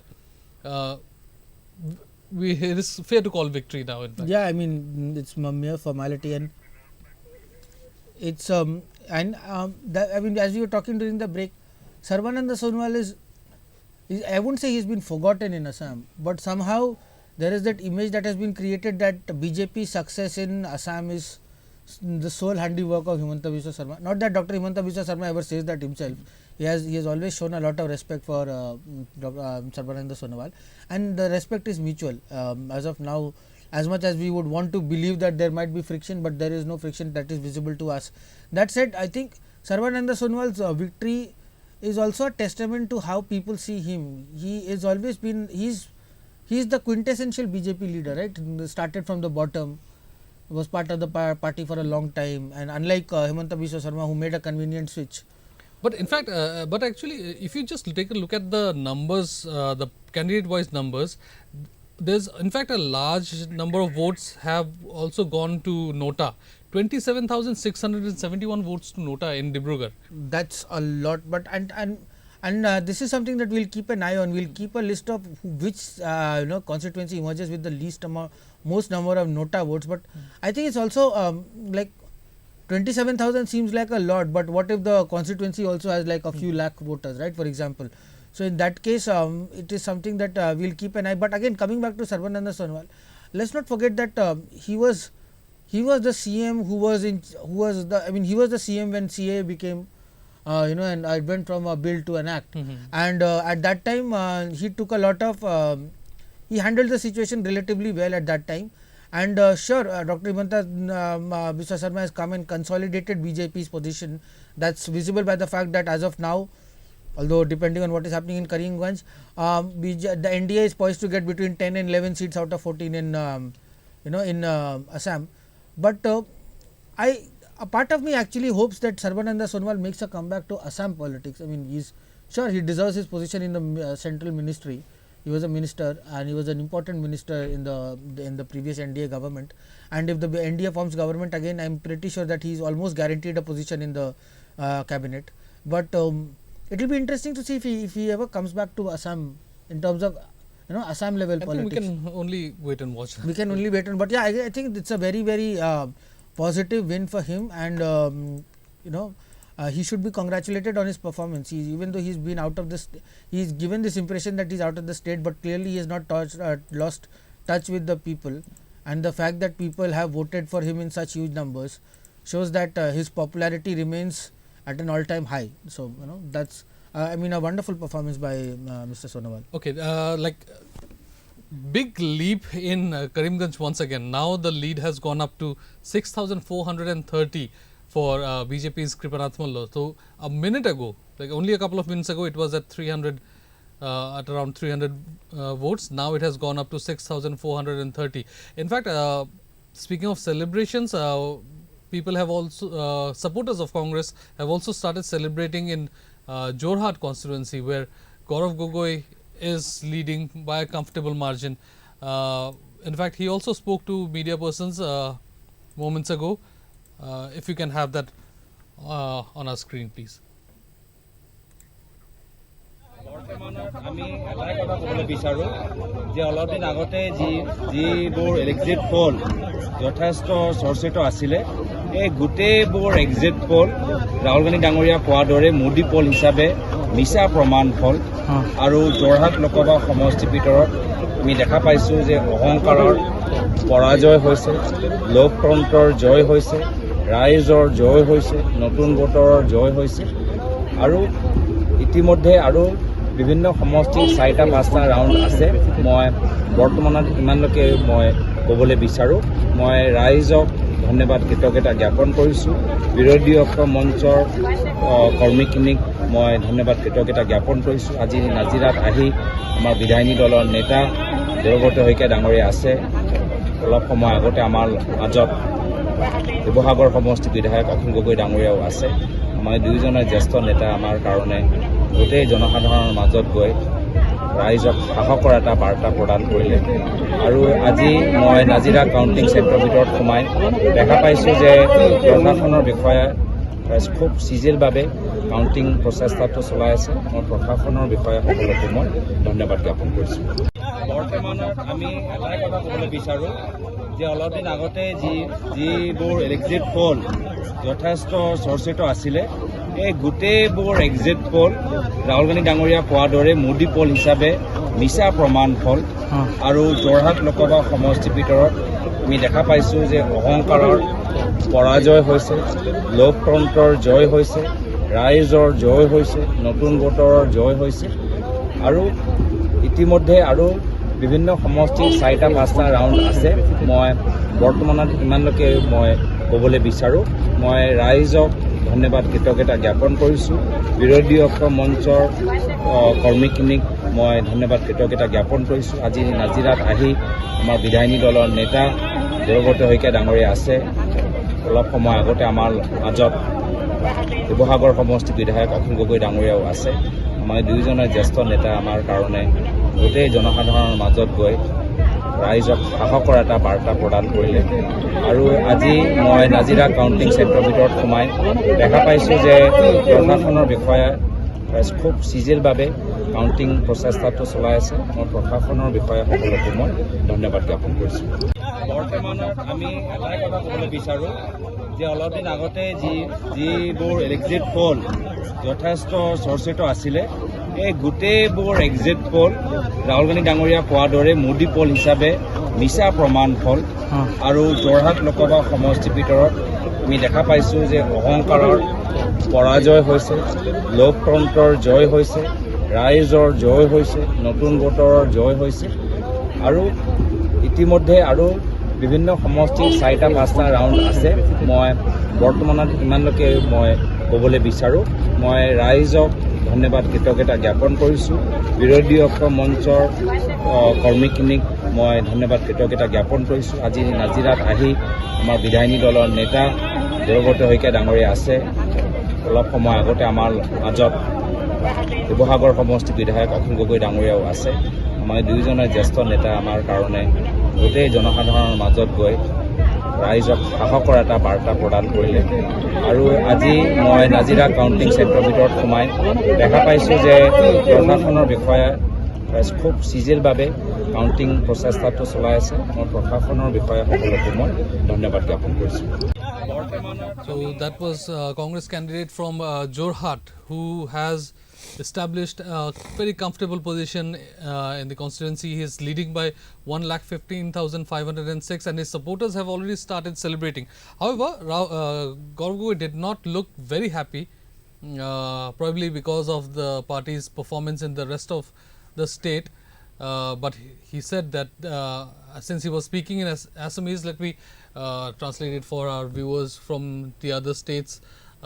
He was talking about the exit polls where he has dismissed that what the exit polls had predicted. He said that the numbers clearly indicate what the exit polls had predicted was wrong and termed his victory or the supposed victory as the victory of democracy in the state in the country. So that was Gaurav Gogoi, Congress candidate from Jorhat. Meanwhile, interesting developments taking place in Karimganj. Before we went on to listen into what Gaurav Gogoi had to say, we just mentioned that BJP's Kripanath Molla was leading by close to over 6,000 votes. Now again Congress's Hafiz Rashid Ahmed Chaudhary in Karimganj is leading by 6,115 votes. So a very neck-to-neck contest going on at Karimganj. Amit. I think Karimganj we should just stick with it remains to be seen because you said so many times as to who is winning and this is the thing when the margins are small it becomes difficult. Like if you look at the margin it has just gone from minus 6,000 for the Congress leader to plus 6,000 which means effectively it may not be exactly but effectively a swing of 12,000 votes. Now that shows that any lead is not too big unless in the case of for example at the same time if the leads are changing that means the election is very very close. In the case of for example Manipur, to come back again, after the Congress candidates Bimola Koijam and Alfred Arthur, they went into lead, they have remained in lead and their leads have increased. But in Karimganj, even when the BJP leader Janta Molla, right? Janta Molla. Yeah. So even when Kripanath Molla, sorry. So even when he is leading, the lead has not stayed or it has not remained steady. So this is why Karimganj remains an interesting seat and I think it's also because the AIUDF candidate who was lagging very badly in the beginning is now close to getting 10,000 votes. So he's also cannibalizing votes for what probably could have gone to Congress probably. So that also makes the election a little more interesting. So That's pretty much the only seat. I don't think there is any other seat in our region which remains on a matter of confusion. Just to recap, Mizoram elections are pretty much over because for the past almost 2 hours the numbers have not updated. ZPM has a lead of 66,845 votes and that remains. So, that is not likely to change because the numbers are not changing. In Meghalaya, which has pretty much been the most shocking result in the northeast, Congress and VPP have trounced the NPP, and both of them have managed to get extremely convincing results. Voice of the People's Party, the margin is astonishing, is 3,70,000 for Dr. Ricky Sinkon. And for Saling Sangma, it's 1,55,241. So, just to put this in context, when Saling Sangma has almost, he is won with 1,52,000 votes, and that's still only 40% of the margin of Dr. Ricky Sinkon. So, this is, if there is one result, I mean, we can also talk about Tripura, but then in Tripura the numbers were expected. In Tripura, it was never a matter of if Tripura Motha will win or if the alliance of Tripura Motha and BJP will win. It was just a matter of exactly how big the margin has been, and as it has been proven to be the case, the margin is extremely huge. However, VPP was not expected to, many people did not expect VPP to win, let alone win with such a convincing margin. So, this has been definitely. In fact, we have inputs coming in from Meghalaya as well. VPP President Ardent Bosamoit had spoken to a media person some moment ago. Let's listen in what he had to say. It is a referendum, a clear verdict that the people of the state have completely lost the confidence of this MDA government. Arden,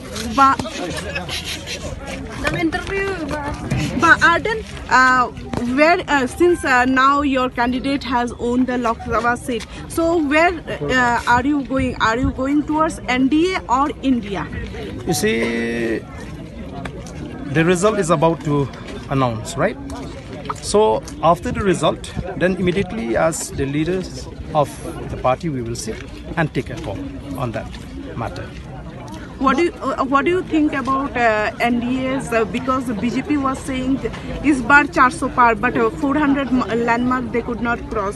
What do you think about? You see, I can only say that no one, no party in India and no leader in India can undermine the wisdom of the electorate, and this has proven many a time. So, Arden, what will be your party's top priorities after winning the MP elections from Shillong parliamentary seat? You see, as we have said during our campaign, that our main focus, our fight is against corruption, is against poverty, and against partiality. So our main focus, beside other issues, is corruption. We are going to take the issue of corruption at the national level. We are going to question the government of India why no EDs, CBI, in the case of Meghalaya, when there are many alleged corruption cases are there in the state of Meghalaya. That is one of the priorities. What about your victory? Your victory is against Congress or NPP rule? Our victory, as I have said, is against all the ruling parties and all the parties that are there, because the emergence of the Voice of the People Party is due to the fact that the failure of all the existing political parties, including the regional parties. And we have many a time said that one fine day the Voice of the People Party is going to replace the regional party, which we have just done today. The result that you have seen today, I think, has speak volume of the fact that VPP is going to replace all the regional parties in the state. What about? Do you think that the CM should take moral responsibility and quit? Yes, that is very pertinent question. If the leaders of the MDA still have a self-respect, they should have own moral responsibility and gracefully step down from the government. More or less the results are, almost it's in your favor. So who do you attribute this success to? We attribute this success to the wisdom of the people.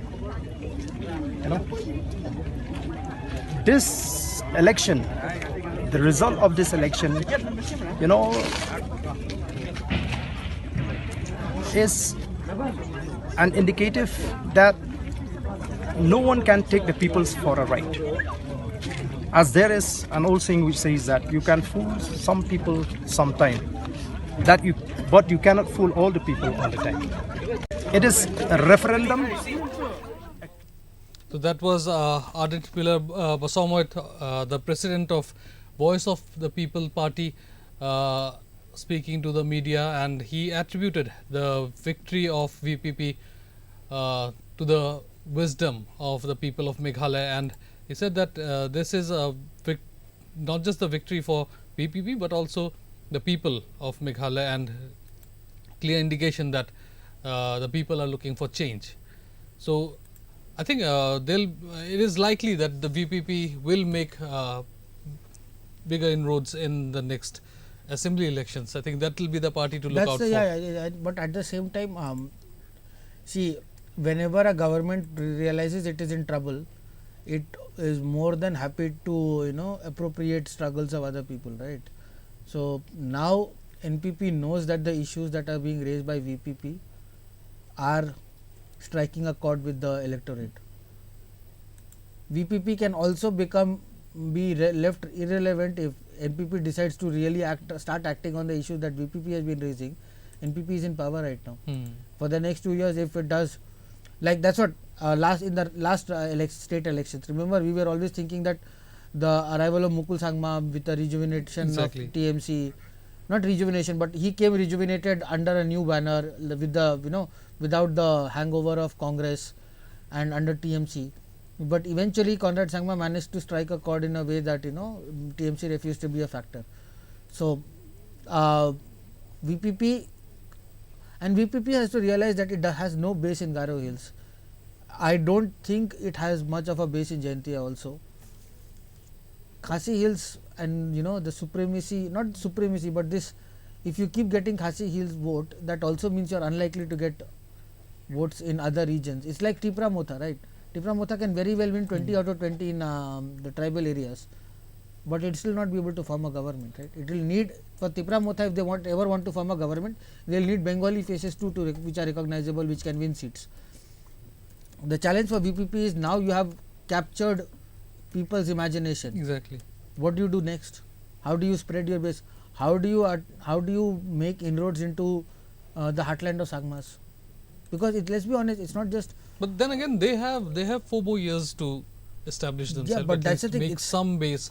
At the same time, let's also be. I'm not trying to criticize the party or take away their seat. They have raised essentially issues from a Khasi perspective until now.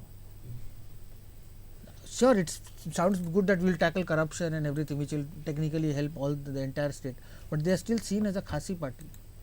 How do they take the next step now? And that's the thing. If they take the next step, it's not like NPP is going to remain quiet, right? So there is that also. So it will be very interesting to see. I just hope that it does not lead to more violence amongst people, because. But also the Congress, which almost seemed to be disappearing from Meghalaya, has made some inroads in Meghalaya with Salenge Sangma. Almost it is fair to say that he is winning from Tura constituency.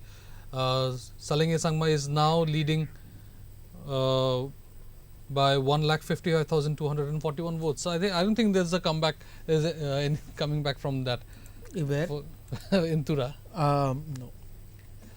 So anyway, the chances of a rhino playing saxophone in the next 5 minutes are higher than Agatha Sangma winning in Tura. So of course things can change, but I think the chances of a rhino playing a saxophone is higher.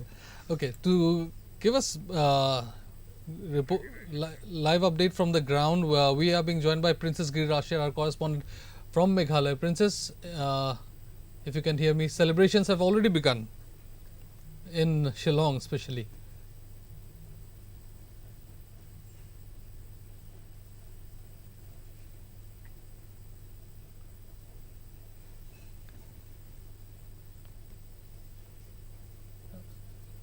Princess, if you can hear me, we are already you are already sharing visuals of VPP supporters celebrating, waving the flags around, and I think we have some connectivity issue.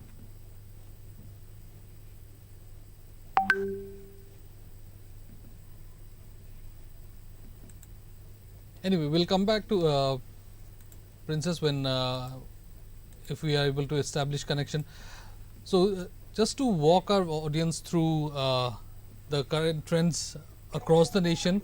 So far 3 winners have been declared as per the Election Commission of India data. One was already declared uncontested, which is Mukesh Kumar Chandrakant Dalal from Surat constituency in Gujarat. However, today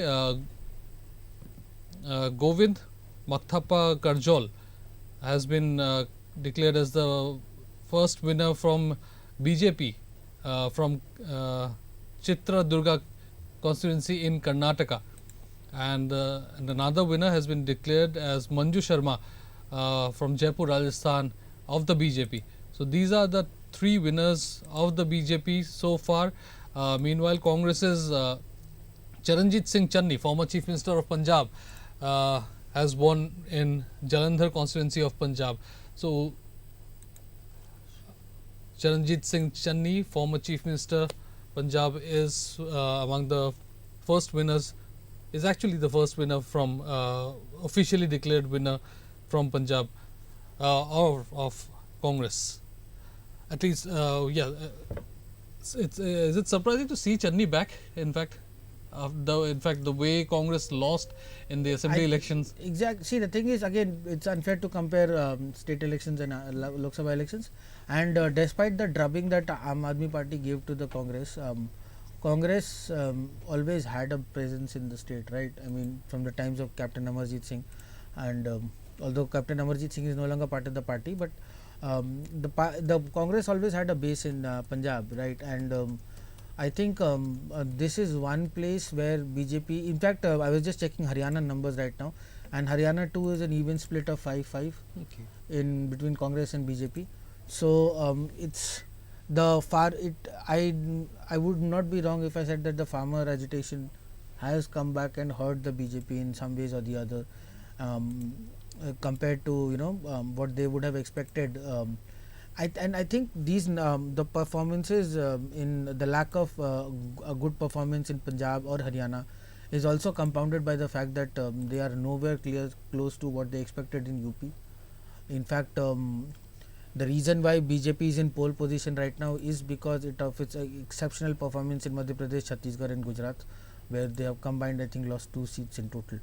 So these 3 states and this, along with a relatively good performance in Karnataka, the fact that it has done slightly better in Andhra and Telangana, its performance in Delhi, the fact in Bihar, there are positives for BJP, no doubt. I mean, it's still in the pole position. It's most probably likely to form the government.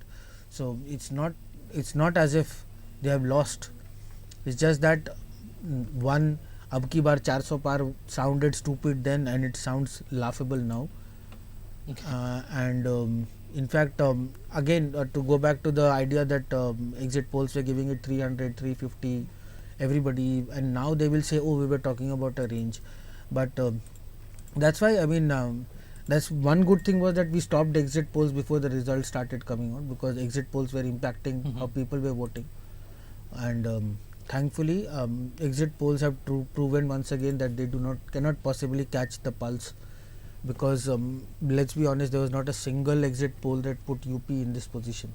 Exactly. However, we have Princess back with us. Princess, if you can hear me. Yes, Kalyan. Yes, celebrations have already begun in Meghalaya. In fact, you already shared some visuals where VPP supporters were dancing, they were waving flags, and there was an interesting visual where a vehicle carrying massive, I don't know what to call it, with the initials of the party written on it. So what is this? Absolutely, because that's what the symbol of the Voice of the People's Party, the symbol is the winnower, which in Khasi it's called pra.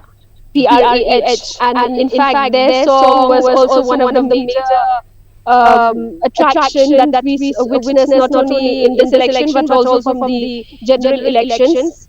So we have seen the celebrations not only in other localities. Maulai constituency has one of the biggest share of voters. So in that particular constituency, we have seen how Dr. Ricky Sankon he's been able to gain a major share of the votes, and the celebrations have also been happening here outside of the counting center. The Voice of the People's Party president has already come and extended or come to join the candidate, the winning candidate, come to receive him. They're just waiting for further formalities to just finish off to receive the certificate, and from there they're going to march off. When he spoke to EastMojo, he had clearly mentioned that they don't want to disrupt traffic. They're going to take a route which will avoid causing any traffic, and they would start their victory rally from here towards Mauro and further ahead. So these, what you can see on your screens, also remember this elderly woman there dancing on your screens also, she went viral because everyone was carried away with the way her grace and the way she was dancing. In fact, in that previous video, she was holding the pra winnower, and in Khasi or in our tradition we have, like when you try to beef off or try to dust off the dust from the rice or that's, I think in Assam also you have something of that sort. Yes. So similarly here, and one thing, let's talk about the song also from outside, from right from the counting center where I am right now. It's not only just loud cheers can be heard, but the song itself, it's like they've carried the whole sound system in their vans and are ready to celebrate this major landslide victory of the Voice of the People's Party here in the state, in Shillong parliamentary seat constituency. Princess, one thing that we saw during our interaction with be it Arden Basaum or the VPP candidate, was that they are not overjoyed. They are not. They did not express their joy, like it will not be seen on their faces. They were very calm and composed. Okay, I definitely won't have an answer for that. But if we're just setting from it, because till now they're not giving us a clear picture what's going to happen once the final verdict or the final declarations are being made. Once if Dr. Sankon is the MP from the Shillong seat, whom are they going to join hands with? Either the India or with NDA? That's yet to be seen. We've even asked from the president also. They say it's too early. Even from the candidate itself, it's too early. Now remember, we spoke to some of the supporters. They have totally said that they expect the party to extend support to India and not NDA. So these were few supporters who had expressed that sort of resentment. Okay. So what are the indications from the party? Those are the hints from the supporters that they should join hands with India Alliance. But has there been any indication from the party members? So far, no indication, but I just wanted to recall something that during just a day ahead of the voting, there was a fake news that had circulated about BJP, about VPP leaders meeting with BJP leaders in Assam or Delhi. I can't seem to recall, but that fake news circulated, which sort of immediately for the VPP leaders to come out and issue a clarification and strongly condemned it, and also issued their end of the story that these were just people with vested interests who are spreading false propaganda. So for party, if they are to extend their support to NDA, so maybe India Alliance is maybe I'm just like from the pulse of the people, if we're just talking right now, but it's still hard to say. We can't say anything. Politics is unpredictable, so we can't say as of now. So no official statement or commitment made so far. So we will have to wait for an official input coming in from VPP or the leaders. So thank you, Princess, for sharing all the inputs and joining us during the live broadcast.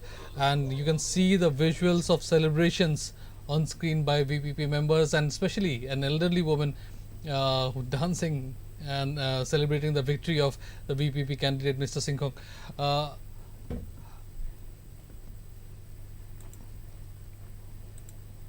Just to put this, I mean, I'm visiting these numbers again and again, but I'm just trying to get an eye on which is the largest margin of victory.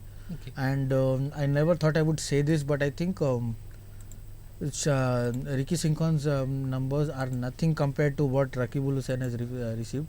His margin now stands at 5.7 lakh.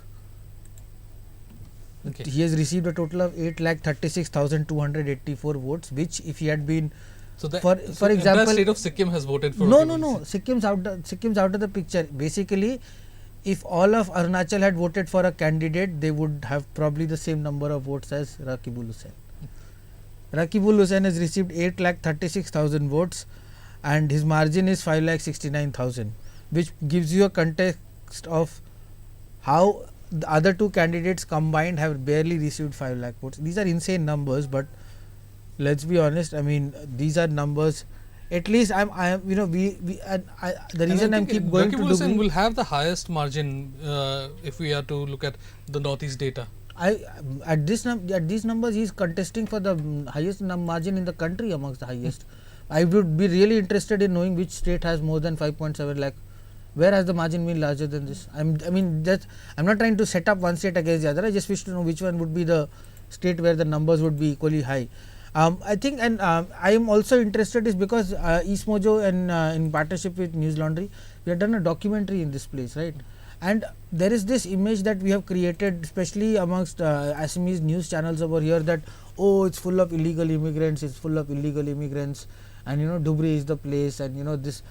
The thing is, even the people who are not seen as illegal immigrants, even the people whose identities, whose citizenship, has never been questioned, their life has hardly improved at all, right? So it's not as if the people if your citizenship is not in doubt, your life becomes better. That's not the case.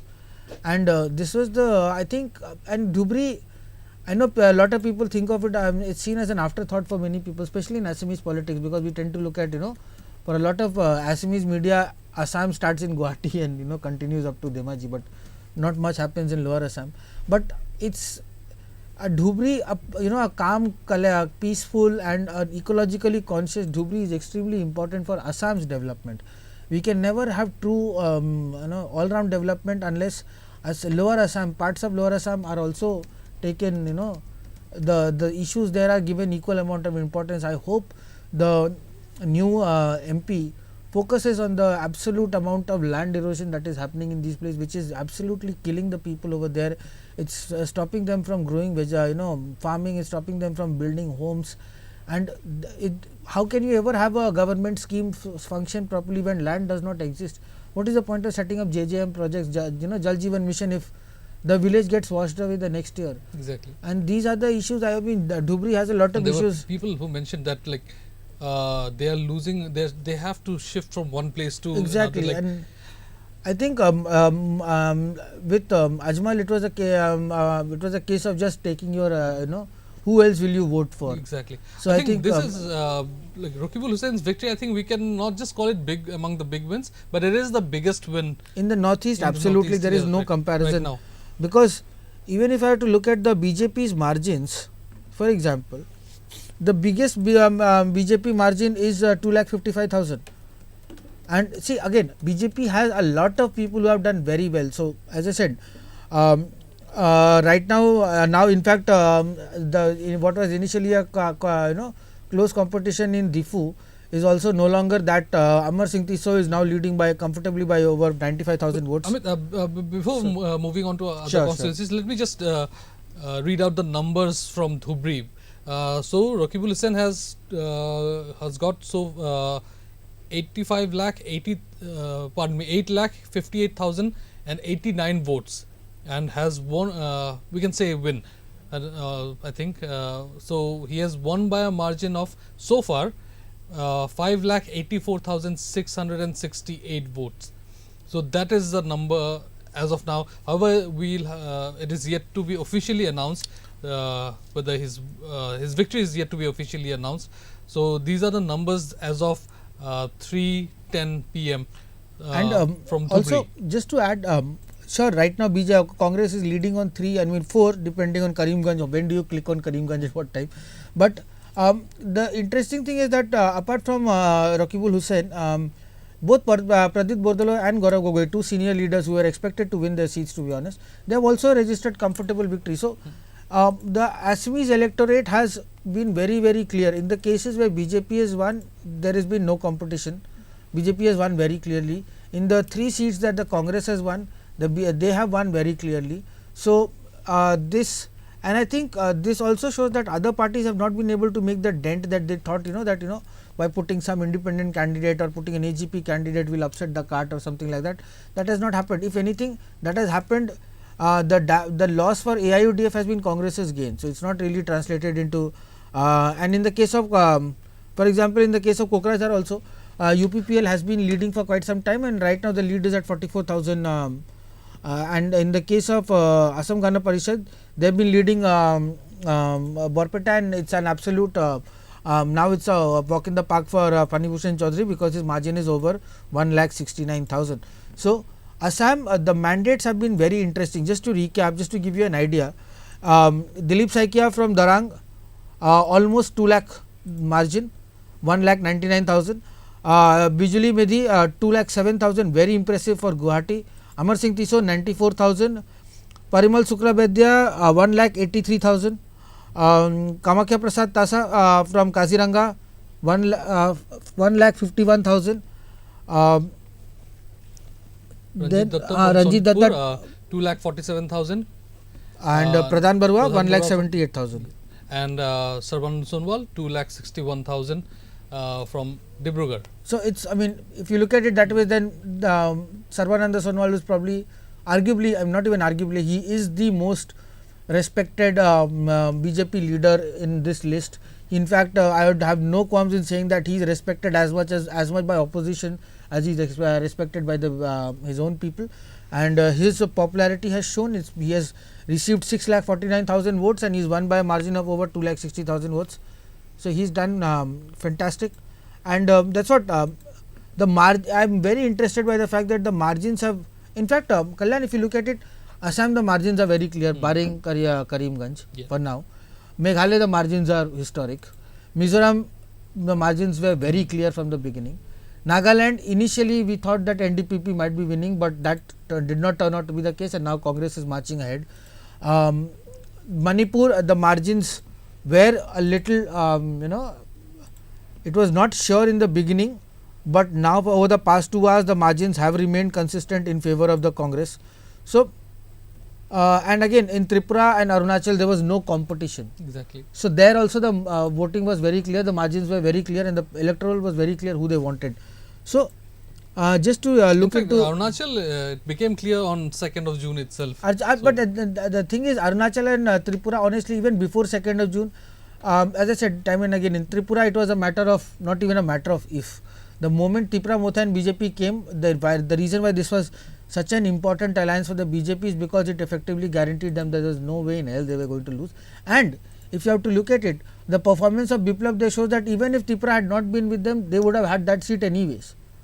The only difference it made is that it made the second seat also theirs, absolutely. Maybe there was a chance that they would have not had that seat, but effectively it was not an issue. In fact, we have visuals coming in from Imphal Valley, where supporters of Bimola Khojam have started celebrating in Imphal. And just to add, his margin is now almost 1 lakh. So he has a margin of over 98,000 votes right now. So Bimola Khojam is leading handsomely. And if you can have the visuals on screen.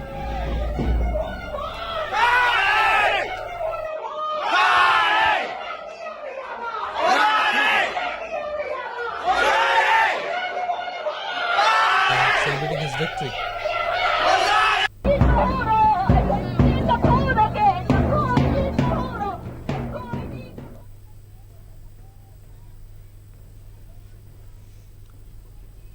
One more thing, Amit, could it be a matter of concern for BJP in the next election? No, not yet. See, I have always maintained that the trouble begins when you start seeing leaders fleeing. You don't look at the BJP right now. 1 year, absolute chaos in Manipur. Your government has become the butt of all jokes. Your CM takes pride in the fact that he does not represent a section of the population, and the majoritarian view is that everybody who lives in, all of a sudden everybody who lives in the Kuki territory is an outsider, illegal, as if no Kukis ever lived in the state, as if you did not campaign for Kuki leaders during elections. So, but no leader has left the party at any point. They're still there. That's what I'm saying. The leadership is there. This should act as a wake-up call. Whether it does is another matter. But the thing is, BJP again, and let's not forget, we have often said that what happens in Northeast state elections is usually preceded by what happens at the center. If the BJP, which looks like the BJP is on way to making a government, if the BJP goes ahead and makes a government, then what's the issue? Then there's absolutely a very strong chance that also, let's not forget, NPF is still a factor in the Naga territories. They still hold 10 seats, for example, right? NPP tried to, remember when we were there, Joy Kumar Singh and Joy Kisan Singh. So they were trying to, barge into that NP, Naga territory also, Kuki territory also, Imphali, Meitei territory also. They did not succeed. NPP right now is, I don't know how much of NPP will be able to focus on Manipur given how much trouble they might have in Meghalaya in the coming days. So, and if that is not the case, whether Congress can bridge that gap again, sure it can, especially with two MPs of the caliber of these two. See, Alfred Arthur is a very, very popular ground person. The fact that even when he did not win, he remained popular enough. How many times do you see a person who's lost MLA elections get a seat for MP and then go ahead and win it? Exactly. This is not okay, interestingly, Charanjit Singh Channi, for example, very interesting, but these are the things. What does not work in local elections turns out to be a blessing in disguise on national elections. But then in the same way, what happens in national elections may not really materialize in state elections again. BJP should be concerned, but I'll be surprised if the BJP is concerned now, because technically it should have been concerned since last May. And the fact that our Prime Minister never bothered to speak about Manipur, the fact that even that was touted as some sort of master stroke by BJP apologists. Oh, he is not speaking because of this or because of that or because of what, as Assamese would say, because of Henatana. But he didn't speak. And the way the double engine government has looked more like a double engine bulldozer when it comes to Manipur is reflected in these elections. I'm not going to sit here and say I'm happy for Congress, but I'm happy that the population of Manipur has spoken. Exactly. And I think somewhere that is also the reason why NPF had to pay the price, because people are like, okay, you are NPA, but you are dependent on BJP. Why should I vote for you? Because what makes you, and see, this is the question. I'm glad that the violence, we were initially very concerned that the violence will spread to the Naga territories also. And let's not act as if Nagas have not been affected by the violence, right? They have been beaten up, they have been killed, they have also been displaced, they have also had problems, they have had issues communicating within the state. All these, and to say that, oh, Nagas have as if Nagas are sitting on the edge and enjoying what is happening in Manipur is such an insensitive way of putting it, right? Nagas also have been victims. So, if I am a Naga in Manipur, what is the confidence that I get by voting for NPF when I see them voting for the BJP eventually? That has hurt. Just as Princess was telling us, right, that NPP, now imagine a party that is in power in the state, allying with the BJP hurt them. In Manipur, they are not even, NPF is not even so as such in power as such, right? Like it's part of the alliance, but it's also going to affect them, and that I think that's what I'm saying. I would love to look into the breakdown of the data constituency wise. Once we have that, then it will be a very, very good way of understanding, where specifically did NPF lose. Because if NPF lost in Kuki territories, for example, that's another matter. But if NPF also lost in Naga territories, that also means that people had far more trust in Congress in this election than they had in NPF, and that should be be something that should worry the leadership of NPF. Okay, so these are the trends that we have. We have anything new in Karimganj by any chance? Well, I think Karimganj is gradually heading towards Congress, because now I think the lead is for the first time. 15,000. Yeah, no, yeah, exactly. I think the first time throughout the day, this is the largest lead I think we've seen in Karimganj. Congress candidate Hafiz Rashid Ahmed Chaudhary is now leading by 15,238 votes, followed by Kripanath Malla of the BJP. So I think this is the only constituency that will keep us on the edge of the seats till the counting process is finished. Meanwhile, let's take a look at the national figures. In fact, BJP is now leading in 238 seats. They have already won 3. Congress is now leading in 98 and has won in 1 seat. Samajwadi Party is leading in 35. Trinamool Congress is leading in 29. The numbers have come down from 32 to 29 in about an hour. DMK is leading in 21. TDP is leading in 16. JDU is at 14, and Shiv Sena Uddhav Thackeray faction is at 10. I wonder what's happening in Punjab and Amritpal Singh. Amritpal Singh is winning. His margin is now at over 1.4 lakh, and this is one of the more incisive mandates given by people, considering the guy could not even campaign, and his margin has remained. In fact, his margin has remained constant. No, in fact, now it is at 1,55,000. So his margin has gone up, and Sarabjit Singh Khalsa from Faridkot, the other independent candidate, is also leading by 61,000 votes. So, of course, as expected, BJP has not opened its account in Punjab, and I don't think Punjab they even expected their own people to open their account anywhere. Aam Aadmi Party is winning 3. Aam Aadmi Party, as time and again, as we have seen, it does not really do well when it comes to Lok Sabha elections, and that has been the case. It has not opened their account anywhere else. In Delhi, it has been completely trounced, and in Punjab they have 3 seats. So that's that. But and other states, I think Tamil Nadu BJP also, I think the bit worrying for BJP would be that it is now leading only 1 seat in Kerala also. So the seat that initially they were leading, the industrialist Rajiv Chandrasekhar, he owns a certain channel which I will not name, but it has now in it, and it has the first word is Times and the last word is Now, I think. But I won't name the channel. So apparently he has some role in him, in that company. He is now losing by around 15,974 votes, and this was an interesting because he was up against Shashi Tharoor, the man who makes a dictionary look like a child's play. So Shashi Tharoor has managed to build a good lead. He is now leading by about 16,000 votes, but again it's too early right now to call, and it remains to be seen. Congress is leading in 14 of the seats. 14 seats out of 20 in Kerala. Just to recap, BJP's performance has been stellar in Madhya Pradesh, where it has won all seats. It's leading on all seats. In Chhattisgarh, I think it's leading on all but 1, and in Gujarat, it is leading on all but 1. And anyways, they have won 1 in Surat.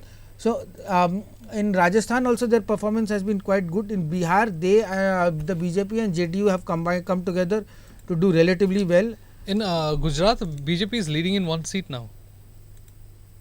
Gujarat, they are leading in 1 seat. Yes. Sorry, Congress. That's what I said. Sorry. Modi ji, this guy. So no, that's what. So don't worry, all is well in Gujarat. No problem. It is where it is supposed to be. So, and in Bengal also, it's been interesting. The numbers have remained pretty much the same. Trinamool Congress is leading on 29 seats, and BJP at one point was on 12, but now the numbers are BJP is leading on 12 seats. The only concern for BJP would probably be that a lot of these margins are relatively small as of now. Of course, the biggest margin, and that has not changed since counting began, is Raju Bista in Darjeeling. He was always going to win, and I don't think there was any doubt about that. But in place like Kuch Bihar, the lead of the BJP is barely 1400 votes. In Alipurdwar also, the margin is quite substantial at 47,000. In Jalpaiguri, BJP's margin is about 80,000, and in other places, I think there are some places where the margins are around 10,000. But BJP was always expected to bag a certain number of seats in West Bengal. It is doing that. Interestingly, right now, however, it seems that CPM will not probably be able to open its account in. So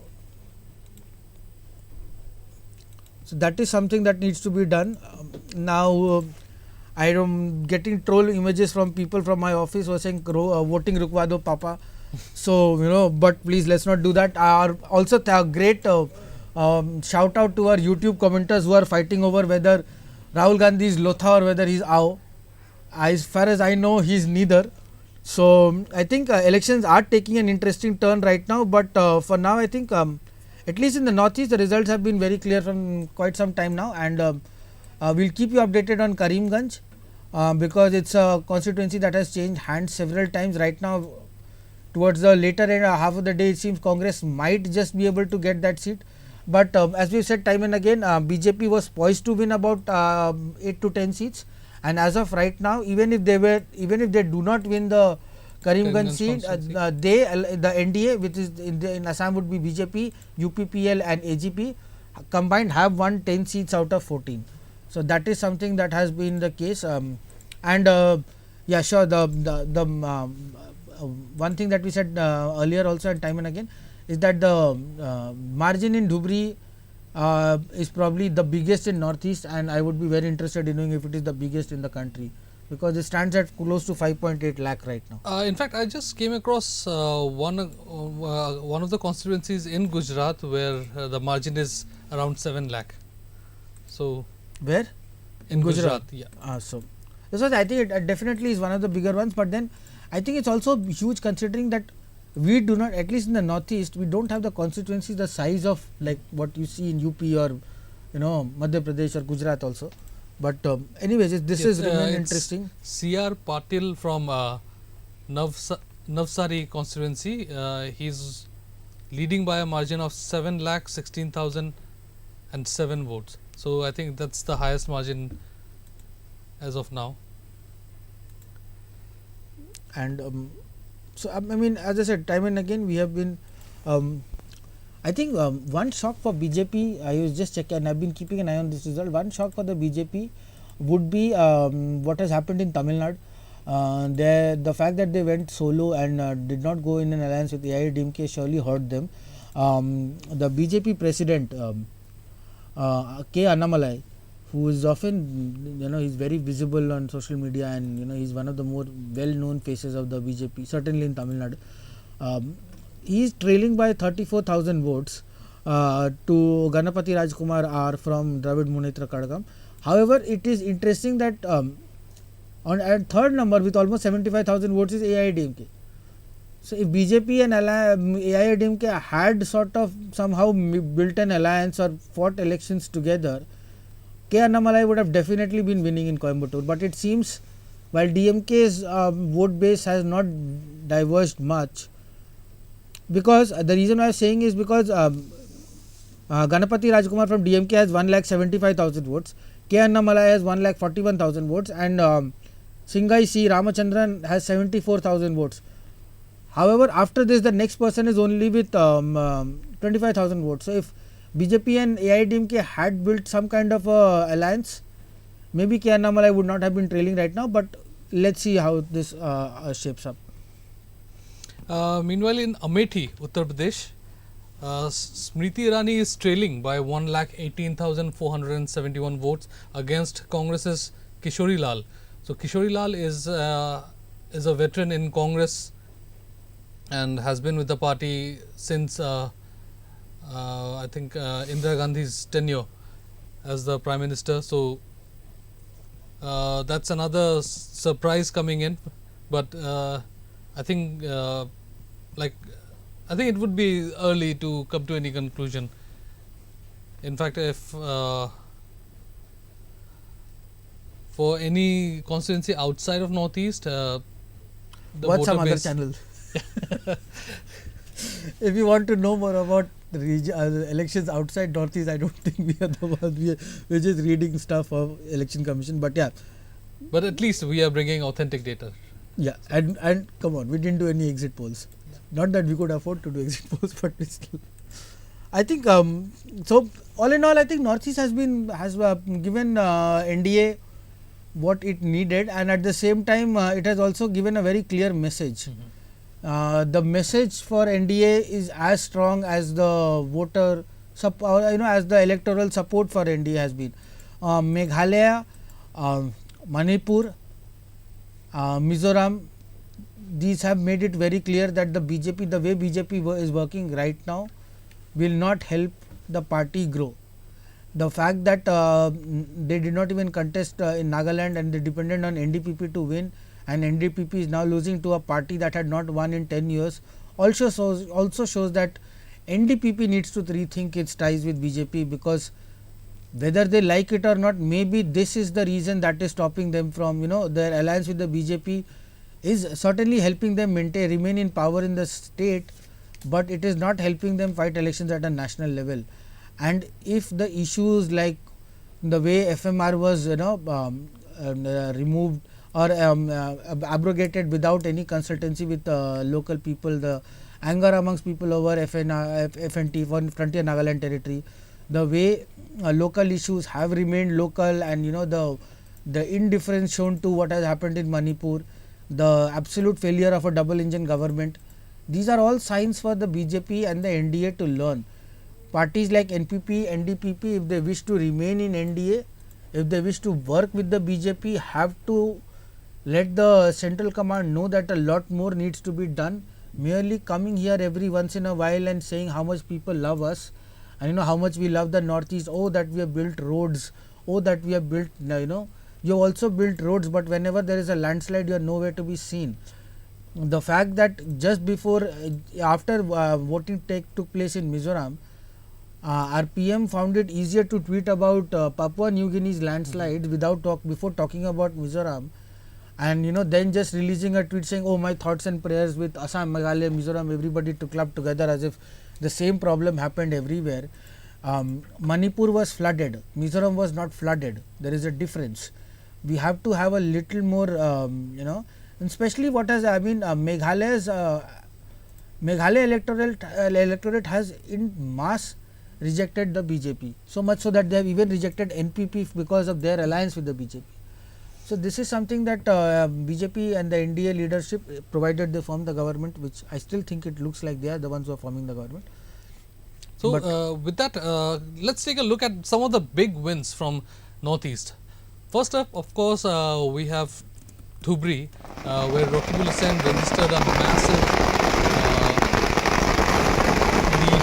So we'll still call it lead because the official results are yet to be declared. He's got so far he's got 8,98,531 votes, and it's leading by 6,07,936 votes. So that's the number from Dhubri, and Rakibul Hussain of Congress is on almost, I think it's fair to say, is winning. He's defeated AIODF veteran and AIODF chief, in fact, Mohammad Badruddin Ajmal, who's got, it's a long name, so there are a lot of doesn't matter, he's lost. Yeah. So he's with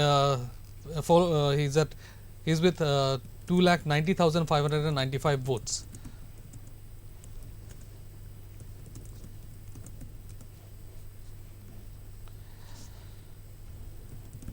Next we have Bimal Okhojam, of course, Congress candidate from Inner Manipur constituency, who has in fact registered a very comfortable lead.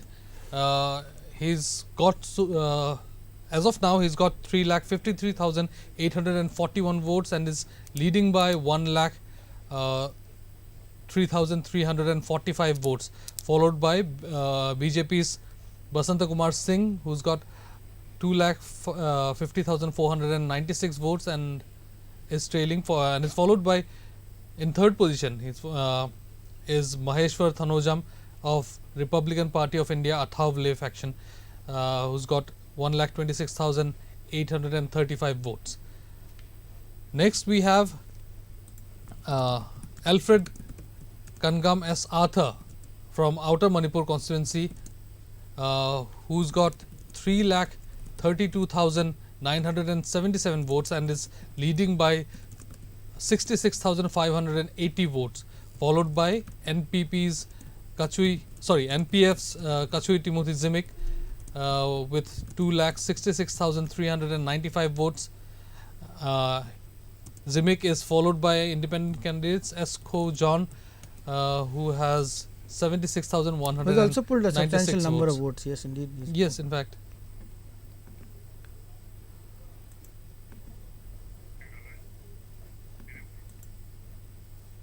Next we have Voice of People Party's candidate Dr. Ricky Andrew J. Sinkhong, who's established a comfortable lead of 3,72,001 vote. He's got 5,70,812 votes, followed by Vincent Pala of Congress with 1,98,811 votes. On third position we have Amperin Lingdo of NPP with 1,86,225 votes. Robert Jun Kharjarin of UDP has got 44,553 votes. Next we have Congress's Saling Sangma from Tura, who's got 3,83,919 votes so far and is leading by 1,55,241 votes, followed by NPP's Agatha Sangma with 2,28,678 votes. Agatha Sangma is followed by Zenitham Sangma of Trinamool Congress with 48,709 votes.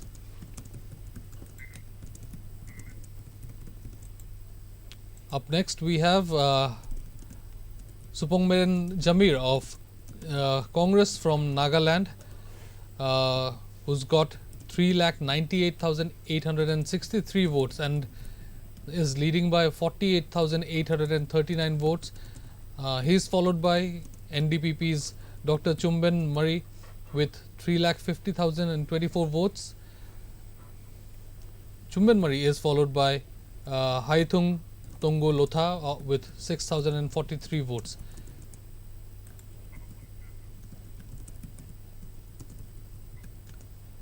So those were some of the big wins that we have seen over the past few hours, and I think we can more or less say that the results are will be in the same lines. However, there is only one constituency that we need to look out for, that is Karimganj in Assam, where there is a close neck-to-neck battle going on between Congress's Hafiz Rashid Ahmad Chaudhary and BJP's Kripanath Mollo.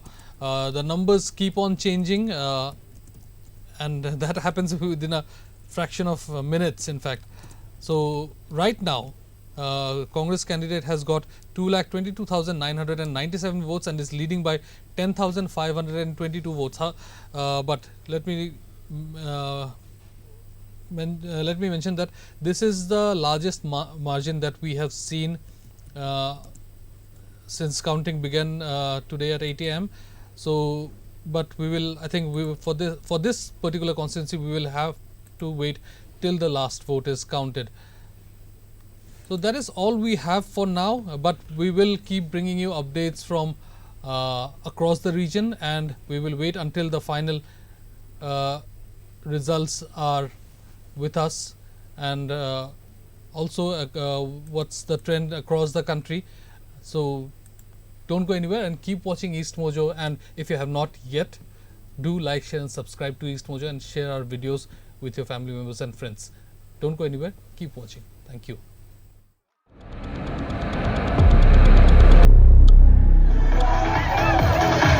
Shillong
Hello and welcome back. For those who are joining in right now, this is the special live broadcast from EastMojo of the 2024 Lok Sabha election. I have with me Executive Editor of EastMojo, Mr. Amit Kumar. As you could see in the visuals, celebrations have already begun in across several states in Northeast. In Manipur, in fact, Congress supporters, supporters of Bimol Akhojam have started celebrating his victory. Let me remind our viewers that he has the results are officially yet to be declared, but he has established a lead of over 1 lakh votes. Meanwhile, in Assam as well, supporters of Sarbanand Solwa, Gaurav Gogoi and also Rakibul Hussain have started celebrating. Similar pictures were also seen in Meghalaya, where VPP supporters were seen taking to streets, celebrating and waving flags of the party. We also have inputs coming in from Meghalaya, where Congress candidate from Tura, in fact, newly elected member of Lok Sabha from Tura, spoke to media person moments ago, and let's listen in what he had to say. It's a totally miracle for us actually. We never expected that we will be winning with this huge margin, but it seems like there is a divine motivation, and I want to praise the Lord for that. What is your message to the people of Garo Hills? Because you have won nearly in all the 24 constituencies. Since they have already had a hope with me, I'll definitely try to deliver whatever I can with truth and then, sincerity. What do you think the factors behind your resounding victory? Because we have never seen such kind of victory from a person who's outside the family of P.S. Sangma. I think they need a change. Maybe that's the reason why. Because it's very, very long time that nobody could have changed them, but it's the people who have, made their choice, and then they have decided to, take a change. Mr. Sangma, you walked in confidently this morning when I saw you. Did you see all of this coming? Yeah, because the God was with me. Of course, when God was with me, definitely everybody will have that confidence. Right. Not only me. So there's obviously anti-incumbency, right, on the sitting MP at the moment. Why do you think that's happening? I won't say anti-incumbency or, a shortfall like that. But if the people's willing to change, definitely they do the change. And who do you attribute this big win to, sir? Public, and then all those workers like Madam Devora, Auntie Ferlin, all of them. It's a totally miracle. That was Saleng Sangma, newly elected member of Lok Sabha from Tura, a candidate of the Indian National Congress, speaking to the media, and said that the people wanted change, and he was kind of expecting the victory and the kind of landslide victory that he has had from the constituency. Meanwhile, from Shillong, VPP candidate has also emerged as a victor. I think it's fair to say, although it's not officially announced yet, but VPP candidate Ricky Andrew Singkhong is leading by a margin of 3,71,910 votes. So I think it is fair to say that he is going to win from Shillong, since people have already started celebrating.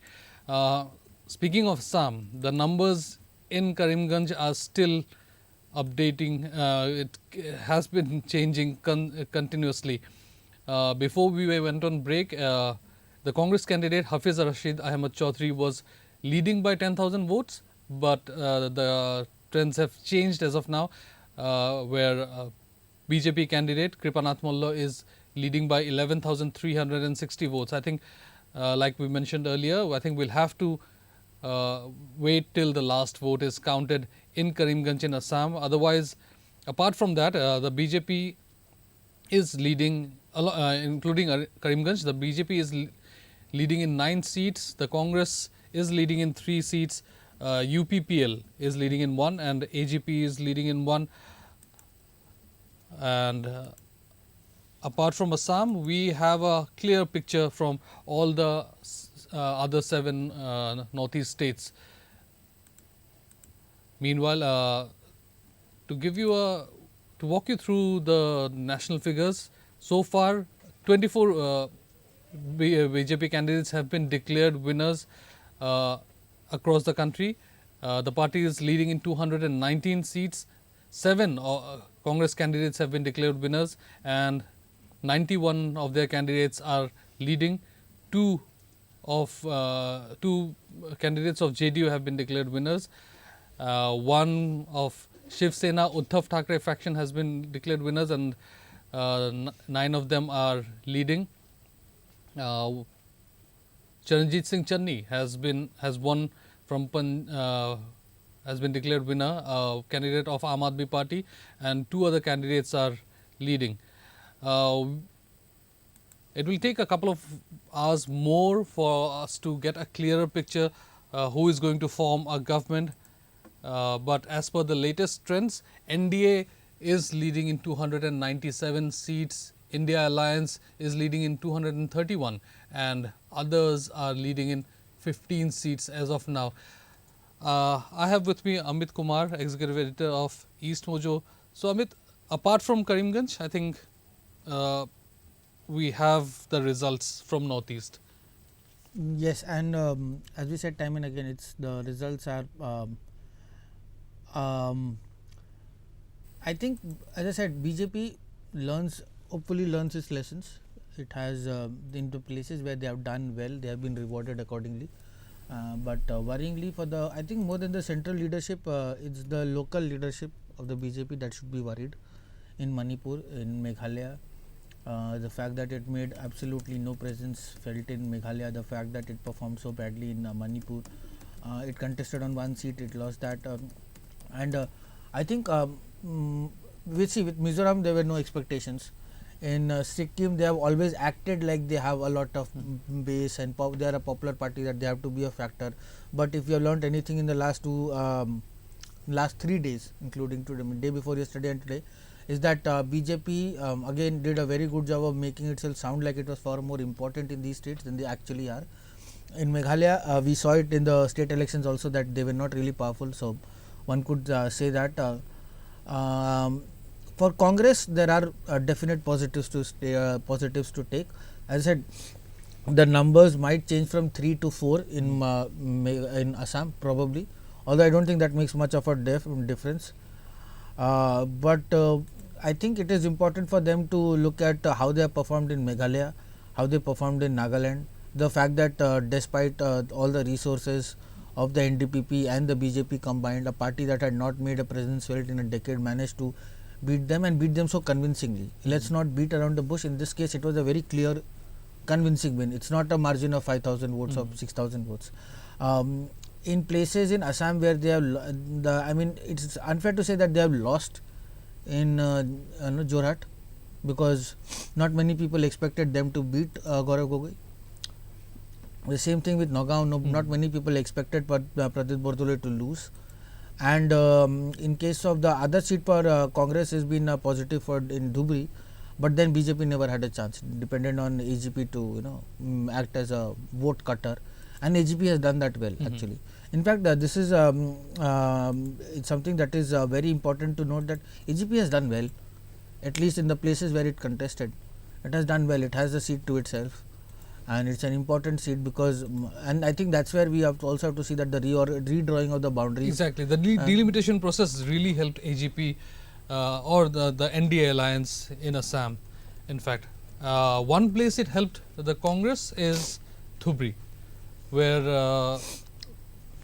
AIDF chief Badruddin Ajmal has been clearly ousted from the constituency. I think that's what this is also a moment of this is when it should have. AIUDF has become a very leader centric, like almost like, I won't call it a cult, but it's like everything happens because of Ajmal, right? And there is this overbearing figure. You haven't really had, like, you have leaders like Ashraful Hussain from Chenga, like the MLA, who are a new breed of leaders who are who want to also bring their community into a new light. You don't want them to be like how, and I think somewhere the way Hemanta Biswa has dealt with people in Lower Assam, I think there is also a sense of alienation amongst people that if we keep voting for AIUDF, nobody is ever going to do anything for us. Like here is a perfume baron who never has to worry about a day in his life because he has shops from Guwahati to Dubai, and he represents a community where people consider it a big achievement if they get drinking water. So when a prince begins to appear for paupers for way too long, at some point it is going to break. And Ajmal's this attitude of, oh, people will just vote for me because I exist.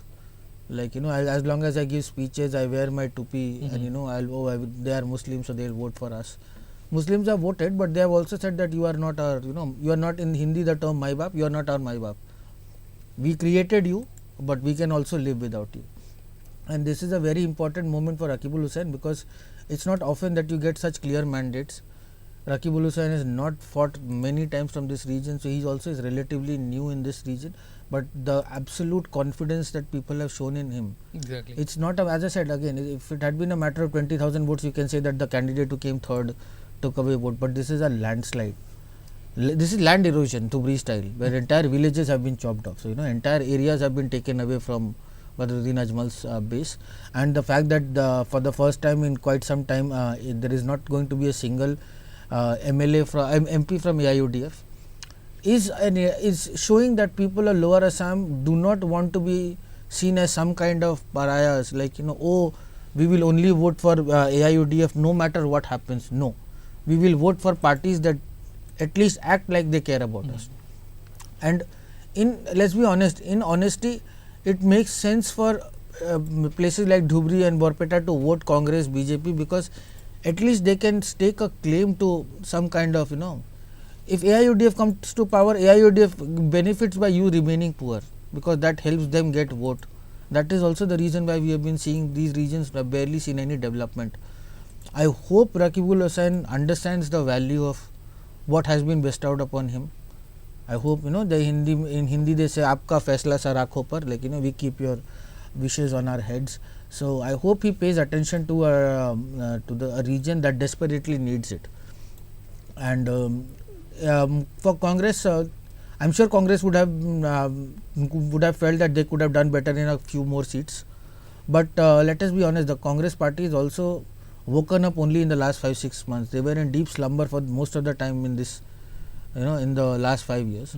And I think first but see, also let's not forget that they performed better in 2021 than they performed in 2016 in state elections.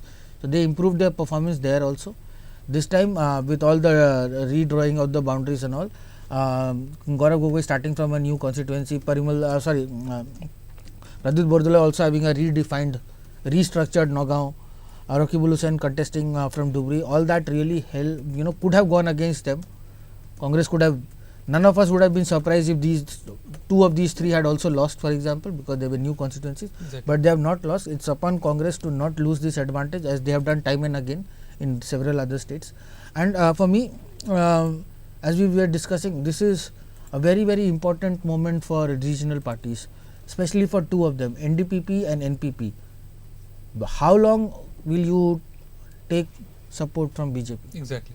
And at what cost? Because now you can see the costs. Meghalaya, Congress, all said and done, Congress had one MP in Meghalaya. Congress has one MP in Meghalaya. Sure, Vincent Pala lost, but nobody could have stood against what we saw today. So that's fine. You had an MP, you have an MP. That's fine. That's done. So no loss. Nagaland, you had no chance. You had no presence, so you have an MP. And so after, like Meadow mentioned, exactly. after a decade of, I mean, from not having even an MLA to having an MP, there is not a single party that will be unhappy with that.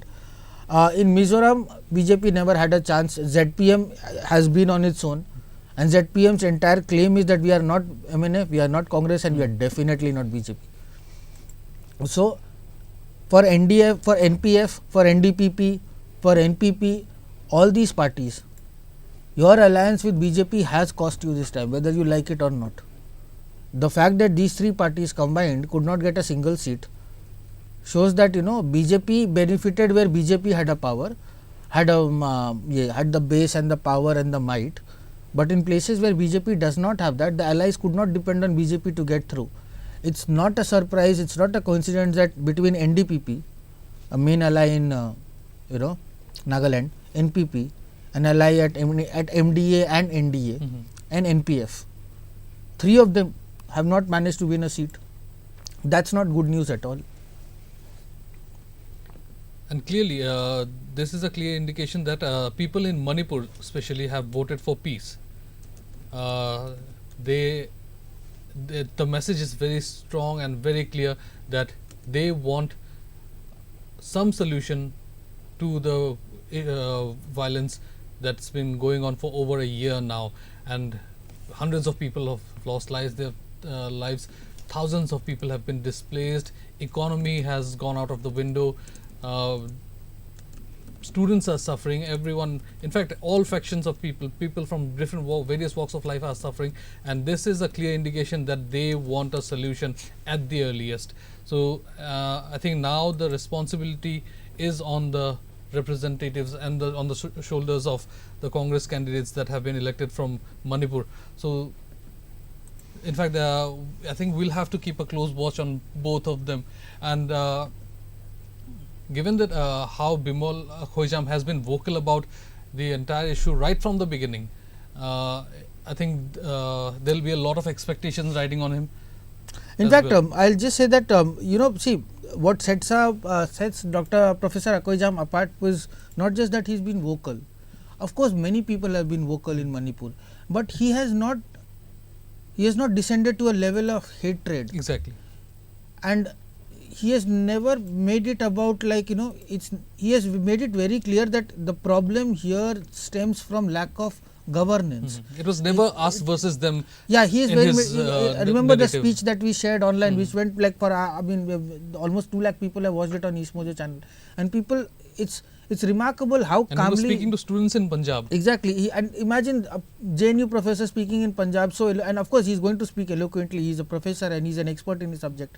But what has always helped, what made it very clear is that why I think Congress made a good move taking him is because, as I said time and again, starts with a clean slate. There is no charge of corruption against him. He is not kisi ka baap, kisi ka bhai type, oh, he just jumped from ship from this party to that party, or there is nothing like that. He could have continued being a professor for the rest of his life, and he's an established professor. He's not somebody who's not well known. So but he also never made it. Think of it, in the run up to elections, when he could have made it all about they are infiltrators, and he said he's talking about truth and reconciliation committees. These are the things remember when we hosted a Kuki scholar and a Mete scholar, they were talking about things that Professor Khoijam has also spoken about. This is, I know I don't want to speak for any community, but as weird as it may sound, this is a good thing for Kukis too. If Basanta Kumar had come to power, nothing would have changed, because he would have won based on the lies and half-lies perpetrated. BJP could have continued exactly, doing BJP, and that's what I'm saying. If BJP and NPF had won, nothing would have changed in Manipur. The fact that Congress has won both seats, at least now these parties have to acknowledge that the electoral base has spoken against us.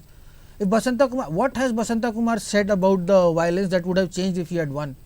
In fact, I don't want to jump to conclusions right now, but even if Congress does not form the India Alliance does not form the government, at least from what the current trend is right now, they'll be at a stronger position. In fact, much stronger position than 2019. See, I don't know. The problem of turning elections into a sort of reality contest is that you are not popular unless you win 96% of the votes. Elections are not your board exams where your mom thinks that you should get 98% because Sharma ji ka beta might get 99%. That's not the case here.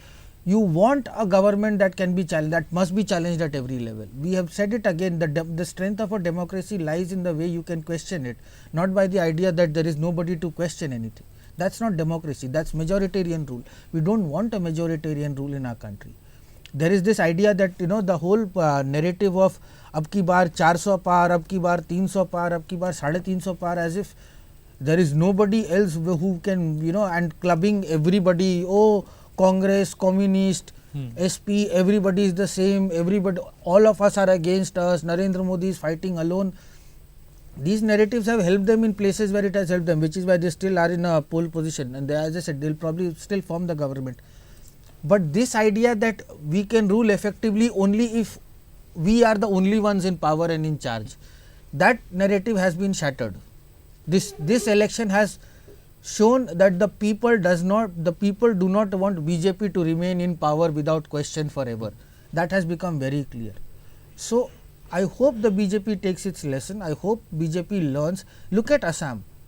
All said and done, the Assam in 2024 is in a better position. You and I, when we travel across the state, we can think of going from point A to B without worrying whether our backs will break or just split, because roads exist. Connectivity has got better. Now, whether the cities have got better is another matter completely. But if Assam today has given BJP the NDA alliance 11 out of 14, not many people can argue that it is not deserved. That's what I am trying to explain here.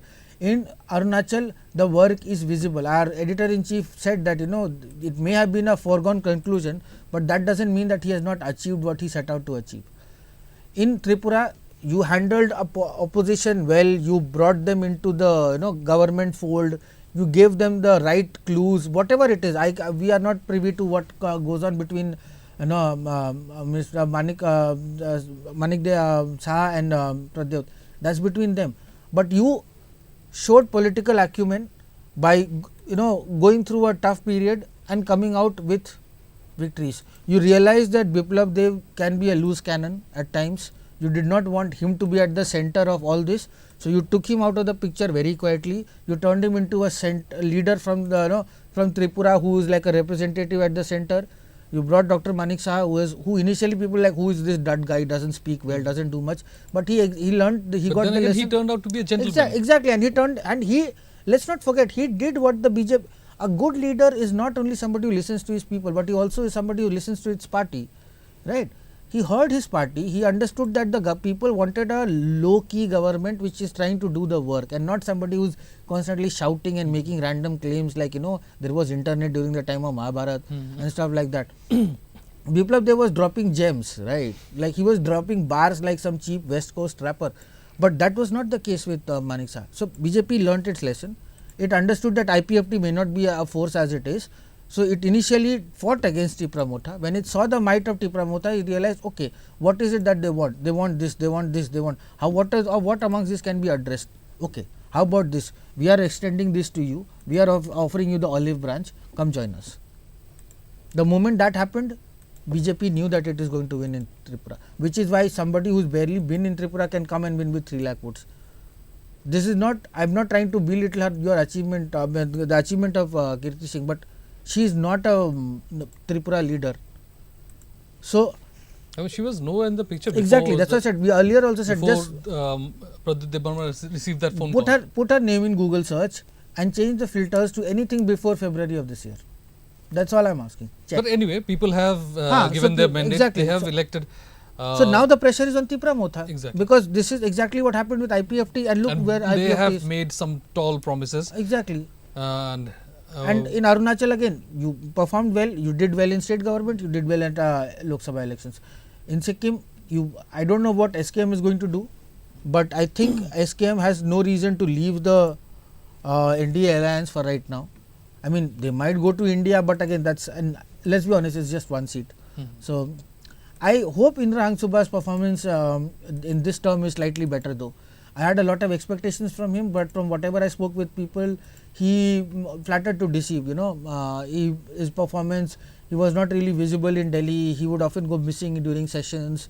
So these are the things that I hope. But again, people have, and Sikkim being Sikkim, Sikkim does not like to. Sikkim is like that person who knows what they like in a restaurant. So every time they go is like butter chicken and naan. So you got a CM, we're keeping this CM. We got an MP, we're keeping this MP. Well done. So it works. I hope it works out for Sikkim, because as we have said time and again, this is a very, very crucial time for Sikkim.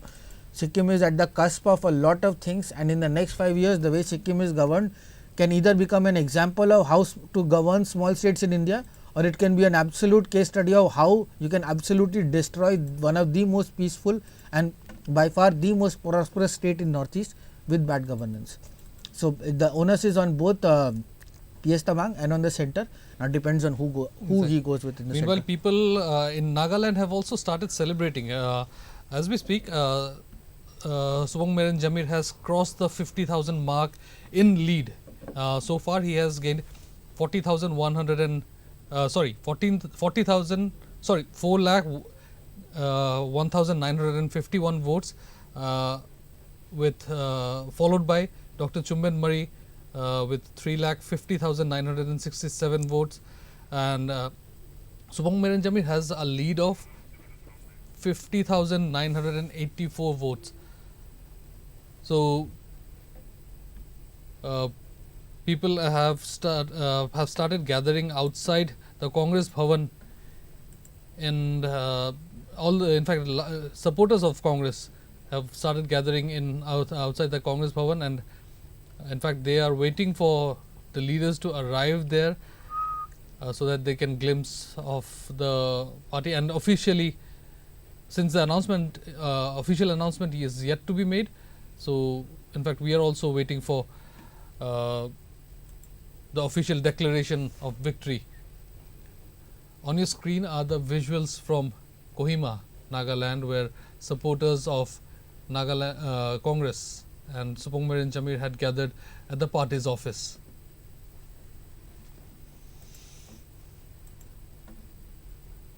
And Amit, speaking like if we had to talk about centrally speaking, so this is going to be a long counting day.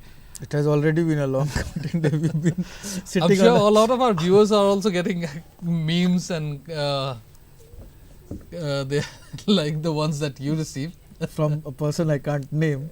But yeah, counting Rikwado, Papa Wala, like, you know, see, that's the thing. It's going to be a long day. I think also there are a lot of concerns actually. I mean, the counting process has stopped. In the numbers are not changing in a lot of states and constituencies.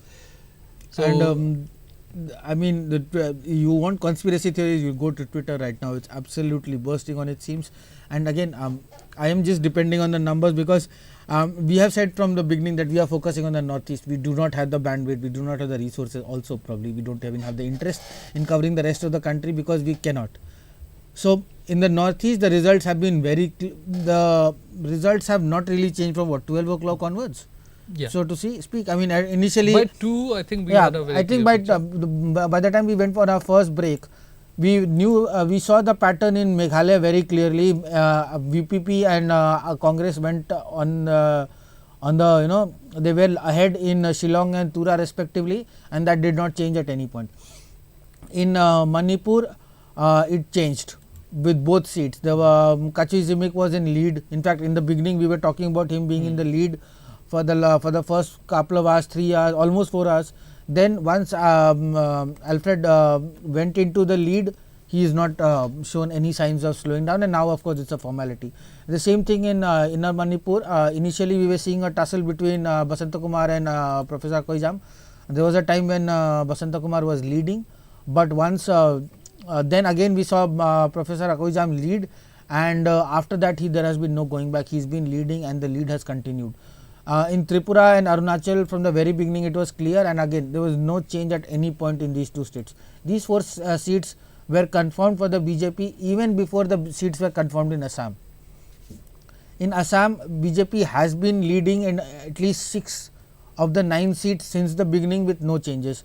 Initially it was on the back foot in Kaziranga, but that also did not materialize. Now they are winning it comfortably. Similarly in Difu, Amar Singh Tiso was trailing for a bit, but then he surged into lead and he has not looked back.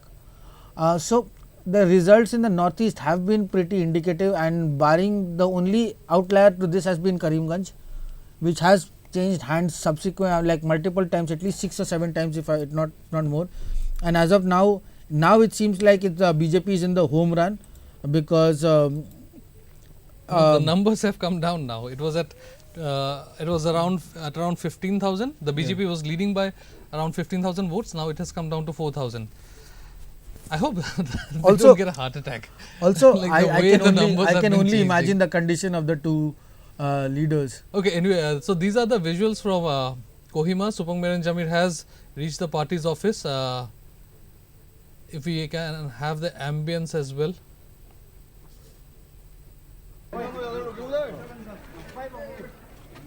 Sorry, not the party office. I think he's reached the DC complex to collect the official certificate of victory from Nagaland Lok Sabha constituency. Anyway, so yes, Amit, sorry. Oh, and again, we've been obsessed with one constituency, right, Dhubri. Yes. So, just I know I'm just saying it because it sounds so like unbelievable. But as of now, Rakibul Hussain has a lead of 8,67,000 votes. Congratulations! Now officially, this is the largest. So congratulations, Rakibul Hussain. You have your lead is pretty much is slightly more than the total electoral base of Arunachal Pradesh and slightly less, just about 15 to 16,000 less than the total electoral base of Mizoram. That is the lead, Kalyan. He has now received more votes than the total number of citizens in Mizoram, the total number of almost the total population of Arunachal. So, if you wanted a verdict, you have a verdict. It cannot get any clearer than this. And I think as we were talking about, there was one seat in Gujarat where the numbers were about 7 lakh, the Yes. victory margin. So, I think now the number has, I think Dhubri might be the biggest win. Exactly. I don't see. Although we can't confirm No, it it's because still at 7,68,799. It's Navsari constituency in Gujarat, where C.R. Patil Patil of BJP is leading. So that is the only constituency we could see where the margin is this huge. I think maybe after we calculate, sit down and calculate, we'll come We'll across. have to check, yeah. But what we'll do is we'll wait for other channels to do it, and then we'll tell you. But other states, I don't know. I've been keeping an eye. Shashi Tharoor is winning. That was one thing that I wanted to see because he was against. Let's not also forget Shashi Tharoor actually had a pretty high and tough competition. He was against a minister, Rajiv Chandrasekhar, and especially people of the northeast. Why not? Thiruvananthapuram has been his bastion for a long time. Yeah, but Rajiv Chandrasekhar, I mean, I was also interested because he is also one of the most regularly seen faces of the BJP in the northeast, right? Because of Ministry of Skill Education and all. So he used to come here quite often. You've seen, I have edited stories of him being in Assam, being in Nagaland, being in Meghalaya. So he's been visible, but it looks like again. But here the counting seems to be slowing down because the lead is still only 15,000-16,000. So it's not changing much. I think the numbers in Bengal are also kind of indicative of the mood. It's 29 and 12. It has been the same. At one point it was 31 in favor of the Trinamool Congress and 10 in BJP. But right now again is back to being 29 and 12. So it's also there is a very clear. If you look at the map, Kalyan, then you see that beyond what is known as the chicken neck. You see that the BJP has a very, very strong following in certain parts of Bengal, like in the north especially Bengal. towards Alipurdwar, Coach Bihar, Darjeeling, of course. But Darjeeling, let's be honest, there was not a single person who thought Raju Bista is going to lose. So, he's been one of the more visible, and he's also a very grounded person that way. So, he was always going to be a favorite, and that has turned out to be the case. In our region, just to and I've been checking Mizoram. I think Mizoram. I hope they have not forgotten about Mizoram because Mizoram at some point was 66,000 votes, and yeah, dear ECI, can you please update what happened in Mizoram because it's been the same. It's been the same 68,800. I'm guessing elections are over. Yes, because if you think of it, given that there was only less than 60% of voting. And the voter base is around 8.8 lakh, so 8.4 lakh. So you had about 4 lakh votes counted in total. Now 2 lakh plus 1.4 alone is 2. Yeah, so it's about 3. So you have quite a bit of votes already here. You can see them, and then I think it's over in case. And so yeah, in Mizoram and Sikkim the elections were over pretty long time back, I think. And Nagaland, it was only interesting because the lead changed. So it went from NDPP to Congress to NDPP to Congress to NDPP and then Congress has been on top. Okay, And, so we have another more updates coming in. So, Chief Electoral Officer of Meghalaya, BDR Tiwari, was speaking to the media earlier, minutes ago. Let's listen in what he had to say. The counting for Shillong ST parliamentary constituency and Tura ST parliamentary constituency in the state of Meghalaya already completed and results already have been declared. In Shillong PC,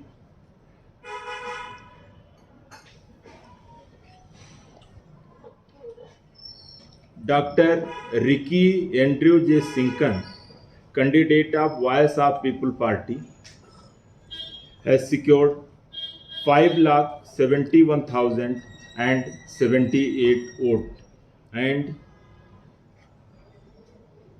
the candidate of Indian National Congress, Sri Vincent H. Pala, who secured 1,99,168 votes. And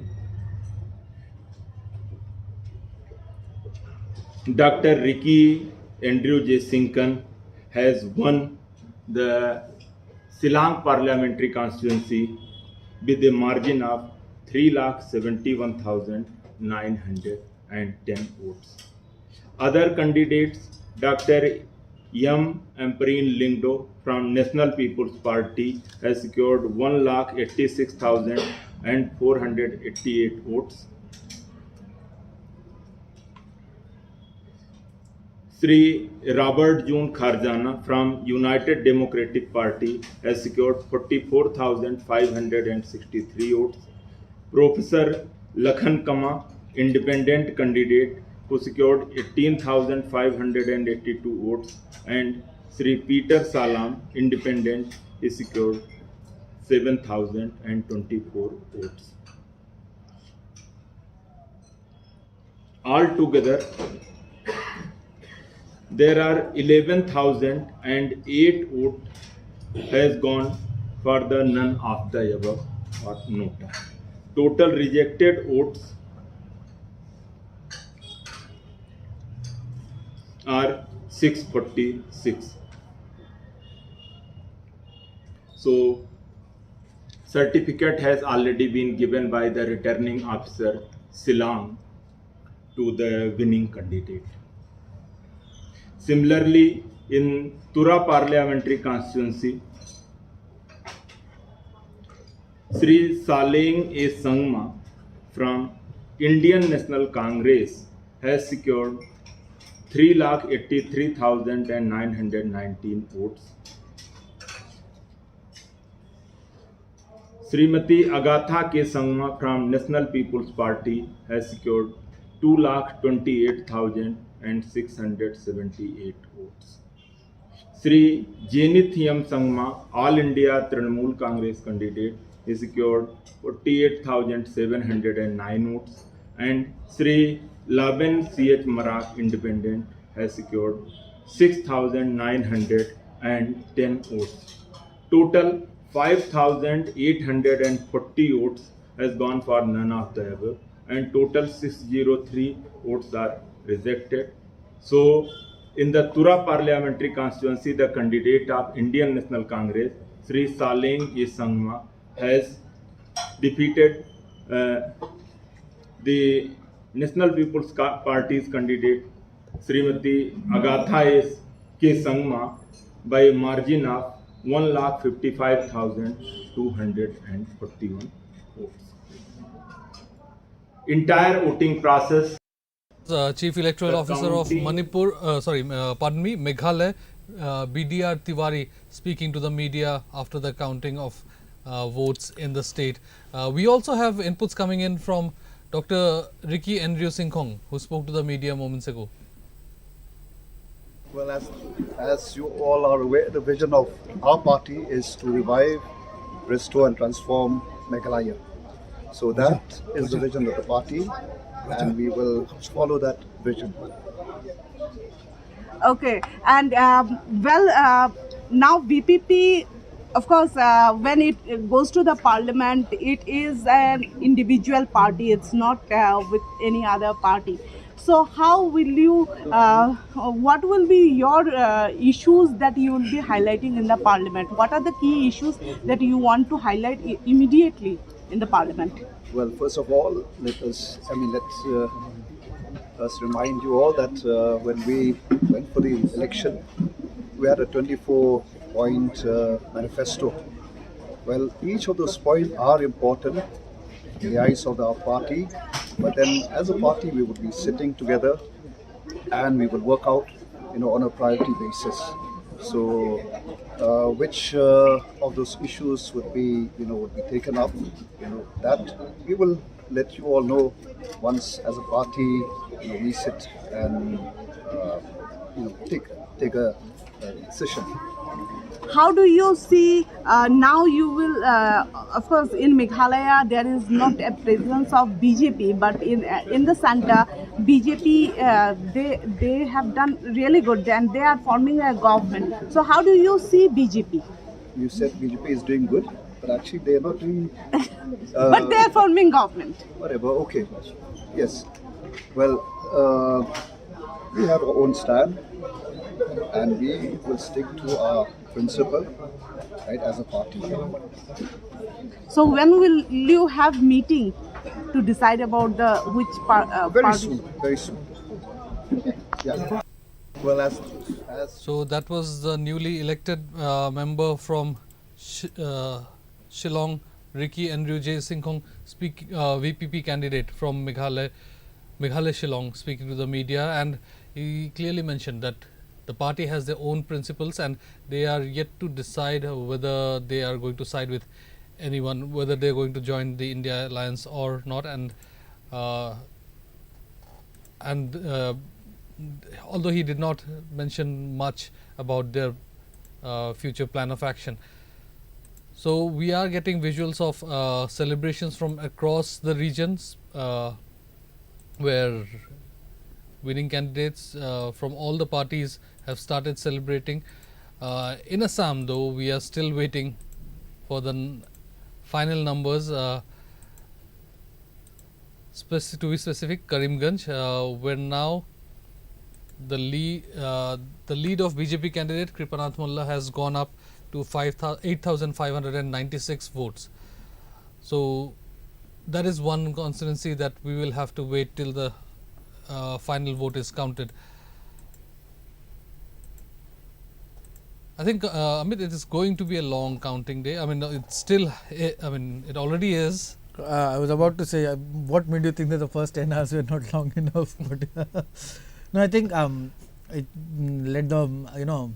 let the experts handle it now. Let them scream on camera and tell which party is going with which party. I think Karimganj, last update that I checked from Karimganj, BJP is slowly developing a lead. Is it now, or has it changed again since? No, BJP continues to lead in Karimganj with a margin of, now the margin has increased to 8,500. So we can just tell our viewers, drop in a message and we'll tell you on WhatsApp who won Karimganj after some time. But I think for now it's, I was also interestedly, I mean, not that it's connected to us, but it's very interesting to see one thing. In Jammu Kashmir, both Mehbooba Mufti and Omar Abdullah are losing. That's, I mean, not that they have, people have much love for either of those people, but in Anantnag, and they are losing pretty convincingly. In Anantnag, Mehbooba Mufti is trailing by 280,000 votes. So maybe she can call up Badruddin Ajmal and tell him about he's not the only one who's losing, and they can probably get Omar Abdullah on call, because he is losing in Baramulla by about 203,000 votes also. So both the so-called stalwarts of Jammu Kashmir politics, especially Kashmir politics at least, Mehbooba Mufti and Omar Abdullah being shown the door by the electoral, which is quite interesting. I just thought I would let the viewers know. A lot of legacy leaders, like who have always assumed that they are going to win, and in the northeast we can at least take the two examples of Agatha Sangma and Badruddin Ajmal. Both of them reached a certain place in their careers, but it seems like they took it for granted, and that has now been punished. And I hope that at least it will also be interesting to see where Agatha Sangma goes from here. For the longest time, it was the elder brother. Still MLA, I think, and she's not an MLA. No, she's not an MLA. Agatha sorry, Sangma. pardon me. I was. So she's now that she lost her seat in Lok Sabha. For the longest time, it was Conrad Sangma and James Sangma at the state level, and the sister was in Delhi, and that is the setup pretty much that P.A. Sangma had sort of networked or built. We also saw James Sangma did not do well in the elections, right? In the state elections, he lost. So right now, Conrad Sangma has quite a bit on his plate, and that includes a sister who is no longer a MP. So it will be interesting to see whether she steps into the state politics, and if she does, her role will also be interesting, because Garo Hills for the longest time has been the reason why NPP has become NPP, right? So BJP, I don't know if BJP is in a position in Garo Hills to capitalize. We thought that with whole the Richard Marak, Bernard Marak, and under Bernard Marak they might gain some seats, but that did not happen. Turned out to be a false warning. Now that there, the Garo Hills, the breach of Indian National Congress in the Lok Sabha elections in Garo Hills, the absolute annihilation of the party in Khasi Hills also, and the fact that the party has traditionally never had a strong base in Jaintia Hills, even Khasi Hills for that matter. So this is something that NPP will have to rework, and I hope NDPP also learns that there's only so much that you can take the people for granted. The fact that people knowingly, absolutely knowingly that Congress may not form a government, even then the fact that Nagaland electorate gave such a huge, I would almost say like almost not one-sided, but in Nagaland such a huge margin for a party that does not that had traditionally not had a base for a decade. It's a huge announcement by the people of Nagaland that they want to be taken seriously, and they want to have leaders who listen to them. And I hope the Congress does not repeat its old mistakes, and for once begins to listen to its people. If you have to hit the streets for that, hit the streets. But if the Congress cannot capitalize from this position, there is no hope for them. Okay, so the BJP has suffered some major blows at the center, but also another update coming up. Fans of Kangana Ranaut would be celebrating, will be celebrating from Mandi, because she's been declared the winner from Mandi constituency in Himachal Pradesh. She won by a margin of 74,755 votes. And meanwhile, I think Smriti Irani is trailing from Amethi. So there has also been a lot of fluctuations in several constituencies at the central level. Smriti Irani is now trailing by 1,62,951 votes. So, okay, we have also inputs coming in from Assam. Rakibul Hussain spoke to the media moments ago. আমাৰ দলৰ আমাৰ বিধায়কসকল, বিৰোধী পক্ষৰ আমাৰ বিভিন্ন ধৰণৰ বিৰোধী ঐক্য মঞ্চৰ নেতাসকল, আমাৰ প্ৰদেশ কংগ্ৰেছৰ সভাপতি ভূপেন বৰা ডাঙৰীয়া, গৌৰৱ গগৈ ডাঙৰীয়া, আমাৰ লুৰিণজ্যোতি গগৈ, অখিল গগৈ, আমাৰ বিধায়কসকল, আমাৰ নজিবুল উমৰৰ দৰে জ্যেষ্ঠ লোকসকলৰ যি মৰম আশীৰ্বাদ পাইছোঁ, যিয়াৰ প্ৰতিজন নাগৰিকৰ যি মৰম আশীৰ্বাদ পাইছোঁ, তাৰে ফল আজি আমি বুটলিবলৈ আজি সক্ষম হৈছোঁ। তাৰ বাবে যিসকলে কষ্ট কৰিলে, মোৰ কংগ্ৰেছৰ জিলা কংগ্ৰেছ, যুৱ কংগ্ৰেছ, NSUI, মহিলা কংগ্ৰেছ, সেৱা দল, বিশেষকৈ জিতেন্দ্ৰ সিং ডাঙৰীয়া অল ইণ্ডিয়া কংগ্ৰেছ কমিটিৰ সাধাৰণ সম্পাদক, বিশেষকৈ প্ৰিয়ংকা গান্ধী ডাঙৰীয়ানীয়ে অভূতপূৰ্ব এক ৰেলীত অংশগ্ৰহণ কৰি আমাৰ যি এটা পৰিৱেশ সূচনা কৰিলে যোগাত্মক, তাৰ সকলো লোকে মই ধন্যবাদ আৰু কৃতজ্ঞতা জনাইছোঁ। আৰু বিশেষকৈ মোৰ ধুবুৰী লোকসভা সমষ্টিৰ মোৰ ভোট নিদিয়া সকলো ধুবুৰীবাসী ৰাইজক মই ধন্যবাদ। এই যে ৰেকৰ্ড আপুনি গঢ়িলে এইবিলাক সপোন আৰু বাস্তৱৰ কথাৰ লগত কথা নহয় যদি কমিটমেণ্ট ৰাইজক দিয়া কথাবিলাক যদি পালন নকৰে ধুবুৰীবাসী ৰাইজে এনেধৰণৰ সিদ্ধান্ত লয় সেই কথাবিলাক আজিৰ তাৰিখত ময়ো অনুধাৱন কৰিব লাগিব যাতে নিৰ্বাচনৰ সময়ত আমি যিবিলাক কমিটমেণ্ট দিছিলোঁ সেই কমিটমেণ্টবিলাক যাতে আমি পিঠি নিদিওঁ ৰাইজৰ পক্ষত থাকি যাতে আন্তৰিকতাৰে পালন কৰিবলৈ পাৰোঁ বা বিচাৰোঁ সেই কথাবিলাক ৰাইজে চাই আজি যিসকলে ৰাইজৰ কমিটমেণ্ট দি ৰাইজৰ উন্নয়নত পিঠি দিলে সমস্যাবিলাকত পিঠি দিলে ৰাইজে সিদ্ধান্ত ল'লে যে এনেকুৱা সিদ্ধান্ত হয় সেই কথাবিলাক কেৱল মোকেই নহয় গোটেই অসমবাসী ভাৰতবাসী ৰাইজক আজি ধুবুৰীবাসী ৰাইজে দেখুৱাই 10 বছৰ ৰাজত্ব কৰা এজন সাংসদক আপুনি বিদায় দিবলৈ আপোনালোকে মোৰ মিছন বুলি কৈছে ইয়াত ধুবুৰীবাসী ৰাইজৰ মিছন ধুবুৰীবাসী ৰাইজে ঠিক কৰিলে যে আমি আমাৰ কমিটমেণ্ট ৰক্ষা নকৰা আমাক প্ৰতাৰণা কৰা আমাক বিশ্বাসঘাতকতা কৰা এই লোকসকলক আমি এটা বাৰ্তা দিব লাগে আৰু সেই বাৰ্তাৰে আজি এই আপোনাৰ এই ৰিজাল্ট এই ফলাফল গতিকে এই কথাবিলাক আমিও অনুধাৱন কৰি সেই ধৰণেৰে আমি খুব যত্নৰে নিজৰ খোজ দি ৰাইজৰ পক্ষৰ সমস্যাবিলাক আমি সমাধান কৰিব লাগিব আপোনালোকে যদি কয় যে সমস্যা কি সমাধান কৰিব পাৰিম লাগিব তেতিয়াহ'লে ধুবুৰী এনে এটা লোকসভা সমষ্টি সজাইছে হিমন্ত বিশ্ব শৰ্মা মুখ্যমন্ত্ৰী ডাঙৰীয়াই আমাৰ ইলেকশ্যন কমিশ্যনৰ জৰিয়তে আপুনি ভাবিব নোৱাৰে 27 লাখ ভোটাৰ 50 লাখ প্ৰায় পপুলেশ্যন বাকী সমষ্টিবিলাকত 12 লাখ 13 লাখ মানুহ প্ৰায় 2.5টা লোকসভা সমষ্টি মানুহ এটা সমষ্টিত সোমাই দিছে ইয়াতো উন্নয়নৰ কাৰণে 5 কোটি টকা দিব আৰু এটা 12 লাখ টকা 12 লাখ 14 লাখ টকা 14 লাখ পপুলেশ্যন থকা লোককো আপোনাৰ 5 কোটি লোকৰ অন্যায় কৰিছে এই লোকসকলক অন্যায় বিৰোধী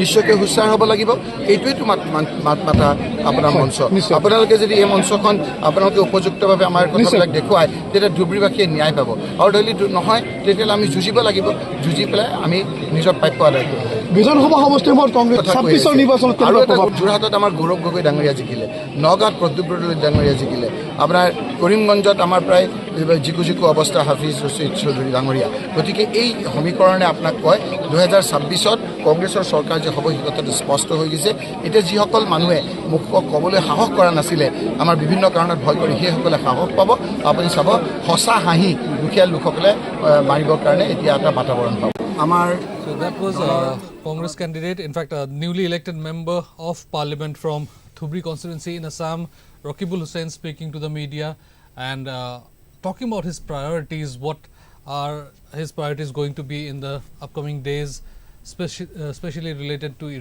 erosion and the problems of people in Dhubri. And he also mentioned about the delimitation process, how people from other constituencies were included in Dhubri and what was the idea behind it. He took a jibe at Assam Chief Minister Dr. Himanta Biswa Sarma in the meantime as well. So we also have inputs coming in from Manipur, where Manipur Pradesh Congress Committee President N. Popilal spoke to the media. Here's what he had to say. Difference between 80,000 difference there. 90. So what would be your comment right now? It is a very big achievement for all the people of Manipur and for all those who want truth here in Manipur. The people of Manipur and the Congress party is trying our best to save the beauty of democracy in Manipur. The BJP, since the last few years, the BJP had been trying to strangle the free voice, the beauty of democracy in Manipur. They are destroying the beauty of constitution in Manipur. But it is the Congress party and the like-minded parties and all the people of Manipur who are trying to save democracy in Manipur. Even our leader Rahul Gandhi ji started his Bharat Jodo Nyaya Yatra from here. That's the main point that we are today experiencing. And it's a very big mandate. We are going to win this election by a huge margin of more than 1 lakh. I think so. Right now, seeing the present numbers of votes, do you consider that people of Manipur have been fed up of the violence that has been unsolved till now? Yes. They are really against this Bharatiya Janata Party, Prime Minister Narendra Modi and the Chief Minister of Manipur and the BJP government here in Manipur. They don't want to bring solution in a short span of time. Instead, they are playing dirty games to create more chaotic situation in Manipur. That's why the people are extremely angry with the way how they are dealing with the people of Manipur. Do you consider that the hand of Congress have been uprooting the lotus of BJP? We can say like that. Yeah. State amada langak paiba akhoi political parties in madam puna makta dum thengnar la election je mai pak bane adu position da laiba MLA su jam la jeda ba Congress party na masi mai chauna pak pa se masi gi credit aigadra masi kana da pini credit se Manipur miyam da piningi achumba pamba Manipur praja miyam da piningi. And then Sri Rahul Gandhi. That was Manipur Pradesh Youth Congress President N. Popilal speaking to the media, and he clearly mentioned that the people through their voting rights have expressed anger against the BJP government and in the state and as well as the centre, since the state has been suffering from violence and there has been no solution to the violence in the state for which has been going on for over a year now. Just to give you a roundup of the entire election process, the counting of votes started at 8 a.m. today morning, and by afternoon we had a clear picture of most of the states, including Tripura, Arunachal Pradesh, Sikkim, Mizoram, whereas Nagaland, the contest in Nagaland, Manipur went on, Nagaland and Manipur specifically went on for a few hours, but after a point of time it became clear which party or which candidate is going to win. We saw some major updates, major change in the form of, especially in Shillong and Tura, where VPP candidate won from Shillong and a Congress candidate from Tura won by a huge margin. In fact, final numbers from Assam are yet to come in. The last battle is currently ongoing in Karimganj, where the BJP candidate is currently leading by 12,332 votes, followed by Congress's Hafiz Rashid Ahmed Chaudhary, who is at 3,61,880 votes as of now. Like we've mentioned earlier, that this is one constituency where we will have to wait till the last vote is counted. Overall, the NDA alliance will get either 15 or 16 seats in the northeast. However, the numbers have come down in comparison to the 2019 elections. In 2019, the alliance partners had 18 seats in the northeast. Big blow for the NDA alliance from Manipur and Nagaland and Meghalaya as well, where the alliance partners lost the seats. One major victory coming in for Congress from Dhubri constituency, where Congress candidate Rakibul Hussain registered a victory with 13,20,793 votes, and he has a margin of 9,03,305 votes. This is probably the highest margin registered in this election. However, we will have to cross-check the numbers with the other constituencies. Counting at the central level is still going on, and it will take a few more hours for us to reach the final conclusion. However, winners for 49 constituencies for the BJP, 49 candidates have been declared for winner as of now, and the party is leading in 192 seats. For Congress, 21 candidates have been declared winner, and it is leading in 77 seats. 2 of JDS have been declared winner. One from Samajwadi Party has been declared winner, and it's leading in 36 seats. Telugu Desam, 1 has been declared winner, 15 leading in 15. Shiv Sena Uddhav Thackeray faction, 1 winner leading in 9. CPIM, 1 winner leading in 3. Aam Aadmi Party, 1 winner leading in 2. And Trinamool Congress is leading in 29, DMK is leading in 22, JDU is leading in 12, National NCP Sharad Pawar faction is leading in 7, Shiv Sena SHS is leading in 6, and so on and so forth.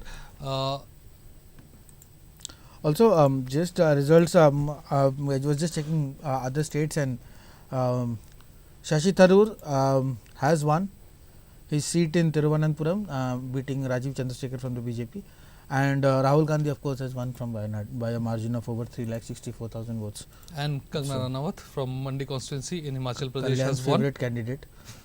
So, Well, big upset for BJP as Smriti Irani is trailing by a margin of over 1.5 lakh votes from Amethi constituency. So, like I mentioned, it will take a few more hours for us to reach the final, to reach the conclusion. One more request that I would like to make is that if you are a follower of EastMojo, do subscribe to our channel and do like and share our videos, because that helps us in growing, and that is the only way that will help independent media organizations like us sustain. Remember, your support will keep us the way we have always been, independent and unbiased. Thank you so much for watching. This is Kalyandeep signing off for today.